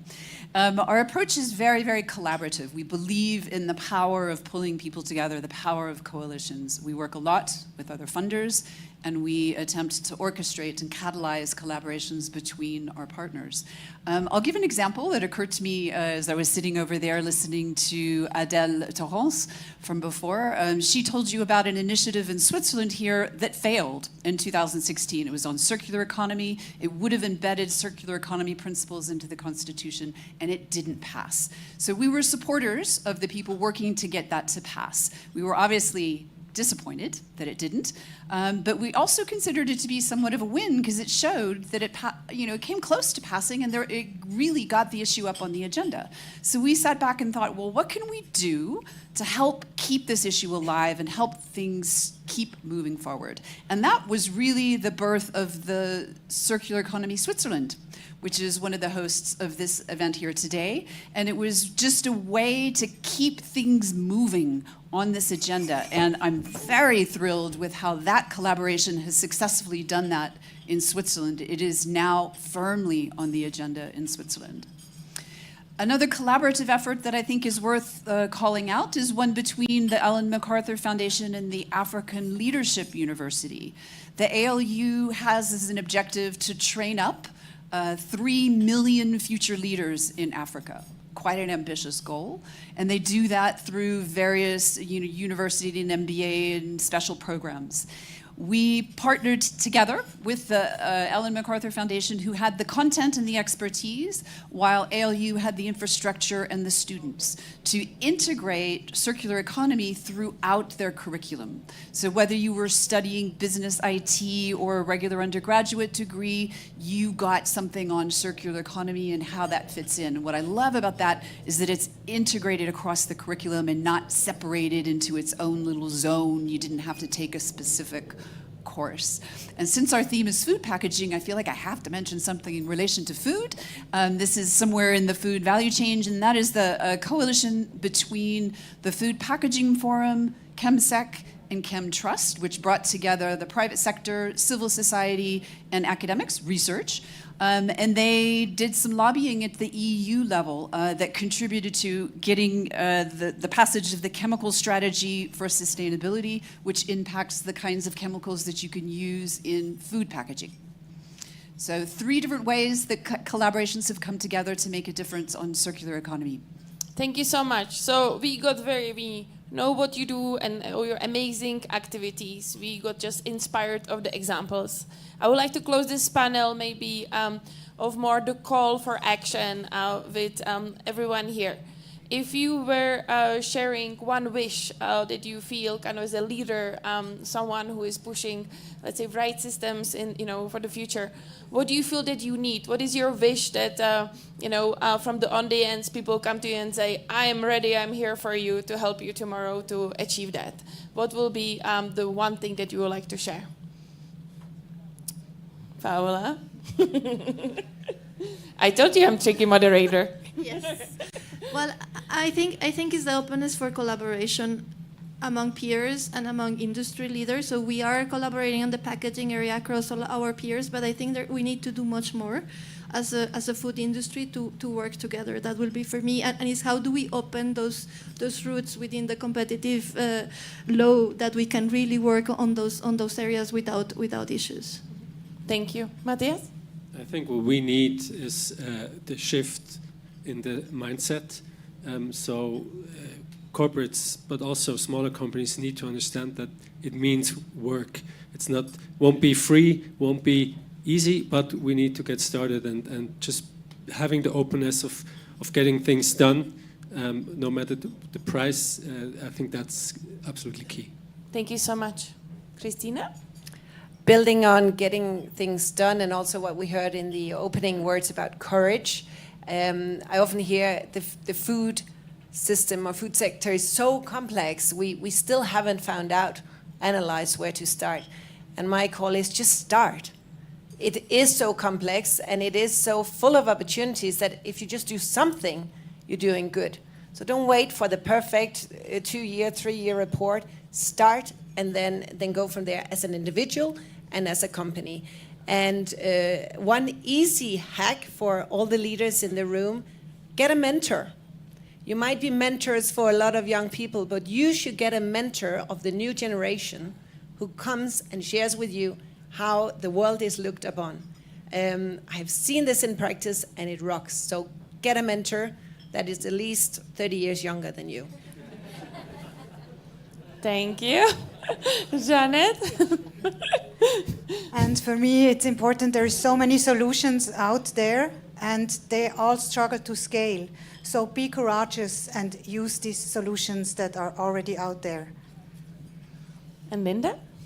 Okay, going last has its benefits and its drawbacks. You know, the drawback is, I was going to say that. So while echoing the collaboration, while echoing just try, don't wait for the perfect, let me come back to the idea of coalitions. One of the approaches we've taken at MAVA is pulling together people who work in the same sector on the same issues and having them develop common strategies. We would then fund the entire strategy with transparency on who was doing what and how each piece led to contributing to the whole. I think we tend to work in our own little areas. I think we tend to work in our silos on our thing with our heads down, working so hard, doing our best. But lift your heads up, put your heads together with those around you working on similar issues, and do it in a way that's complementary so that we can achieve more together.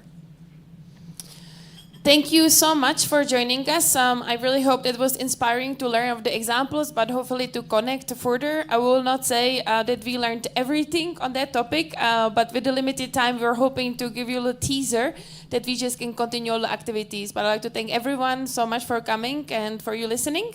So thank you so much to the panelists. For the next topic, we will have the last panel, which is focusing on financing circle systems. And I would like to invite my colleague Felix to moderate that. Thank you, Katka, and thank you for all your great insights, dear panelists.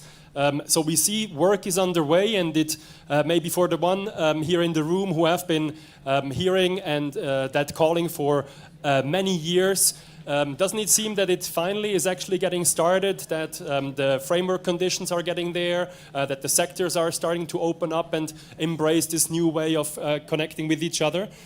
So it seems to be quite good underway, but the question maybe is also what kind of resources beyond courage and beyond a different mindset does it take, particularly actual investments into these circular systems. So just a brief question to us here in the room. Even though we don't have it on the slide, how much of the global capital goes into circular economy investments at this stage? Is it 3%? Is it 9%? Or is it 21%? Who is for 3%? I think we stop here. You're right. So I think there is a way to go. And this is why I'm really happy to welcome our last but not least panelists on stage to tell us more about how the financial sector is defining its role newly to actually fuel what needs to be fueled in terms of bringing circularity forward. So I would like to welcome on stage the first panelist, Alice Dal Fuoco. Is it correct enough? I leave it to you. You are head of innovation at Post Finance. You are a believer and a practitioner about open innovation. So what we are trying to embrace here together in this discussion about collaborating, you are already doing for a long time. Thank you so much for being with us here, and looking forward to you sharing your thoughts about what Post Finance is doing in this sector. I would like to also invite on stage Patrick Gaudier.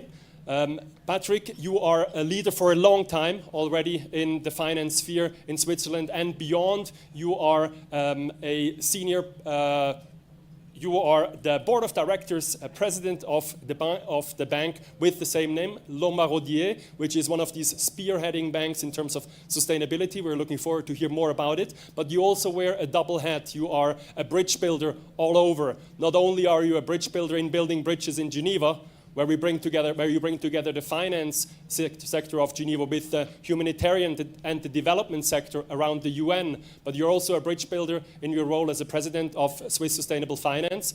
Thank you so much for honoring us here with your thoughts in any... No, we're going to do it again as before. No, you need to sit exactly where your picture is. Very important. Exactly, yeah. And last but not least, James Crawshaw, please join us on stage. James, you are representing several things that we have heard before. You're representing actual capacity of measuring impact with the startup that's almost now actually just a proper SME in Jova.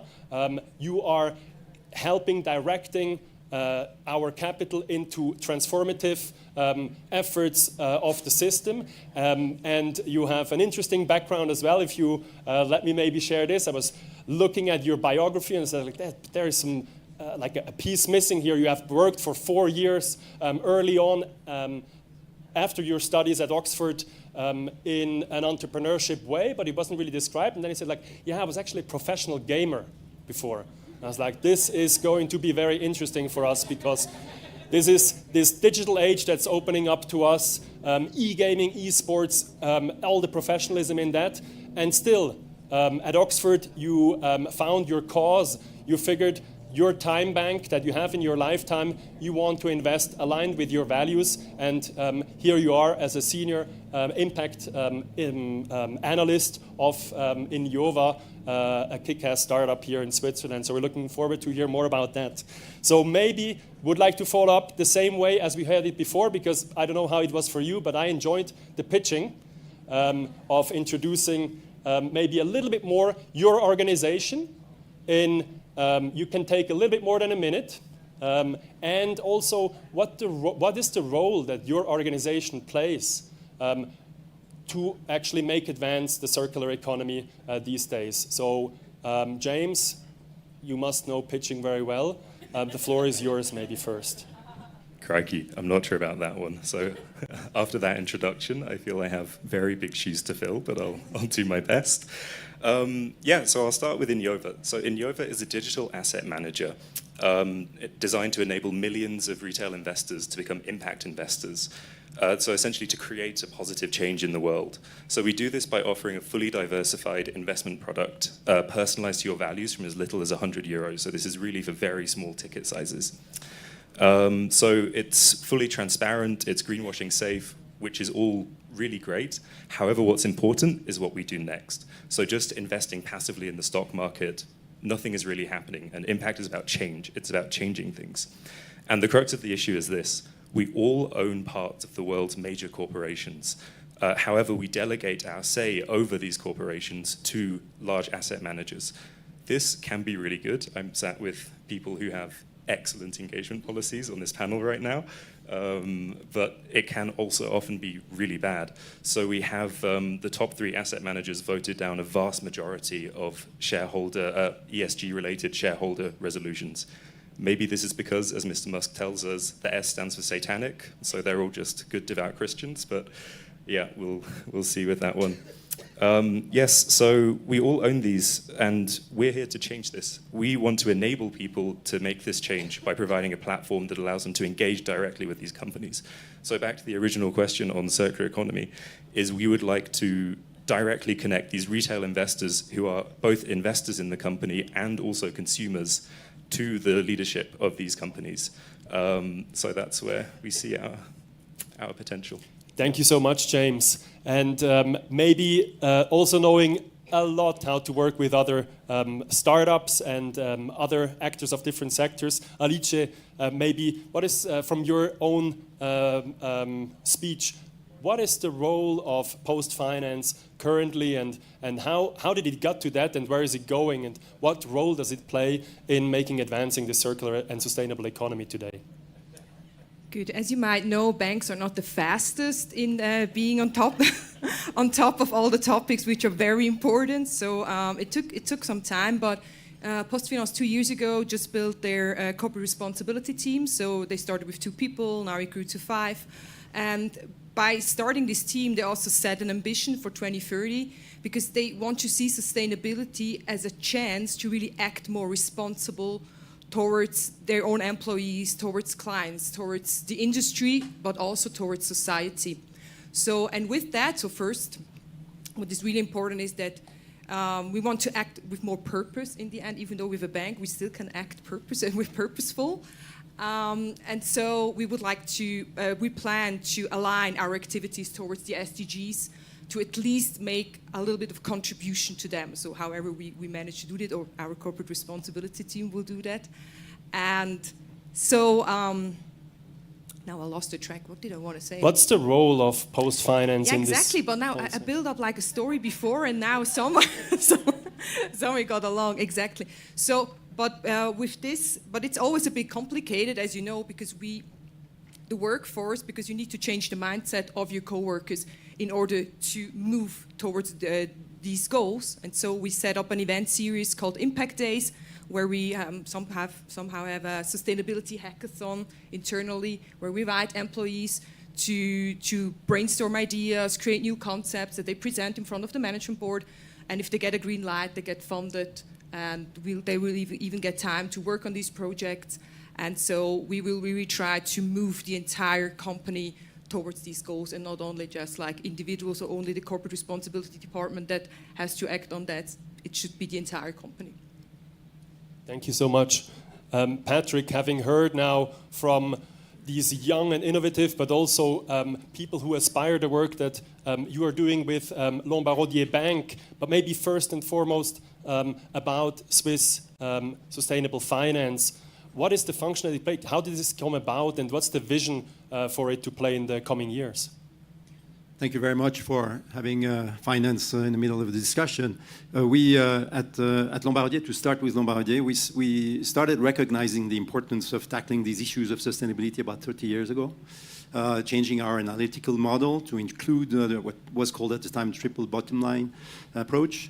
We have come a long way since then, and have then developed a top-down view of the world that should be the world that is sustainable, that will dictate and is dictating today our whole priorities. This world is a cleaner world, is a leaner world, is a more inclusive world, and is a more circular world. So that means that circularity is really at the heart of everything we're going to do in terms of investing and recommendations in terms of investments. In this respect, we have defined the 3 priorities of our investment approach the following way. First and foremost, we believe the world will have to transform completely its energy system. So electrification for us is a major focus point. The second is that nature and ocean are going to be of the essence in the future. So anything that has to do with whatever we discuss here, going from promenade, this number, to the number 0, has to be core to our investment approach.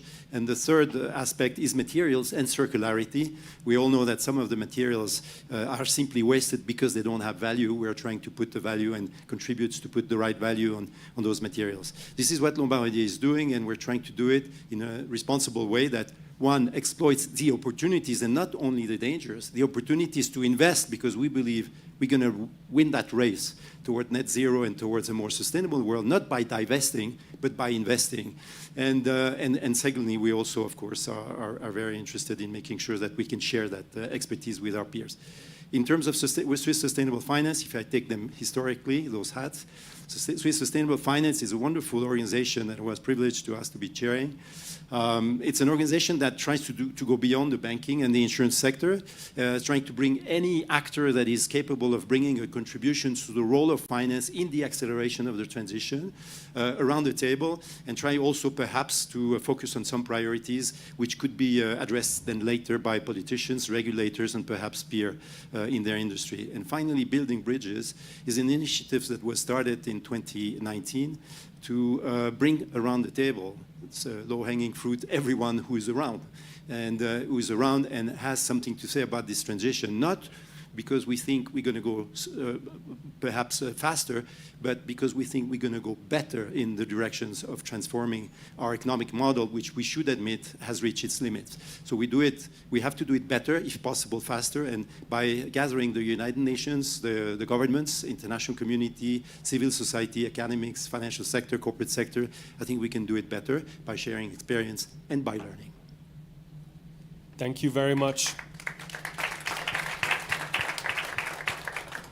So maybe when we think back of kind of like the umbrella of today's event, yes, there is a lot of numbers and we are in this age of knowledge and sometimes this knowledge is overwhelming, but finally it's also exciting, right? We knew half of the side about the consumption and now we figured, there is also the other side, what's coming once we don't use these products anymore, so we have the full picture now. But going back to the umbrella, beyond numbers, collaboration, this mindset that's required, that we are part of a system, we can play a role.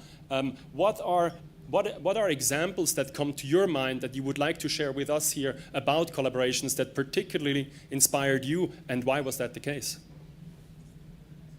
Yes, so I'd like to point to a very specific example. So collaboration is at the center of our engagement approach. We really think this is key to getting anything done.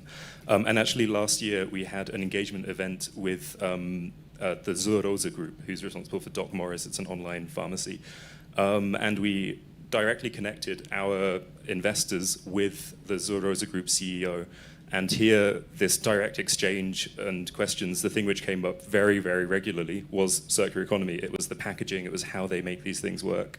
And what we then ended up doing was help them with their sustainability strategy on how to reduce this in a kind of almost consulting style way, build out this strategy in line with what our investors wanted. So that's one very concrete example I can think of. And I think, yeah, kind of helping these companies build very strict kind of procurement rules and inspiring them with what the investors want is a really good way to build a collaborative, effective impact. Thank you so much. Alice, is something coming to mind to you that you say, like, you should know that? Yes, yeah. Because as a 100-year-old financial institution, I really have to say, collaboration is really key, especially to innovate in the era of sustainability and CE. So we started collaboration 3 years ago with Swisscom and Climeworks, where we created the Swiss Climate Challenge app, where we as a bank wouldn't have nothing to do if you think about our past role, like in the financial sector. But then we came in as the role in issuing a green coin, like a behavioral-based currency that, depending on your mobile footprint, people get rewarded, and then they can use the coins in a green marketplace where they can use them for Innova, for example, to invest in Innova, or to use it at farmy.ch or buy an SBB ticket and so on. I think this is one example. And the second example was an initiative that came out of this Impact Days hackathon, or whatever, that we collaborated now with the mobile app platform here in Switzerland, that new employees or employees shouldn't get always new devices like a new mobile phone, that you get a refurbished one, which also will work fine for the next 3-5 years. So this is a second initiative we did together with mobile. Thank you so much. Patrick, I think it's completely open to you from which bucket of action that you serve yourself with, but you as a persona as well, maybe something also that you personally are excited about, that you say, like, more of that would really make things accelerate in the right direction. What is an example of a collaboration or of a partnership that you think we should all hear about? I have many in mind. I'll take just two. One is the collaboration in the field of education. I think if we want, in whatever function that we have and responsibility that we have, if we want to tackle these issues of sustainable transition correctly, we just have to recognize it's extremely complex. The bankers only knows about banking and has to learn about the rest, and that collaboration in the field of education is really important. And I think in this respect, the collaboration that we are establishing, for instance, as a bank today, with main universities active in this field of research that has to deal with the various chapters of the transition, is just second to none and extraordinarily important, whether it's in Switzerland, as we do with EPFL, for instance, or we do with Oxford University. It just brings the professionals to have the right level level of understanding to make sure that whatever else he or she does is going to take the right direction. The second is, again, an issue of working together in the field of acquiring the knowledge. Take, for instance, a recent initiative which has been taken by what is called the Alliances to End Plastic Waste, for which we are today being asked to look at investment opportunities, including in startups and new technologies. It's very important just not to stop at the industry versus the finance or technology limits, but just to make sure that whatever industry can bring into the analysis of the opportunities for investors to invest is being completely integrated in the process, and that this mingling of the two expertise can bring to faster and better solution. And this is something that comes to mind as a good example to pursue in other fields. Thank you so much. And maybe just the last short answer to the following question, a little bit similar like the one that you asked Katka about the wish that you personally hold for us to hear about the future you want, but also it could be blended or be an investment advice for our own, for ourselves. So pick and choose whichever you'd like. James, could we hear from you? Sure. So I'm not a registered financial advisor. For legal reasons, I have to say this. But yeah, my advice would be to check what your asset manager is up to. See how they're voting. These are normally all reported online. Check how they're voting. Is it in line with what you really want from your investment? And also, if you have enough money and can take the risk, invest in startups. Thank you so much, James. Alice, what would you have as a wish or as an advice for us? I think as my wish or advice, like to get or become more resilient and to be really open for the change, because I think the change is here and some people don't want to see it.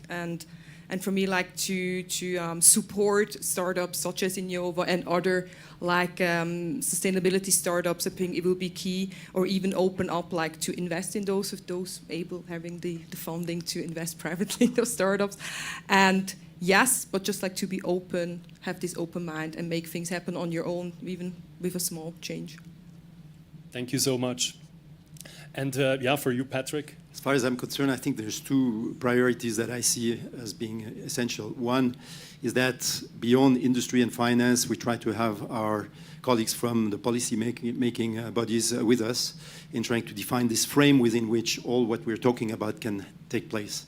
And in order to that, I think there's one priority which for me is absolutely essential, is to tackle the subsidy issues. Because as long as we have contradictions between what governments may be doing, for very good reasons, by the way, collateral reasons, without tackling it globally, I think we will have a difficulty convincing all our members in the industry to go forcefully into that direction. And the second, perhaps, is to try to be a little more forceful on pricing some of the main externalities. Two of them, carbon, of course. Let's continue, please, to put in place this mechanism of pricing carbon correctly. And the second is of course, putting a value on, for instance, nature assets, which will probably be part of the solutions of the Global South discussion that is taking place now. Thank you so much, dear panelists. Again, James, Alice, and Patrick, for your attention and your presence here and sharing your thoughts with us. Really appreciate it. Thank you.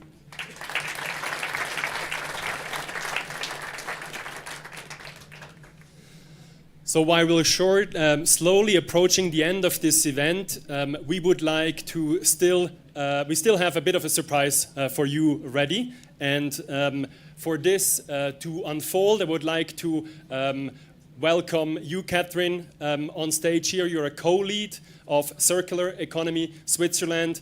What is the organization that is actually having more and more activities to run? And together with our dear Carlo, who is also not too far away, I think we're all getting ready for hearing what are these announcements that we should know of, because they maybe might be for us next points to consider for our own use and our own leadership in this transition. Catherine, please, the floor is yours. Thank you, Felix. Hello, everyone. Today we have heard. Thank you. a lot about collaboration actually, and how important that is, and how mutual beneficial it can be.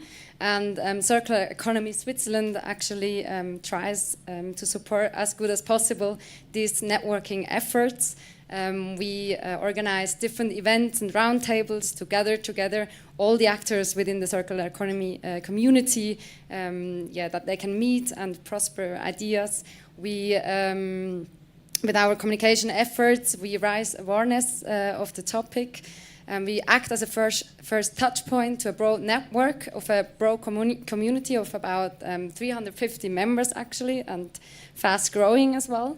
And we also advocate for good frameworks that are actually beneficial for a circular economy in Switzerland. But that sounds like a lot, and we cannot do that all on our own. That's why Circular Economy Switzerland has developed several possibilities how you can participate in that movement in Switzerland. And one way is to actually sign a charta, which is kind of a self-declaration with a common set of principles for the circular economy, and you find a leaflet on your table with some further information. If you are interested in joining the community, you can see on the QR code and also share it with your network, with the people who might be interested in joining the network. Then we are also not alone at Circular Economy Switzerland that think that collaboration is important for the transition to a more circular economy in Switzerland. And that's why, and as we've seen today, Impact Hub Switzerland, Kickstart Innovation, and Deloitte also are convinced of this idea. And that's why we have joined forces to actually come together to develop the first Swiss Circularity Gap Report for Switzerland. Yeah, and we have heard a lot of insights as well today in the Global Gap Report. Thank you very much again. We will launch actually the Swiss Circularity Gap Report on March 20 on the General Assembly of Circular Economy Switzerland, we'll present there the results for Switzerland. And at that moment, I would like to invite all partners on stage, Impact Hub, Felix, Katka and Carlo, because that's not the end of the journey.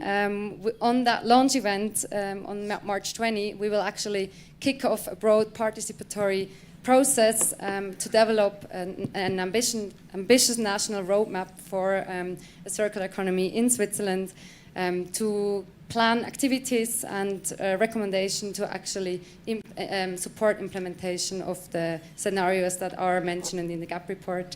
And maybe, Carlo, you want to have a final word on the roadmap? Well, the final words is for all of us in general, but thanks for that. I think what we've been told over and over in the past month is not just another report, right? And that's a first statement. I think we really need the report to give us the science and the basis and the number to understand where the levers are.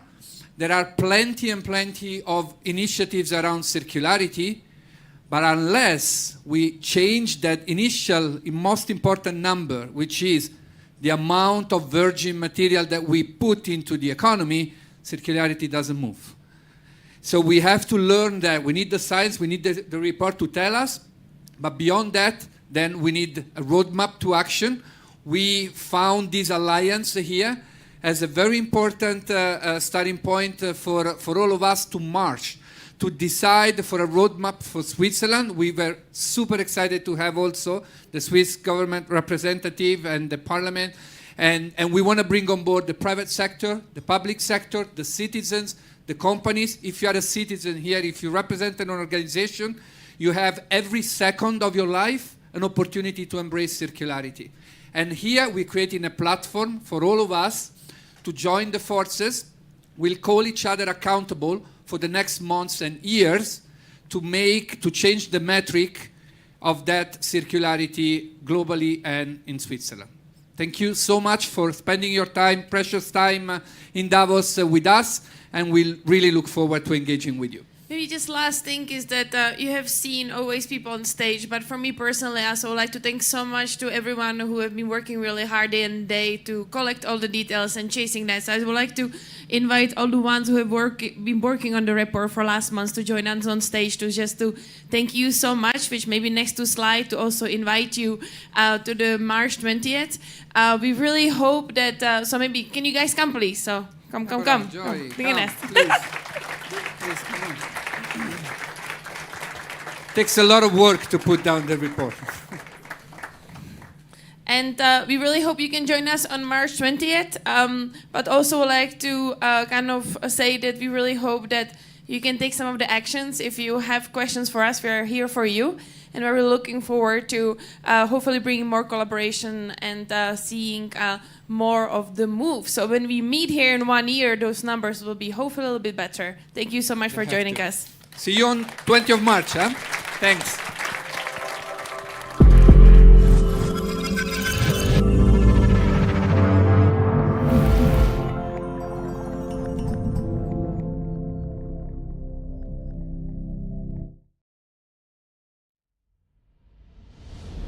Welcome. Thank you for joining us tonight, for joining Intent, Nature Finance, and the Task Force on Nature Markets at tonight's dinner on governing biodiversity credit markets. I'm delighted to be your host tonight. I'm Sandra. I'm the head of communications at Nature Finance. And a moment of truth, I'm not a content person. I'm in communications. I was trying to think of something really clever to say about the content. I know, but I found something that's closer to home. This topic, the space that we work in, is very close to my own heart, and so are words. So I'm going to open with a quote, my favorite quote, which is by Arundhati Roy. "Another world is not only possible, she is on her way. On a quiet day, I can hear her breathing." And what does that have to do with governance? Well, I personally think it has everything to do with governance, because the only way we make that new world happen is by radically transforming the governance of markets. And I think we have a chance here. I know it sounds cliche, but we have a chance to connect the dots on all of the incredibly innovative governance advances being made by many different actors and actually try and make that new world possible.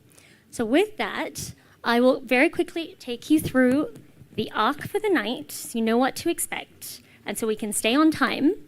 And so we can, Daniel, be nice. All right.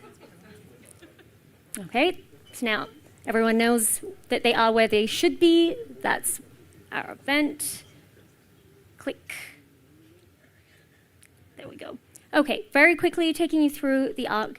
Andre Hoffman was not able to attend. Sandrine Dixon de Clèves very kindly agreed to step in as a member of the Task Force on Nature Markets as well. I won't go through all of the names, but you will have both food for thought and actual food.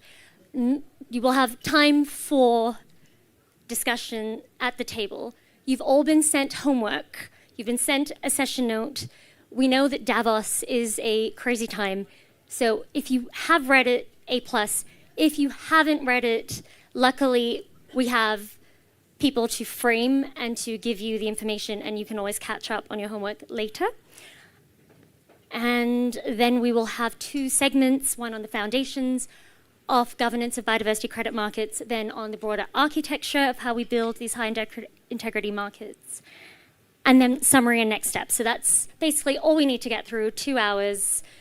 And then we'll carry on from there into the year. Okay, so I would like, if we have Sandrine in the room. Hi.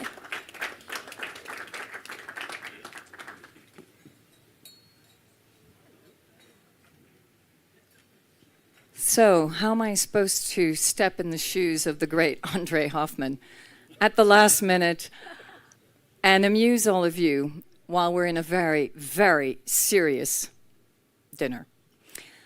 So when I was asked to actually come up on behalf of the task force, I felt that probably one of the most important points to convey is, first of all, the importance of this task force and the importance of the types of conversations that we've had while we've been discussing not only the outputs, which are incredibly important around how we address nature markets, but some of the key value-driven conversations around what do we do with the governance of nature markets? Do we really know if we can place a value on nature? As a representative and as the president of the Club of Rome, the depth of that question for us is incredibly important.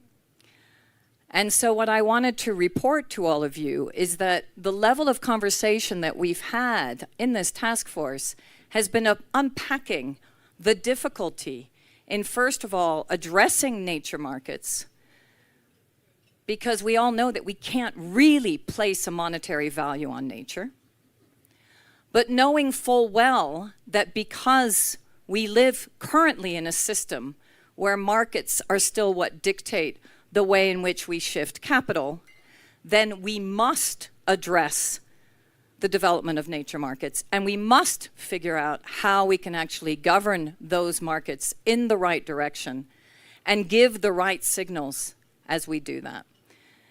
So as we move into governing biodiversity and credit markets overall, let's take into consideration what we've learned, first of all, from carbon markets, the good and the bad, the knowledge around the fact that one of the reasons why carbon markets have developed is because no government had the balls to actually tax externalities.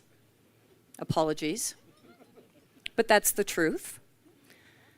The ETS exists in Europe and emissions trading in general because taxation was never an option from a political perspective. And yet we still need very deeply to put a tax on externalities. So as we address credit markets overall, let us remember that there are other instruments in the toolbox that must be addressed. Remember the difficulty of how we actually build up a very sound analysis in terms of criteria, having sat on the taxonomy and the EU Sustainable Finance Platform for the last 3 years.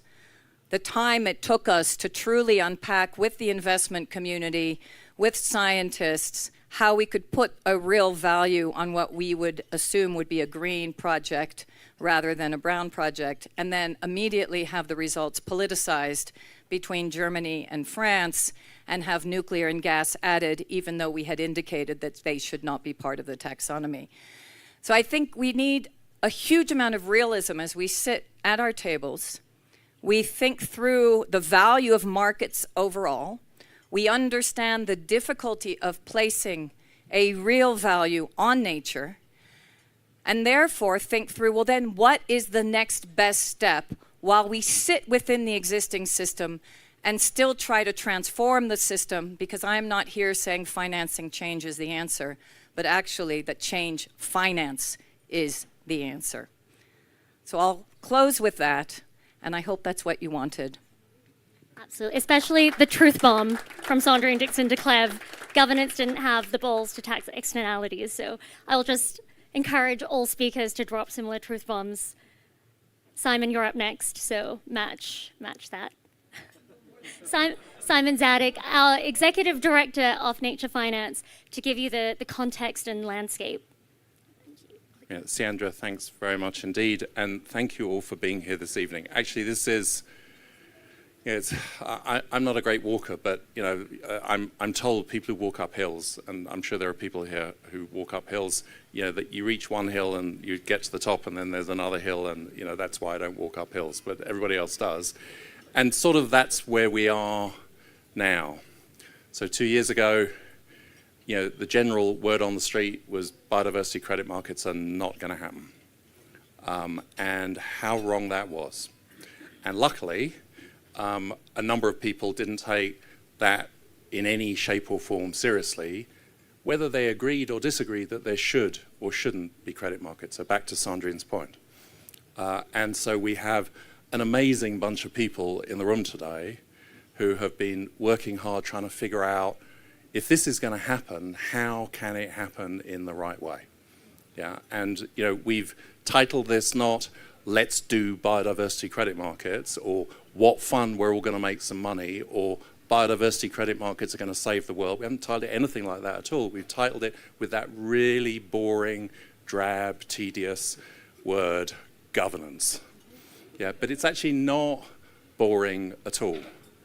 It's not only important, but it's a space for huge potential innovation. And during the course of this evening, we're going to hear some of that innovation. And I just want to take you through a couple of slides. I know Sandra will be miffed if I don't use the slides. I tend to forget about them. So what are we doing here?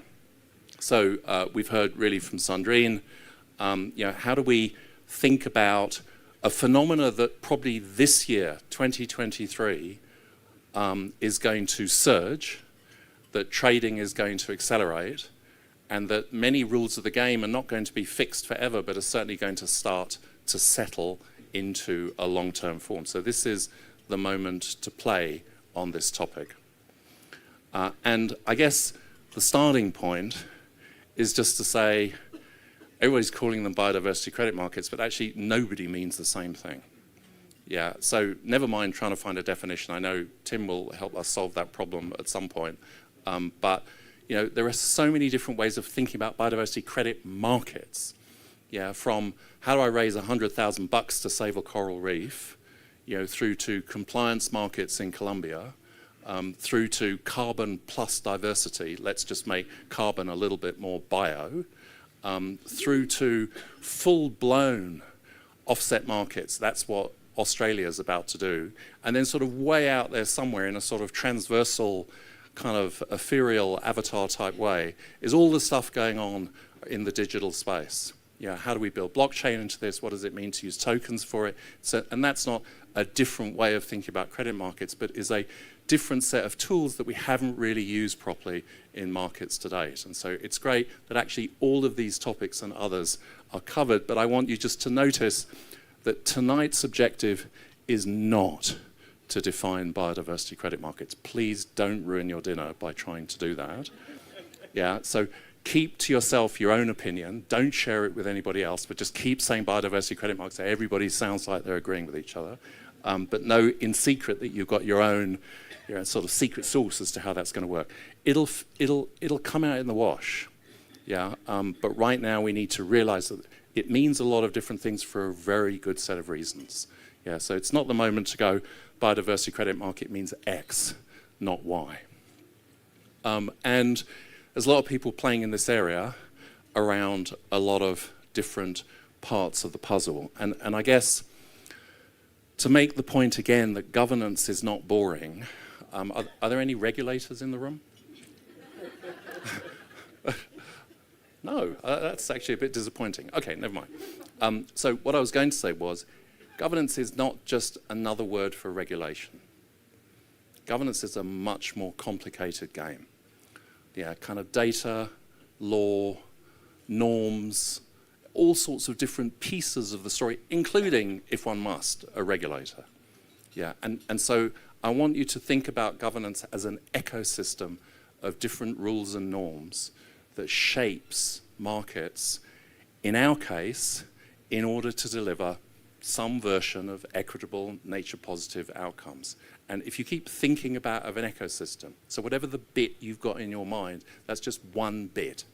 And what we're trying to understand is what's the ecosystem that makes up the right governance architecture for these markets as they move forward. And to Sandrine's point, there's the bigger nature market agenda, of which this is one part, but this will inform a lot of those other pieces of the puzzle. And we'll hear all sorts of different things this evening. There are different bits of the story, as I've said before, and I'm really pleased that in the room we've got people who've really championed these different areas. It's not that they've just written about them and they've done a studied review and a landscape piece of research that they've pushed forward, although those things work too, but they've really advanced, championed individual pieces of the story, and we're going to hear from some of them in order to get a sense as to what's going on.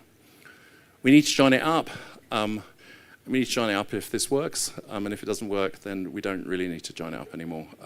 We need to join it up, and of course, the bit that we need to join up is not just different pieces of governance, but a whole bunch of different organizations, all with their own logic, their own way of working, their own revenue models, their own egos, their own leaders. You know, this is not specific to this room, but actually all 550 sessions in Davos over a 5-day period. But it's also true here. Yeah, and we've seen Akanksha. Where is Akanksha? Over there, you know, just being absolutely fabulous and convening a whole bunch of different folks and gathering together and going, kind of just damp the ego for a second, let's try and figure some stuff out. And we now need to do that at a larger scale with more actors. We need to just damp the institutional egos and figure out this year how we're going to take this agenda forward. And I think, oh, yes, we added a few other friends, just for laughs. Thanks very much. I'd forgotten about this piece. It's a lot of actors. It's a lot of actors. And of course, we'll hear from Rachel at the end, not only her view of what she's heard during the course of the evening, but we'll also hear a little bit about what's going on in the voluntary carbon market space and what we can learn and carry across or not carry across from the experience of that work to date. So with that, I think I've run out of slides. Let me just do a quick check. Oh, there's one more. There it is. Ah, right, okay. So Sandrine jumped the gun, as often is the case in very positive ways, by going, there's this task force. And I'm sure most of you went, which task force? Which is a reasonable question. So about 8 months ago, we launched this task force on nature markets. And I just want to sort of end with just a moment on that. And don't worry, I'm not going to go through all the different people, but there are a couple of folks here from the task force. There's Naoka Ishii sitting over there, Sandrine, who you've seen already, and then a whole lot of folks that are kind of helping to make that work, including some of the knowledge partners of the task force. What's it about? And really, this evening and this topic fits into it. Our take, and some of you have heard this ad nauseam from me over the last few days and few weeks, is that we're at a moment in time, for good and for bad, that nature is moving from being the secret source of the global economy to a priced, traded part of the global economy. And that unprecedented surge, historically unprecedented, is a sense you kind of, whoa, whoa, whoa, be careful, you've got what you've asked for. Yeah, so it's being valued, yeah, it's being crystallized, it's being traded, and that brings along with it many positive opportunities for pricing nature so that it becomes a scarce product and therefore is not used as a zero scarcity product, which is in so many ways what's been happening in the past. But it comes with all the risks of financialization. I don't need to tell anybody in this room what those risks are. You're all fully aware of it.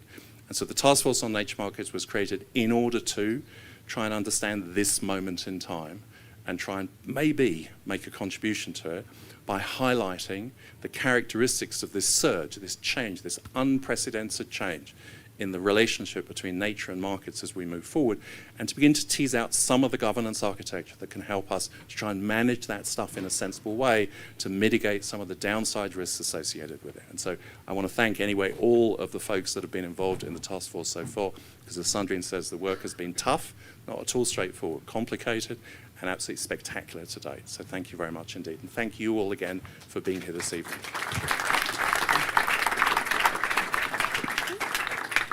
Just a shout out to our knowledge partners in the room. We have Hanya and Wes from HBAR Foundation. Heather, if you want to raise your hands. We have Garrett Senderman from GDFA, Green Digital Finance Alliance, and Joshua Katz from McKinsey is representing Vivid Economics, another knowledge partner. Joshua, are you in the room?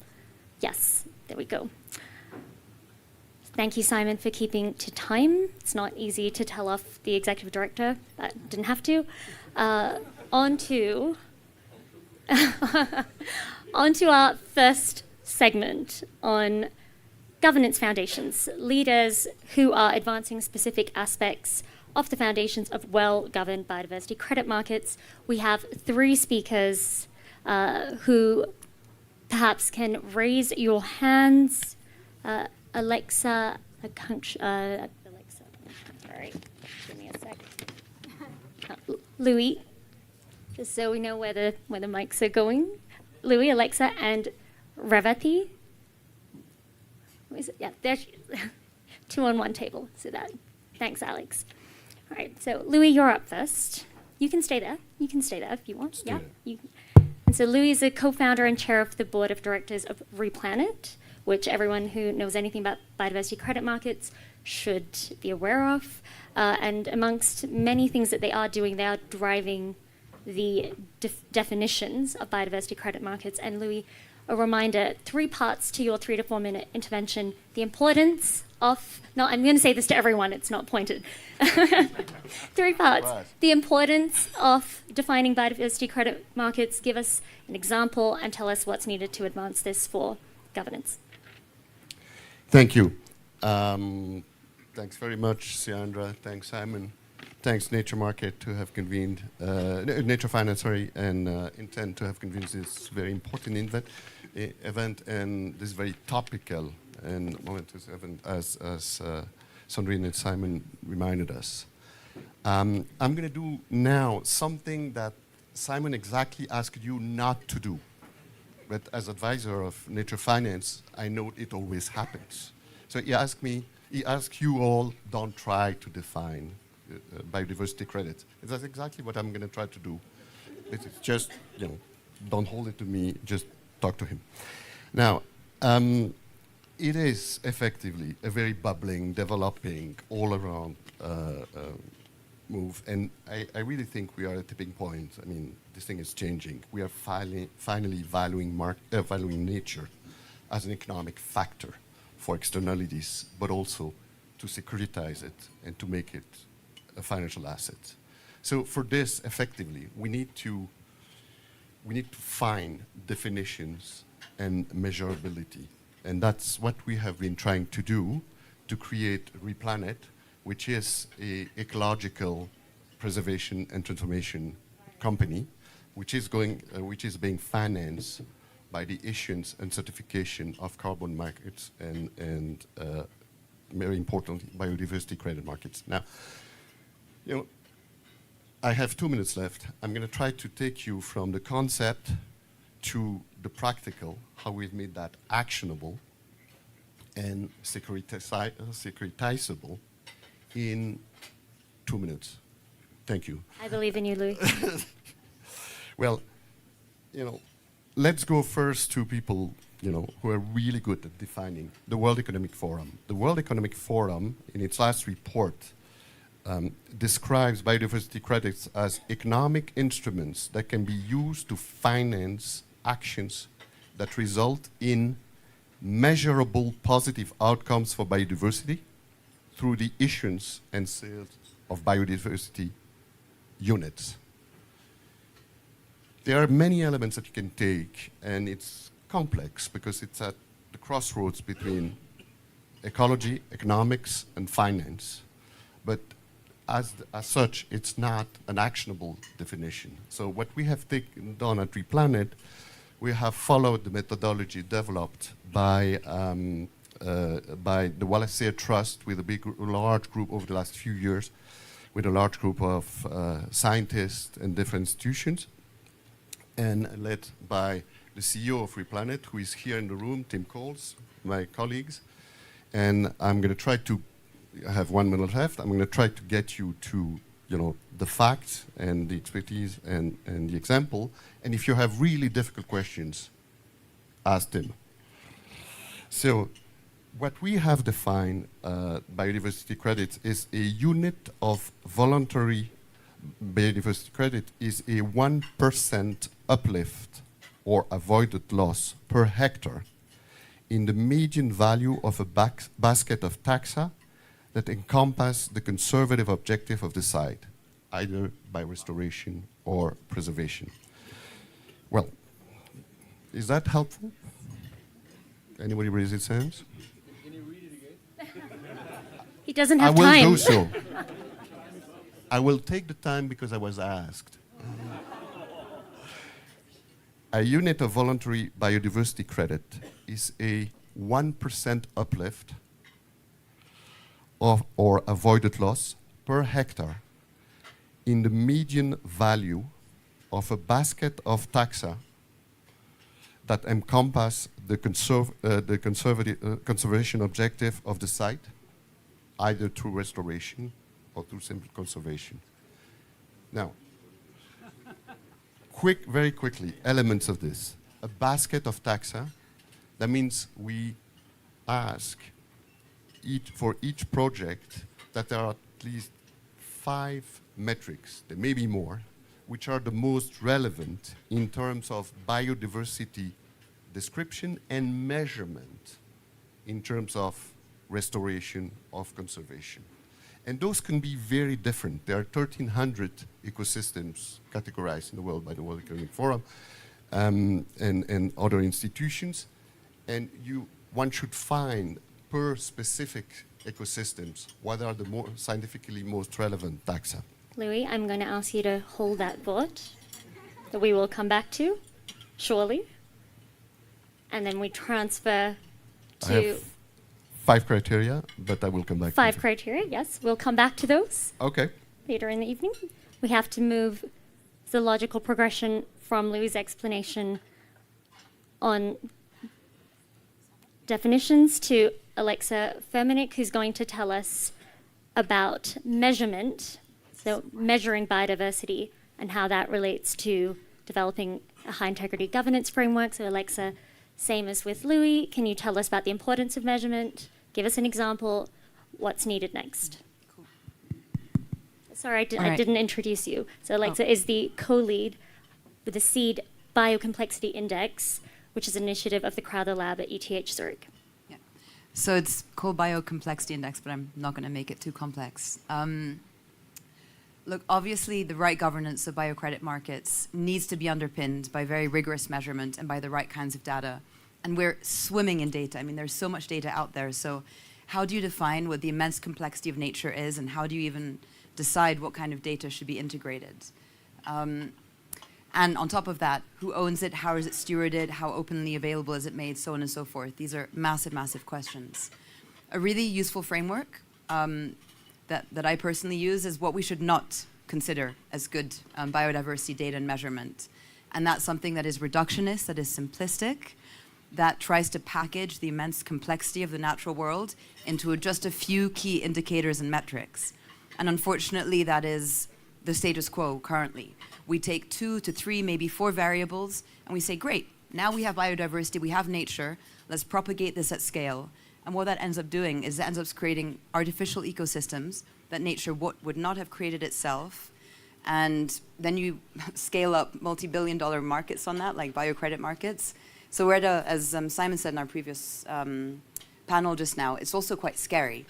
And so what we're doing with the Crowther Lab and the initiative I'm leading, which is called SEED, and we can talk about the methodology another time, but we're essentially trying to solve for this problem by quantifying the complexity of the structure of the ecosystems themselves and the interrelationships between the different parts. So you can isolate for independent variables, and essentially we're taking hundreds of data layers of biodiversity into a 0 to 1 index for any pixel on the planet. And I can talk about how that works and how usable it is. So it's a simple measurement of the complexity of nature. And our hope is that this can help to strengthen the integrity of these markets.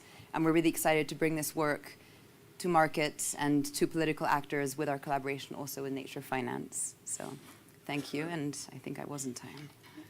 Thank you, Alexa. Got a clap.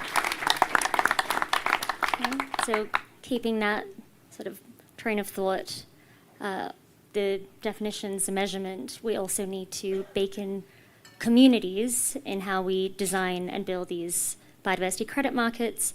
And we're lucky to have Revathi Koligala here with us, who's the executive director of the Regen Foundation. And I've written this down because it's an amazing line, but not easy to remember. What Regen Foundation is doing, they're implementing ethical, technology-enabled, grassroots distributed governance systems. So it's an impressive sentence, ticks every box. So Revathi, on community-led design. Thank you. Hi, everyone. And before I start, can we have a shout out and a round of applause to Sandra, please?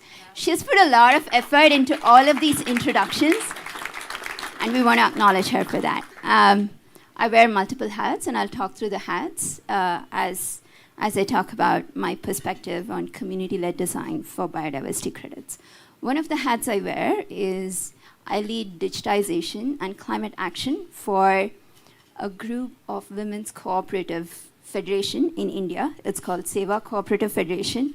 It's a 5-decade-old institution and started in the 70s out of a movement for socioeconomic equality and is owned by informal women workers, member owners. The movement has over 2 million women as of today. And one of its core principles is that the women speak for themselves. So as I speak for them here today, that in itself is sort of violating that principle. And to me, that's one of the fundamental sort of reasons when we talk about governance, that rural indigenous woman in Gujarat in India, who's actually doing conservation on the ground, cannot speak the language that you understand, and cares about values that may not appeal to you culturally. And instead, I am here speaking to you all and trying to bridge the gap, and probably doing that very unsuccessfully. And we're going to see that at a global scale. The second hat I wear is I co-lead a research network on responsible AI systems, and particularly in the context of food systems and agriculture. Where the twain meet is we have a pilot project with 2 of the cooperatives in the Seva movement in India. And something we've learned is one of the Seva's core models of governance itself is through community leaders. They are called Agevans. Seva formed, very locally. So you have a community leader in each village, and they each govern what happens in that village. And governance in that Seva context is essentially cultural leadership. Governance is also setting the North Star. And governance is also community history. What have we done so far? What has worked? And how do we continue doing that? And what we found with our pilot project was all of these directly mapped to data and digital systems. However, there is a huge gap in terms of trust for digital systems, which brings me to my third hat, which Sandra encapsulated brilliantly, which is as the founding executive director of Region Foundation. Region Foundation is a nonprofit with the mandate to include underrepresented communities to govern a marketplace that Gregory will tell you more about later, towards carbon credits, biodiversity credits, and beyond. And that was the mandate. We really tried to follow the mandate, but it was hard. What we realized is the kind of community leaders that you have in Seva and the kind of data knowledge that you need that Alexa so brilliantly sort of summarized, it's really hard. There's a huge sort of gap in capacity building, and it's really, really unfair of us to expect these leaders to be able to participate in that governance. It is necessary to include them, but it's really unfair of us.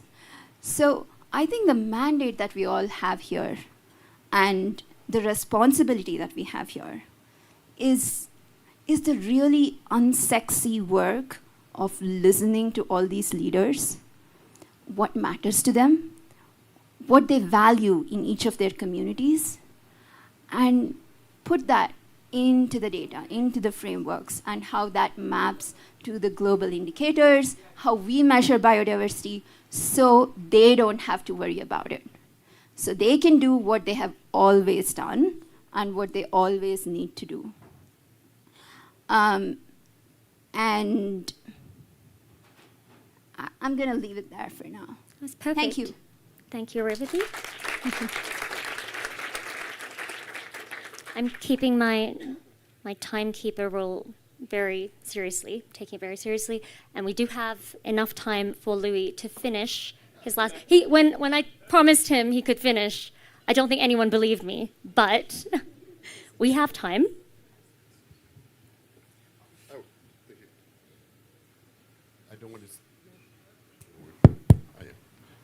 Sorry, I don't want to steal time from anyone, including not from dinner. But thank you. I mean, speaking, maybe it's me or maybe it's the subject. The subject is really more complicated than 3.5 minutes, I tell you. We've been at it for 2 years, and Tim for many more years.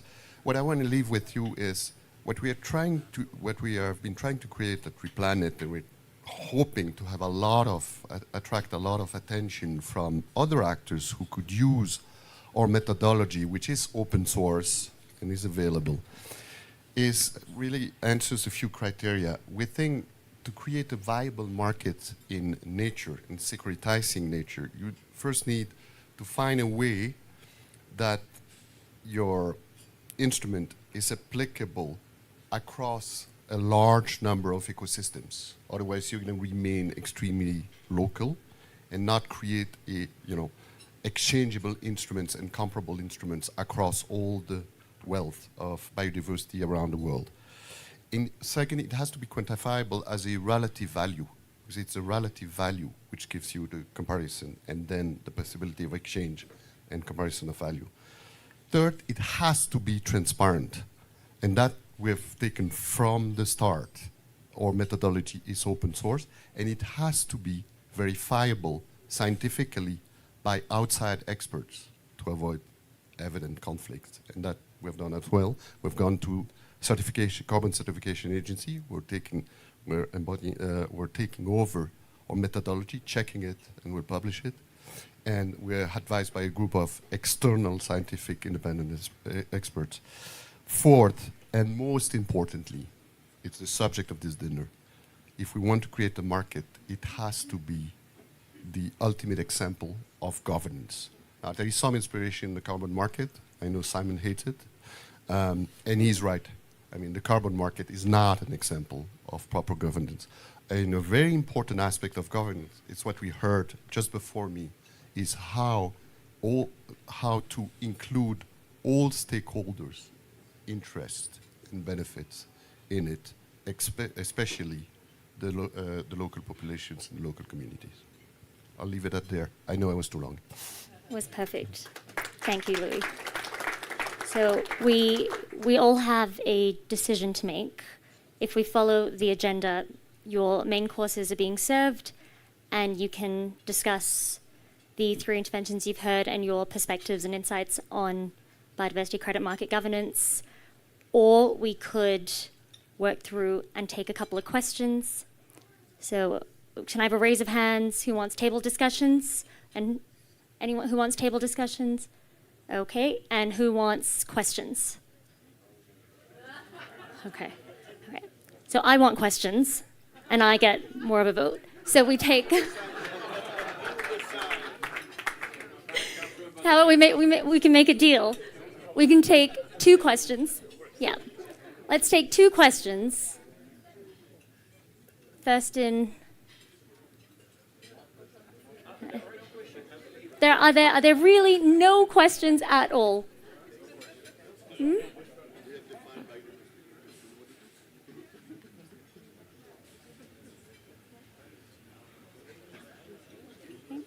handing the mic to Naoko Ishii. Oh, was you? No? No, Mark told me you had a question. No, actually, I was curious.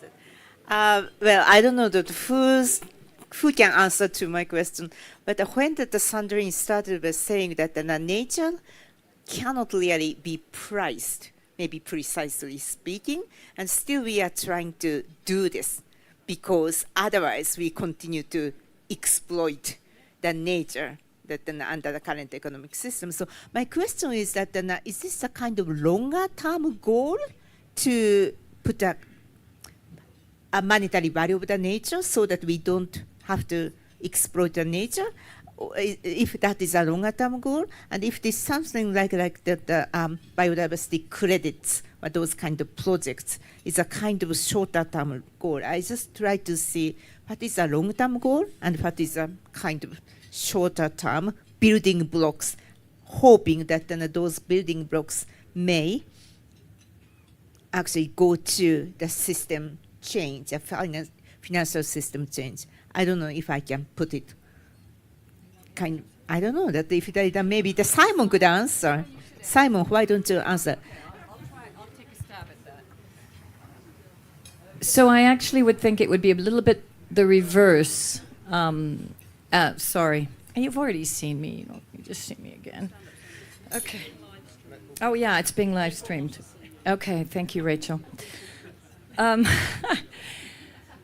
So I think Simon should answer as well, and I think that's the key debate. What is the long-term systems shift that we're looking at? And if we properly place a value on nature within our economy in the first place, and we shift from an extractive economy, then we need to think about two ways of doing that, right? The well-being governments, for example, are looking at clear indicators, which are spread across much more than just productivity indicators, so beyond GDP indicators. I think we need to embed nature within our indicators. And that comes not just in terms of our budgets and our accounting, but it looks at the way in which we actually value the economy overall. Now, how do we do that in the current system? And that is the biggest difficulty, because everything is priced. But as Bob Kennedy said so well, sorry, and I'm turning my back to you, that's not good either. As Bob Kennedy said so well in his speech in 1968, you can't place a value on the things that you love the most, whether it be relationships, love. Didn't necessarily mention nature, but I'd like to add nature in there as well. So how we have to rethink our understanding of value. That's why I was actually thinking more the short-term drivers have to be working within the markets, and Jürgen, you might want to pick up on this point. And the long-term driver is what is the overall systems change that we want to see, where we truly place a value on nature, which is not necessarily just monetary. Now that might mean, how do we then address nature services? How do we also address, for example, and actually Simon and I have had this conversation around debt for nature swaps. What is that valuation that we want to address? And it's not necessarily 100% monetary. So it's not a perfect answer to your question, because I don't think there is a perfect answer. This is incredibly complex, and we are truly struggling with this. But the one thing that I can answer, and the reason why I think the task force and the work that we're all trying to do together in unpacking this, is we absolutely have to come up with the governance rules. Otherwise, we're stuffed. And that is incredibly important, because then we get into the same traps that we already are in terms of the existing market system, and where we don't place a value where it actually should be.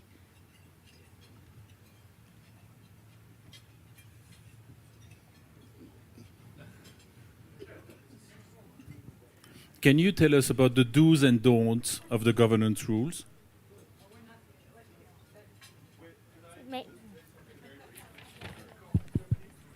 Sure, bringing it over. Is this a question, Greg?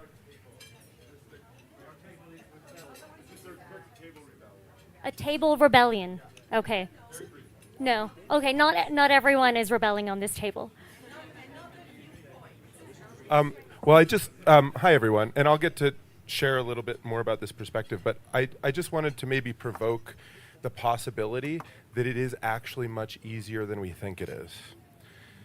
That actually there's a amazing, beautiful, sacred cultural precedence for money being rooted in intact cultural relationships with each other and the planet. And we don't need, and science can complement that, and financial instruments can complement that, but there is actually a deeper essence that's simple. And so that's just a slight counterpoint. We probably agree on most things, but something about that made me want to just say, a provocation, I think it could be more simple than we're making it.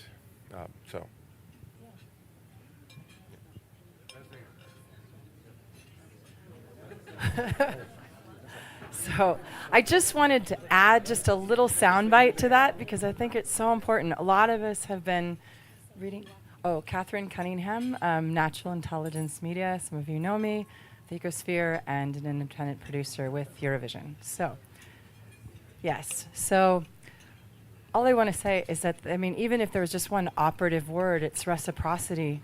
And so many indigenous peoples, original peoples, this wisdom exists in how you create exactly these kinds of equitable mutual exchanges. So it's really, there's an integrity.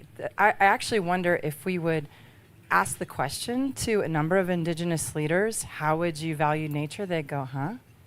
Because they don't have the same sort of framework of financing or establishing credits around something. To them, you know, the living world is a part of them. And so it's a strange reframing. I know there's a whole nother conversation happening around recreating a bioeconomy, which is very interesting, that shifts sort of the values perspective to what we're doing. So maybe just also a provocation to just think about maybe there are other ways to, and other scenarios for addressing financing or creating biodiversity credits or around nature that would be much more inclusive of indigenous people's perspectives. And if we truly believe in listening, and what Seva was suggesting, that there are people, maybe we start to learn to listen first to maybe what they would have to say, and instead of us trying to entrain or somehow bring into our conversation, why don't we let them lead a conversation and we listen?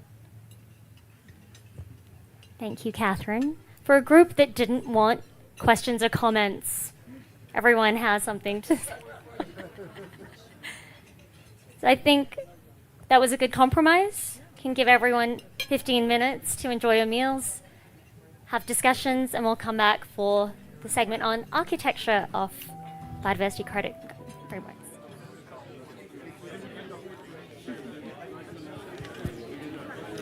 Okay, how long is it going to take me to tear everyone away from their discussions? And is everyone talking about governance of biodiversity credit markets? Right, everyone's in the midst of deep discussion. Great, and we're back, and we're all ready to dive into the architecture, the broader architecture of these biodiversity credit markets. Before we start, we have a few minutes. Does someone have something riveting or an enlightening moment that they'd like to share from their table discussions? One person going once. No, is everyone shy again? No. Yes, Tim Coles.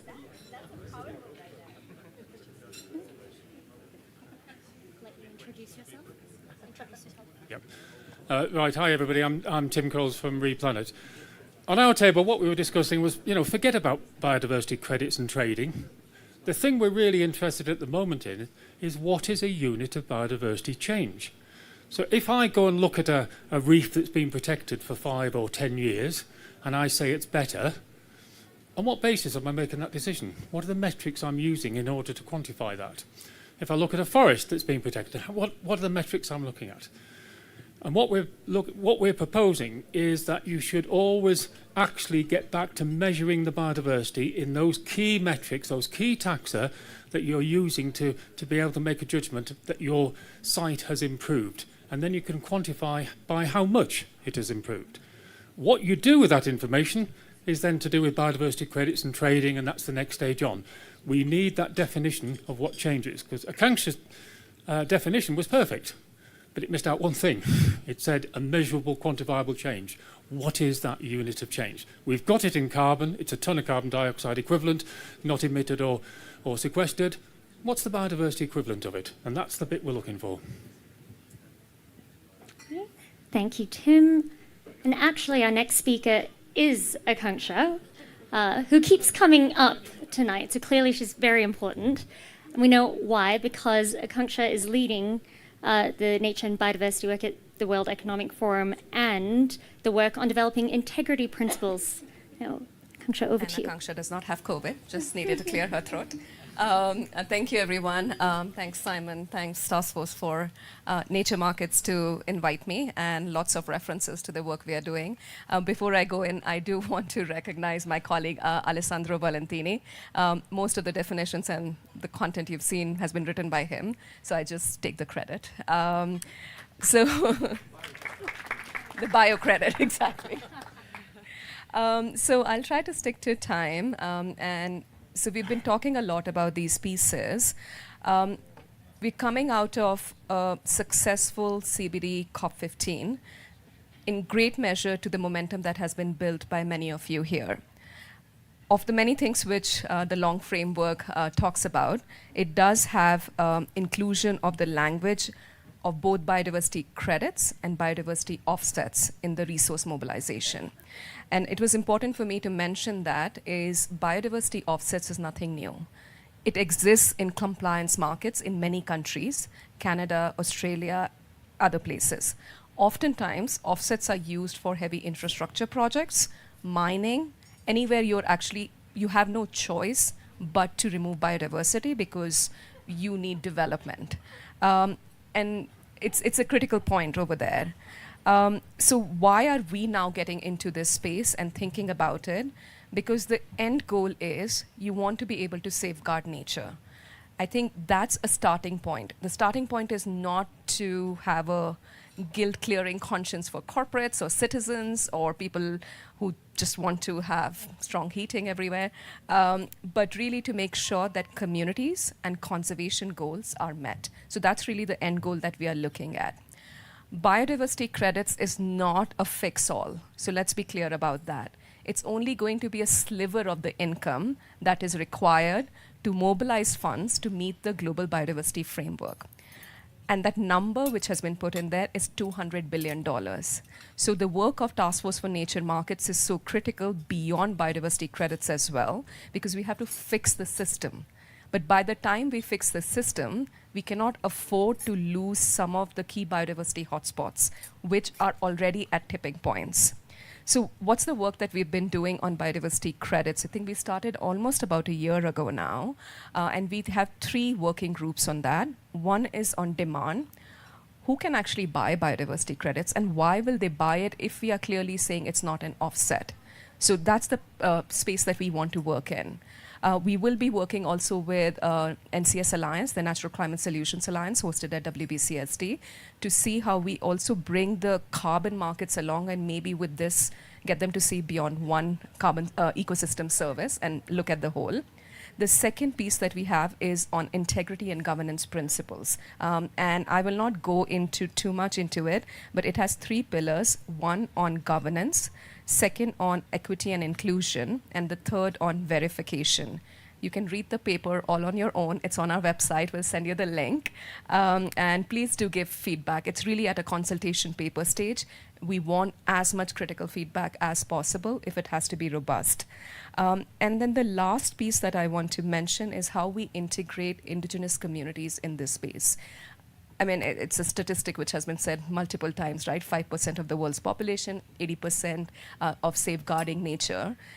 If we are moving towards our 2030 targets, energy transition, 80% of the energy transition materials sit in land which are managed by indigenous people. So this we have a trade-off problem in the society, and we need to reward nature and people who are actually safeguarding nature. And then the last piece, which was, I think, mentioned by the speaker over there, is we have to have a systems change for the economy and move and start rewarding regeneration and not extraction. So one statistic I love always mentioning is in economics, we call it material productivity, which is how much of your economy is connected with resources. Since the turn of the century, nothing has changed. So literally every growth blip that we see in the global economy is connected with resource extraction. So by having instruments like biodiversity credits, biodiversity net gain, what we are as a society and economy saying is we will reward activities and people who invest in regeneration of nature. So I'll leave it at that. Look forward to working with all of you. And I truly mean it. We do need a lot of feedback, constructive, positive, all good. So send it our way. I mean, send it Alessandro's way, right? Yeah, we know who does the real work now. Okay. So our next speaker, you've already... Yeah, sure. I think we're going to do the round for the continuity. Then can you hold on to your question for after, Simon? Can write it down. So the next part, you've heard from the different point of view table that was led by Gregory Landua, who's the founder of the Regen Network, a community-owned and operated eco-credit registry and marketplace, who's going to tell us about the role of digital platforms in tokenization. Same model, Gregory, give us the importance of the digital platforms and tokenization in the space of biodiversity credit market governance, an example, and what's next to advance? Great. So I'd like to share a slightly different perspective, which is that fundamentally what a unit of biodiversity credit represents is an agreement. It is successfully keeping an agreement between a community of stakeholders and the greater than human world, as David Abrams puts it. So we have this idea, we have this emerging understanding that we need to rebuild reciprocity and relationship and regeneration. We need to shift our economy from value extraction to regeneration. So we're creating agreements amongst ourselves about what that means. And that might be a unit of uplift, but I also want to provoke the thought that, as has been said several times, we also need to understand that the most biodiverse places and the places that have been most successfully stewarded for the longest time with biodiversity at the heart have been stewarded by people who probably speak differently and have a different set of values and thoughts and cultural inclination. So the agreement between them and their place and us and them might look a little bit different. It will probably have a scientific overlay, and we can sort of bring that in, but we shouldn't overly prejudice that.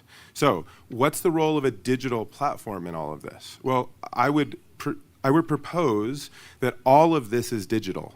What we're doing is creating a digital artifact about an agreement of the ecological state of a particular place and the agreement between counterparties that it is healthier than it was before. That's all taking place in the digital world. There would be no way to do this in an analog bureaucracy, sort of old style financial system with an abacus or something, right? We couldn't do it, except for wait, we could. There's a precedent for this. So I'm going to take us back in time and then walk back to the digital world. So a long time ago, there was a currency in where I currently live, in the northeastern part of the United States, called wampum. Wampum was drilled quahog beads, right? And they were both a unit of account between parties that were used to, as an exchange system, as a currency. But also it was the primary unit in treaties. And those treaties were woven into belts, big, beautiful belts that locked up that value, and it expressed a sacred agreement or commitment between counterparties, both about hey, my tribe and your tribe just got married and here's our agreements, and also we're living in this place. We're living in a place, and here's our sacred agreement with that place. So fast forward, here we are in 2023. We have the opportunity for a multivalent unit of account. It is both a sacred agreement between our human economy, right, and a place and a set of people, but it's also a unit of account that we can use to exchange, and we can place a monetary value, right? Okay. But in order to accomplish that, we need to have a digital system that we co-own and operate. And the indigenous people of a place and scientists and governments and corporations who may have adversarial, let's admit it, from time to time relationships with one another, all need to have the full trust and confidence in that same system. We all need to be co-owners of it.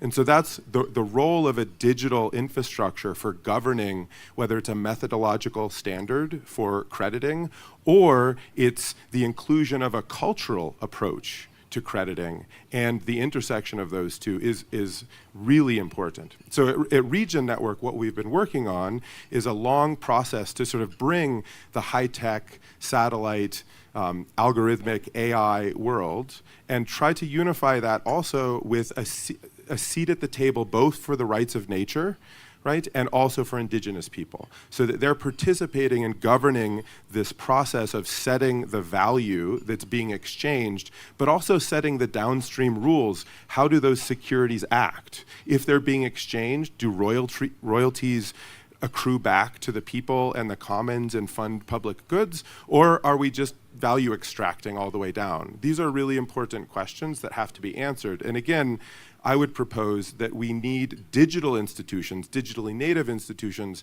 to co-govern that process, and that's the core element. Now, the last thing I'll say is I think, the process of this, from my perspective, is more important than the unit. right? So what we think the unit is, I believe, is going to evolve over time. And so I think what we need to really be focusing on is what's the best possible process? How do we encode that into a digital commons that we all feel comfortable in co-owning together, and then embedding our markets into that space? And then we'll have a healthy and, I hope, regenerative economic transition. Thank you, Gregory. Well done. And then we have another perspective again to close out the three interventions on the broader architecture considerations. We have Grant Wilson, who's the executive director of the Earth Law Center. And so what they've been doing is really trying to bring the rights of nature to the fore across everything. So Grant, hand over to you. Hi, thank you. Thank you for having me here tonight. So I'm going to talk to you about the rights of nature. Just like it sounds, it's a movement to recognize that nature has inherent rights, exactly like humans do. And as we know, humans created our legal system. It's by the humans for the humans, and we gave ourselves rights.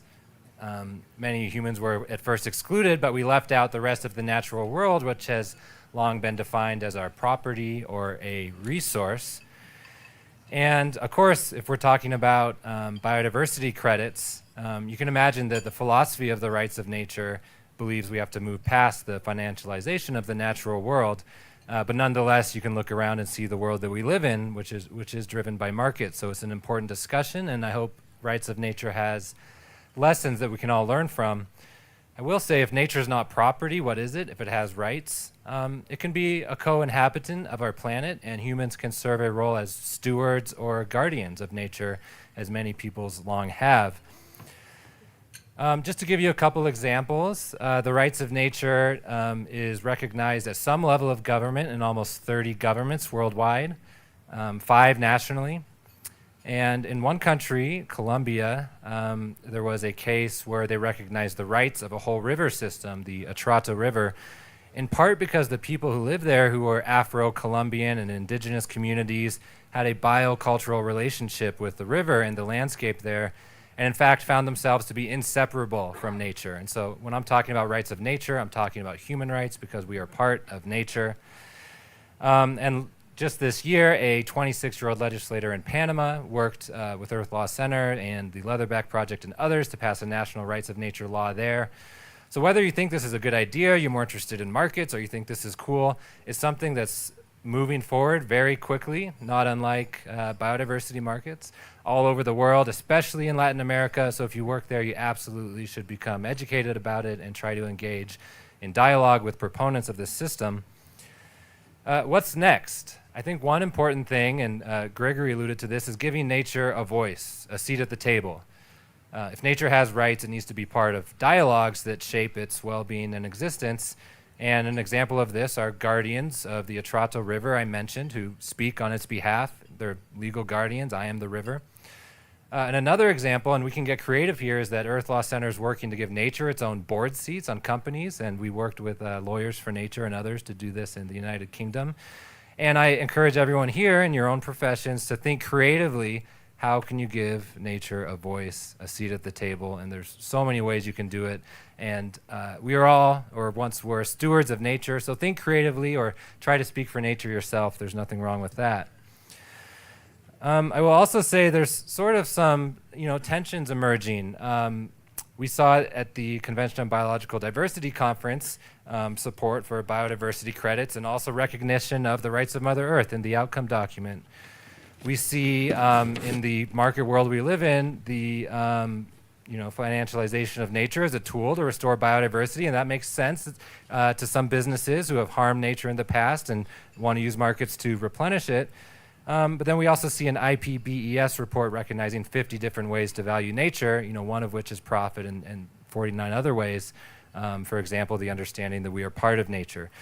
So, I struggle to reconcile these things. I think it's such an important conversation to have. I think the people in this room are amazingly brilliant, and I encourage you to explore these areas and these different evolving ways of our shared goal of protecting the planet and living in harmony with nature. So, thank you.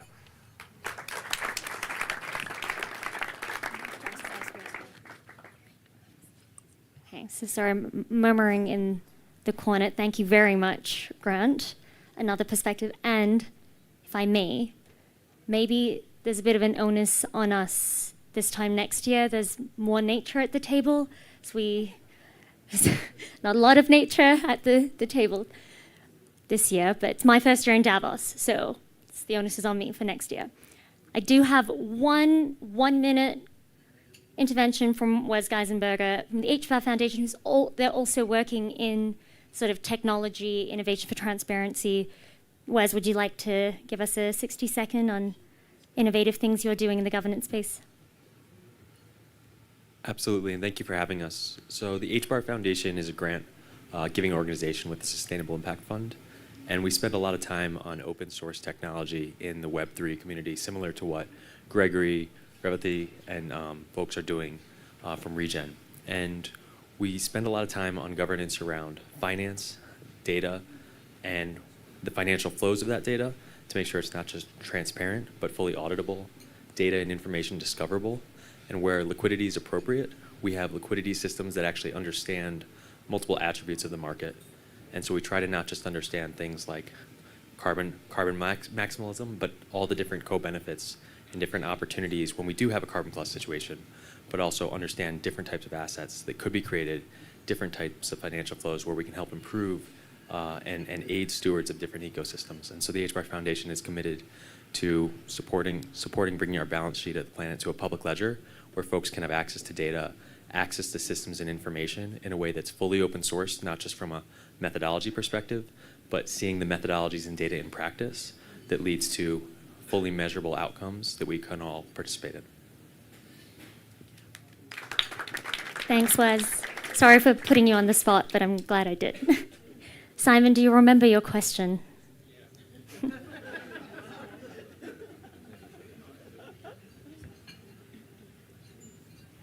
Actually, it's a question to Akansha, but also to folks who are working in the carbon market area, maybe yourself, Rachel. In the first round of work that the World Economic Forum did, you put a particular focus on developing integrity principles. Yeah, and a lot of people sort of piled in around them. And similarly, we've seen in the Integrity Council for Voluntary Carbon Markets, considerable work done around a principle-based approach, given that these are very distributed systems and there isn't, if you like, a sort of hardwired, joined-up governance model. And I would be keen to hear from you, and maybe Rachel from you, although I know you're also speaking a little later, as to whether you think in practice those integrity principles are too high in the system to really be helpful, so too generic, too generalized, really don't have any crunch, or whether you think that is sort of a piece of the governance architecture that actually is useful or even is really needed. Should I go first? Sure. So I think just in full disclosure, we are still at the consultation stage. And the objective of us doing the integrity principles, I mean, we don't have a mandate from anyone except that we thought it's a good thing to do. And we can provide the platform and bring science, civil society, and businesses together. On your question, whether it's high level or it's so in depth, I think you need principles at both levels. Because at some point, the ambition would be you also want this to be a national conversation with engagement between federal government and local governments, and in some cases indigenous communities, depending on how they govern themselves. So the principle document that we have right now, it's, I believe, at least in terms of all the consultations that we've done, I believe it's like 70% there in terms of being able to serve a minimum viable product. But yes, it can always be strengthened as one that everyone can agree to as a starting point for a market.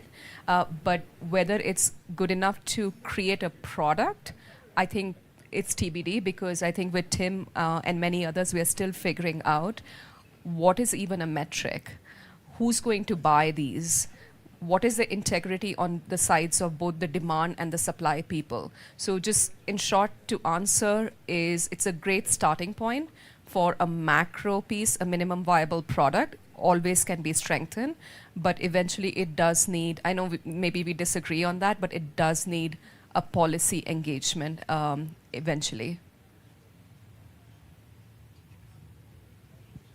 Thanks, Akansha.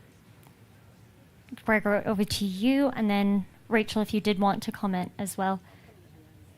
Yeah, just a brief thought. For something I forgot to speak when I was doing my first intervention is that my instinct is that if we're thinking about principles, that it's really important to have community inclusion in the standards process and community inclusion in the monitoring process as principles.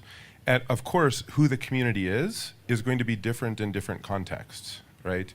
But I think if we sort of understand that these are fundamentally their stewardship or custodian credits, they're credits that are, you know, as has been said a couple of times, we are nature.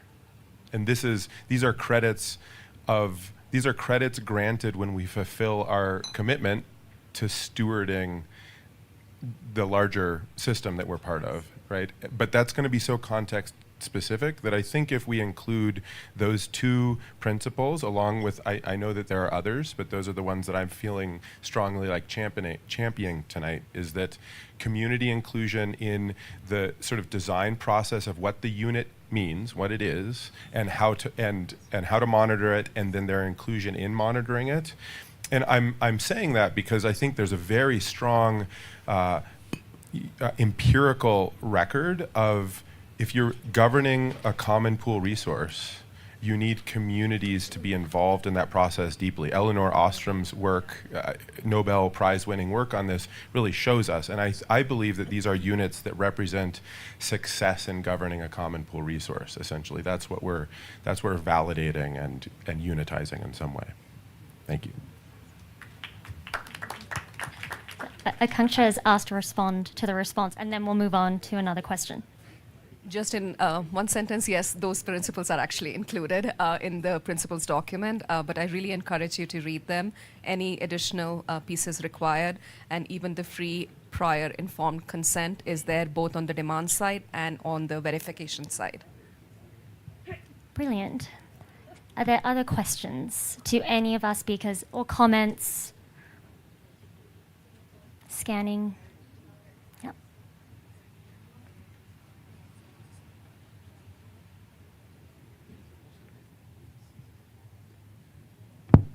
Thank you for all the comments. Thank you for very enlightening comments. But we have to realize that we're creating a financial market, a product market, and a life market. And so we need to use existing institutions or to imagine future institutions to regulate and create an oversight for the integrity of this market. And thanks, Akanksha, for the extremely useful work on the principles. But I think now, and we have discussed this, we need to go institutional. We need to address that institutional. And think about it, we're creating a financial market. So financial markets have bad reputation for governance, we know that. And it needs to have elements of oversight and regulation of financial markets, but we're creating also product markets. There are many product markets which are life markets, like pharmaceutical markets. Does it need to be regulated and overseen like a pharmaceutical market? I mean, those are precise questions when there is an origin, where there is a lot of precedence. But I think also, and I agree with the view of policymaking, but we need to bring all our imagination towards policymakers to actually make the right choice, to embody all those principles into a real institutional way and journey. Thank you, Louis. I saw a hand up. A different suspect. Introduce yourself. Hi, good evening, everyone. Edward Pollard from the Biodiversity Consultancy.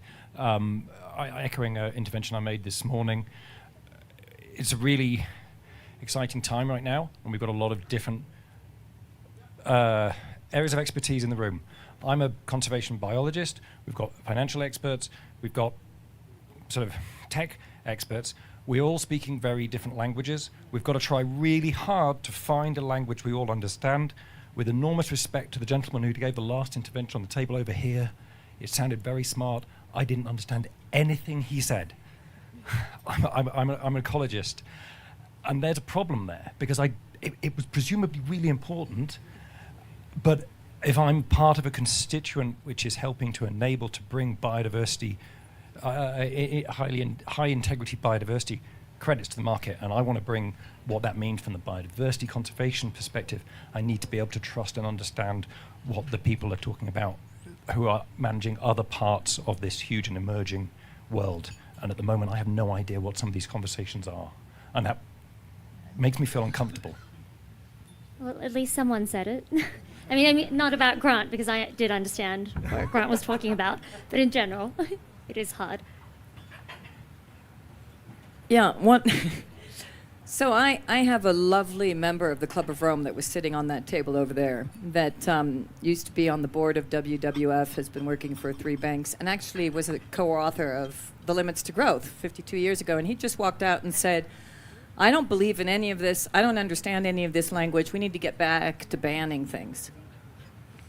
And I just want to bring that in the room, because even though I adore Jürgen and he can be perceived as a grumpy old man, I think it comes back to your point in terms of, I mean, the age-old way of conservation was to address, first of all, to a certain degree, regeneration, but in particular also banning what we don't want.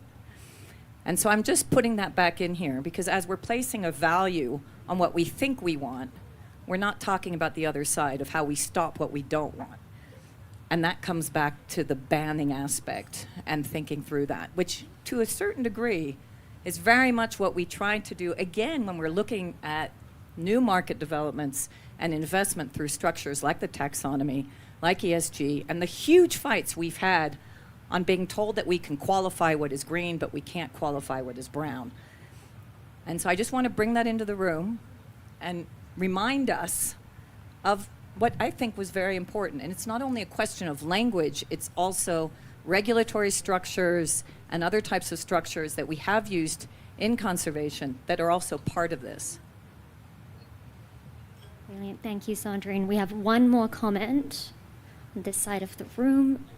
Don't forget to introduce yourself. Hi, I'm Randall Krantz with the Global Commons Alliance, and I've spent the last 2 years building something called the Accountability Accelerator. And the goal of the Accountability Accelerator is to work with cities and companies, starting with companies, who are setting targets around nature and to ensure that they're accountable for delivering upon those targets. And what we have right now, and Akanksha was just reading me a statistic of 90% of carbon credits are worthless, was the word that she used. And that's by somebody else's report, not Akanksha's words. And if we look at the companies that have set targets on climate, something like less than 10% of them actually have kind of a transformation pathways elements that are kind of there. And we're talking about doing all of this again and repeating it for nature. And that's not necessarily a bad thing, but we have to make sure that we have that accountability in there, because having a whole lot of companies, cities, governments saying, hey, we're going to do stuff, and no accountability system in place is not going to be helpful. So we're trying to build that ecosystem. It's not a system. There's no single organization that is kind of deciding what is right and what is wrong, but having transparency across lots of different organizations, members, communities, grassroots, indigenous peoples, and others, to make sure that there is a collective opportunity to hold those entities to account is going to be a critical part as we start putting values on nature and looking at all of this that we're talking about tonight. So I just want to make sure we keep that in mind. Absolutely, it's a good point. The ecosystems that we're building within our own areas of work and our focus, and then trying to elevate that to what the objective is today. How do we then join the dots at the macro level of governance? Thank you. So we now have our second last speaker of the night, Rachel Kite, who has very bravely accepted the task of bringing everything we've discussed and heard in the room. No pressure. Bring it together in a summary, and also with her insights as the co-chair of the Voluntary Carbon Markets Integrity Initiative, which focuses on achieving the high standards of integrity in carbon markets. But Rachel is also the Dean of the Fletcher School at Tufts University. Thank you, Rachel. Full title, Fletcher School of Law and Diplomacy. So let's see if I can do this. So I was not briefed that I was going to pull it all together. Yoda over there forgot that bit. What I'm going to try, I mean, I think that what I observed, that everybody was listening very closely to each other, which is, I think, fundamentally important. And we're listening to nature as well, I hope. So I for the last couple of years, feels longer, but COVID does that at times, so I'm not quite sure how it is. For the last sort of 2.5 years, I've been intimately involved in, the family fight over how to grow a high-integrity voluntary carbon market by co-chairing together with Tarek Gabassian the Voluntary Carbon Markets Integrity Initiative, whose purpose is to set the guardrails for how companies can enter into the voluntary carbon market so that it operates that it's purposeful. What's the purpose? The purpose is that it removes and reduces emissions and therefore helps us get to 1.5, and that it generates revenue that can then stream to communities and their natural assets and for purposes of adaptation or whatever. Now, so what I'm going to do is give you a few cautionary tales because I think there are some things which I think it's worth paying attention to. Some things you may sort of think about and decide that it's not important in this case. The first is that the Task Force on Voluntary Carbon Markets came sort of racing out of the starting block as a private sector, private finance-led initiative in 2019-2020. And came out with a solid piece of work, but a piece of work that sort of said, look, we can scale the voluntary carbon markets to $94 trillion by 2030. It's one of those reports. What that did was set off a host-graft sort of relationship with many people who have many deeply held, lived experiences and analytical reasons for not believing those numbers and not believing that it was sort of easy to do. And then not believing that, just the financial sector could actually then set up the process for how we would do that. And I think, there were lots of people who sort of said, look, it can't be that difficult. We've got to do it. We were all in the sort of pre-Glasgow. We've got to get on with this. We've got to get the finance flowing. So there was a bit of sort of, if we just believe it, we can do it sort of thing. There was also a toxic reaction, I think, to the fact that for 20 to 30 years there has been a voluntary carbon market, RED Plus, avoidance credits, whatever. We all read The Guardian this morning with all of its problems. And a toxic reaction to, I think, what is felt by people who are new to carbon markets, new to perhaps biodiversity credit markets, to the sort of, and we know that this goes on, and we know that we're all a little bit guilty of it, which is a sort of, 14,000 angels dancing on the head of a pin. I mean, we love to make things more complex than they really are. Natural systems are complicated, but we don't need to make it more. It doesn't mean that you're smarter just because you can use longer words in different sentences than somebody else. So some of my best friends have been in the voluntary carbon markets for decades, and I have no idea what they're talking about half the time. So you had a reaction which was, look, there's an overcomplication by a sort of boutique carbon market gang, and then well-meaning people in the financial sector saying, look, if this is a financial market, we can fix this and we can make it go to scale. And the big fight really then came down to, can you scale and then sort out integrity? Or do we have to sort out integrity first in order to get to scale? And I think that after a sort of high noon scenario in Glasgow with Greta and friends on one side and certain banks on another and people in the middle, I think it basically boiled down to an acceptance that integrity was going to have to, we had to work out what we meant by integrity on both the supply and the demand side in order to get to scale. So now the Integrity Council on Voluntary Carbon Markets is looking at the standards on the supply side, and those principles are vastly overdue. I mean, it's taken them a lot longer to do. They've really struggled with governance of their own process, who's in, who isn't, who gets consulted. But it's solid work, and it will come out for the first time in the spring.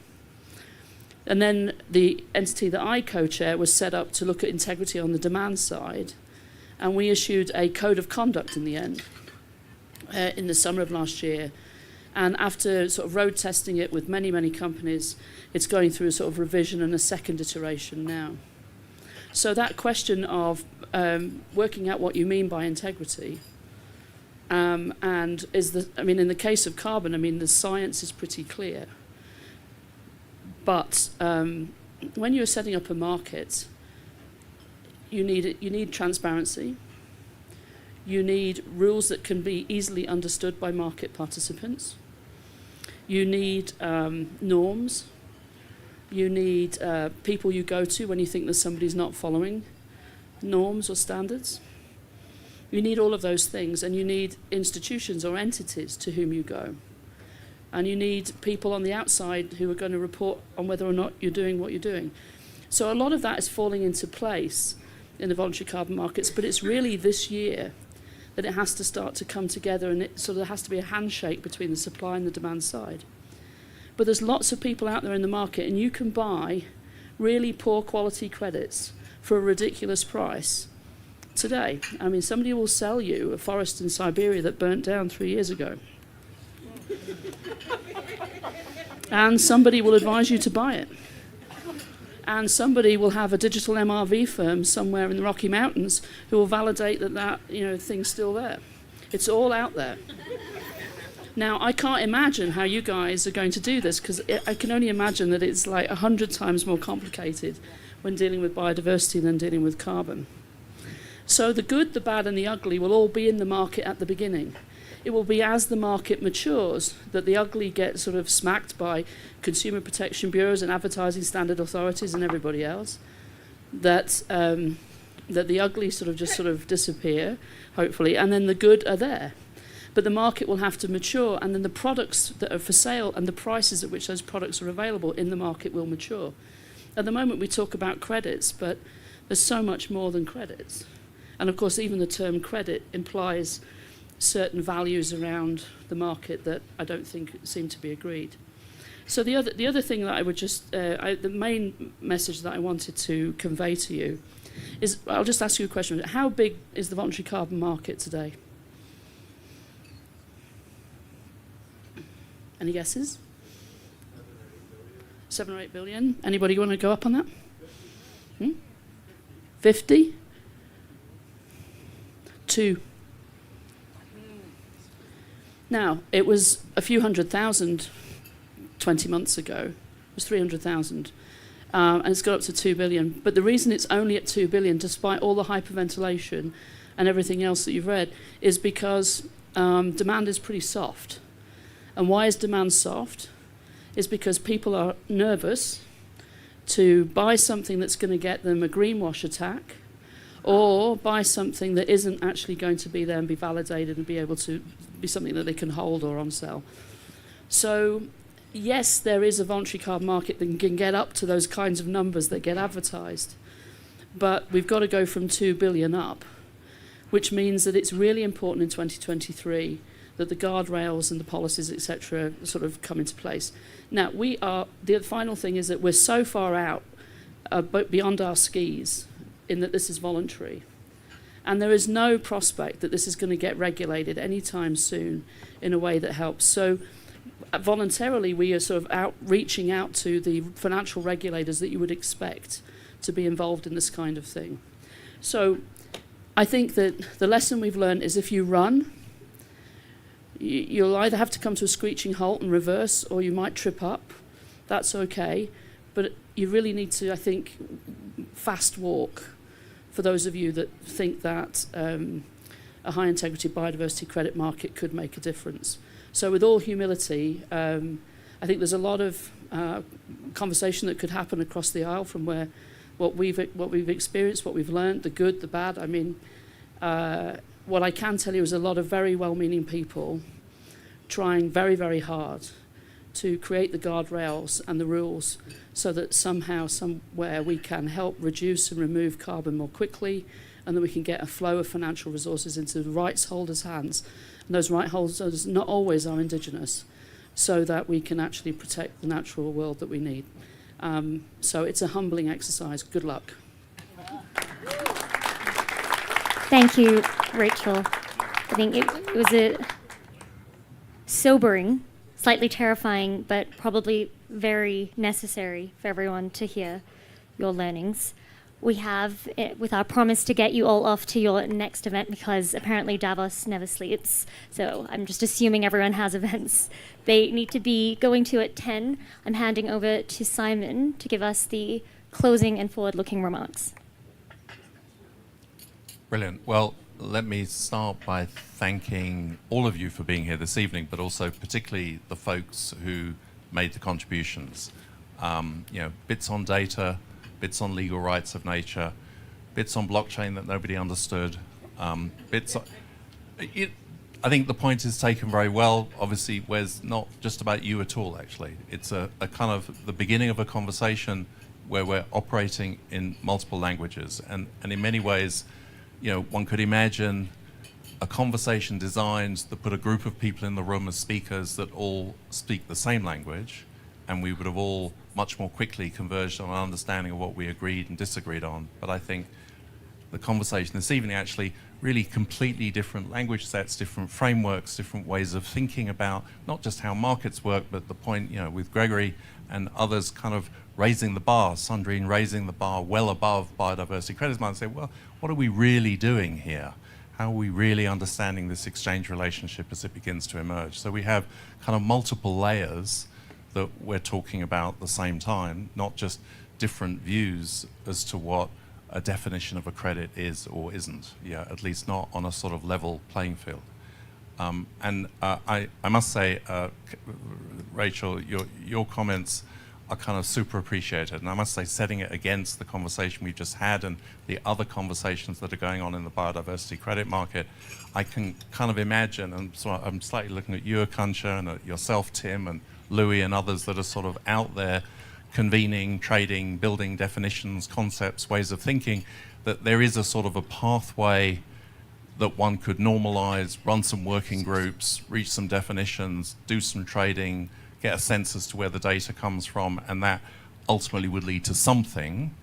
But it feels to me that not just nascent in the room, but actually very present in the room is a way more complicated conversation emerging about how we understand the kind of the nature people story and where that fits into an economy as it moves forward.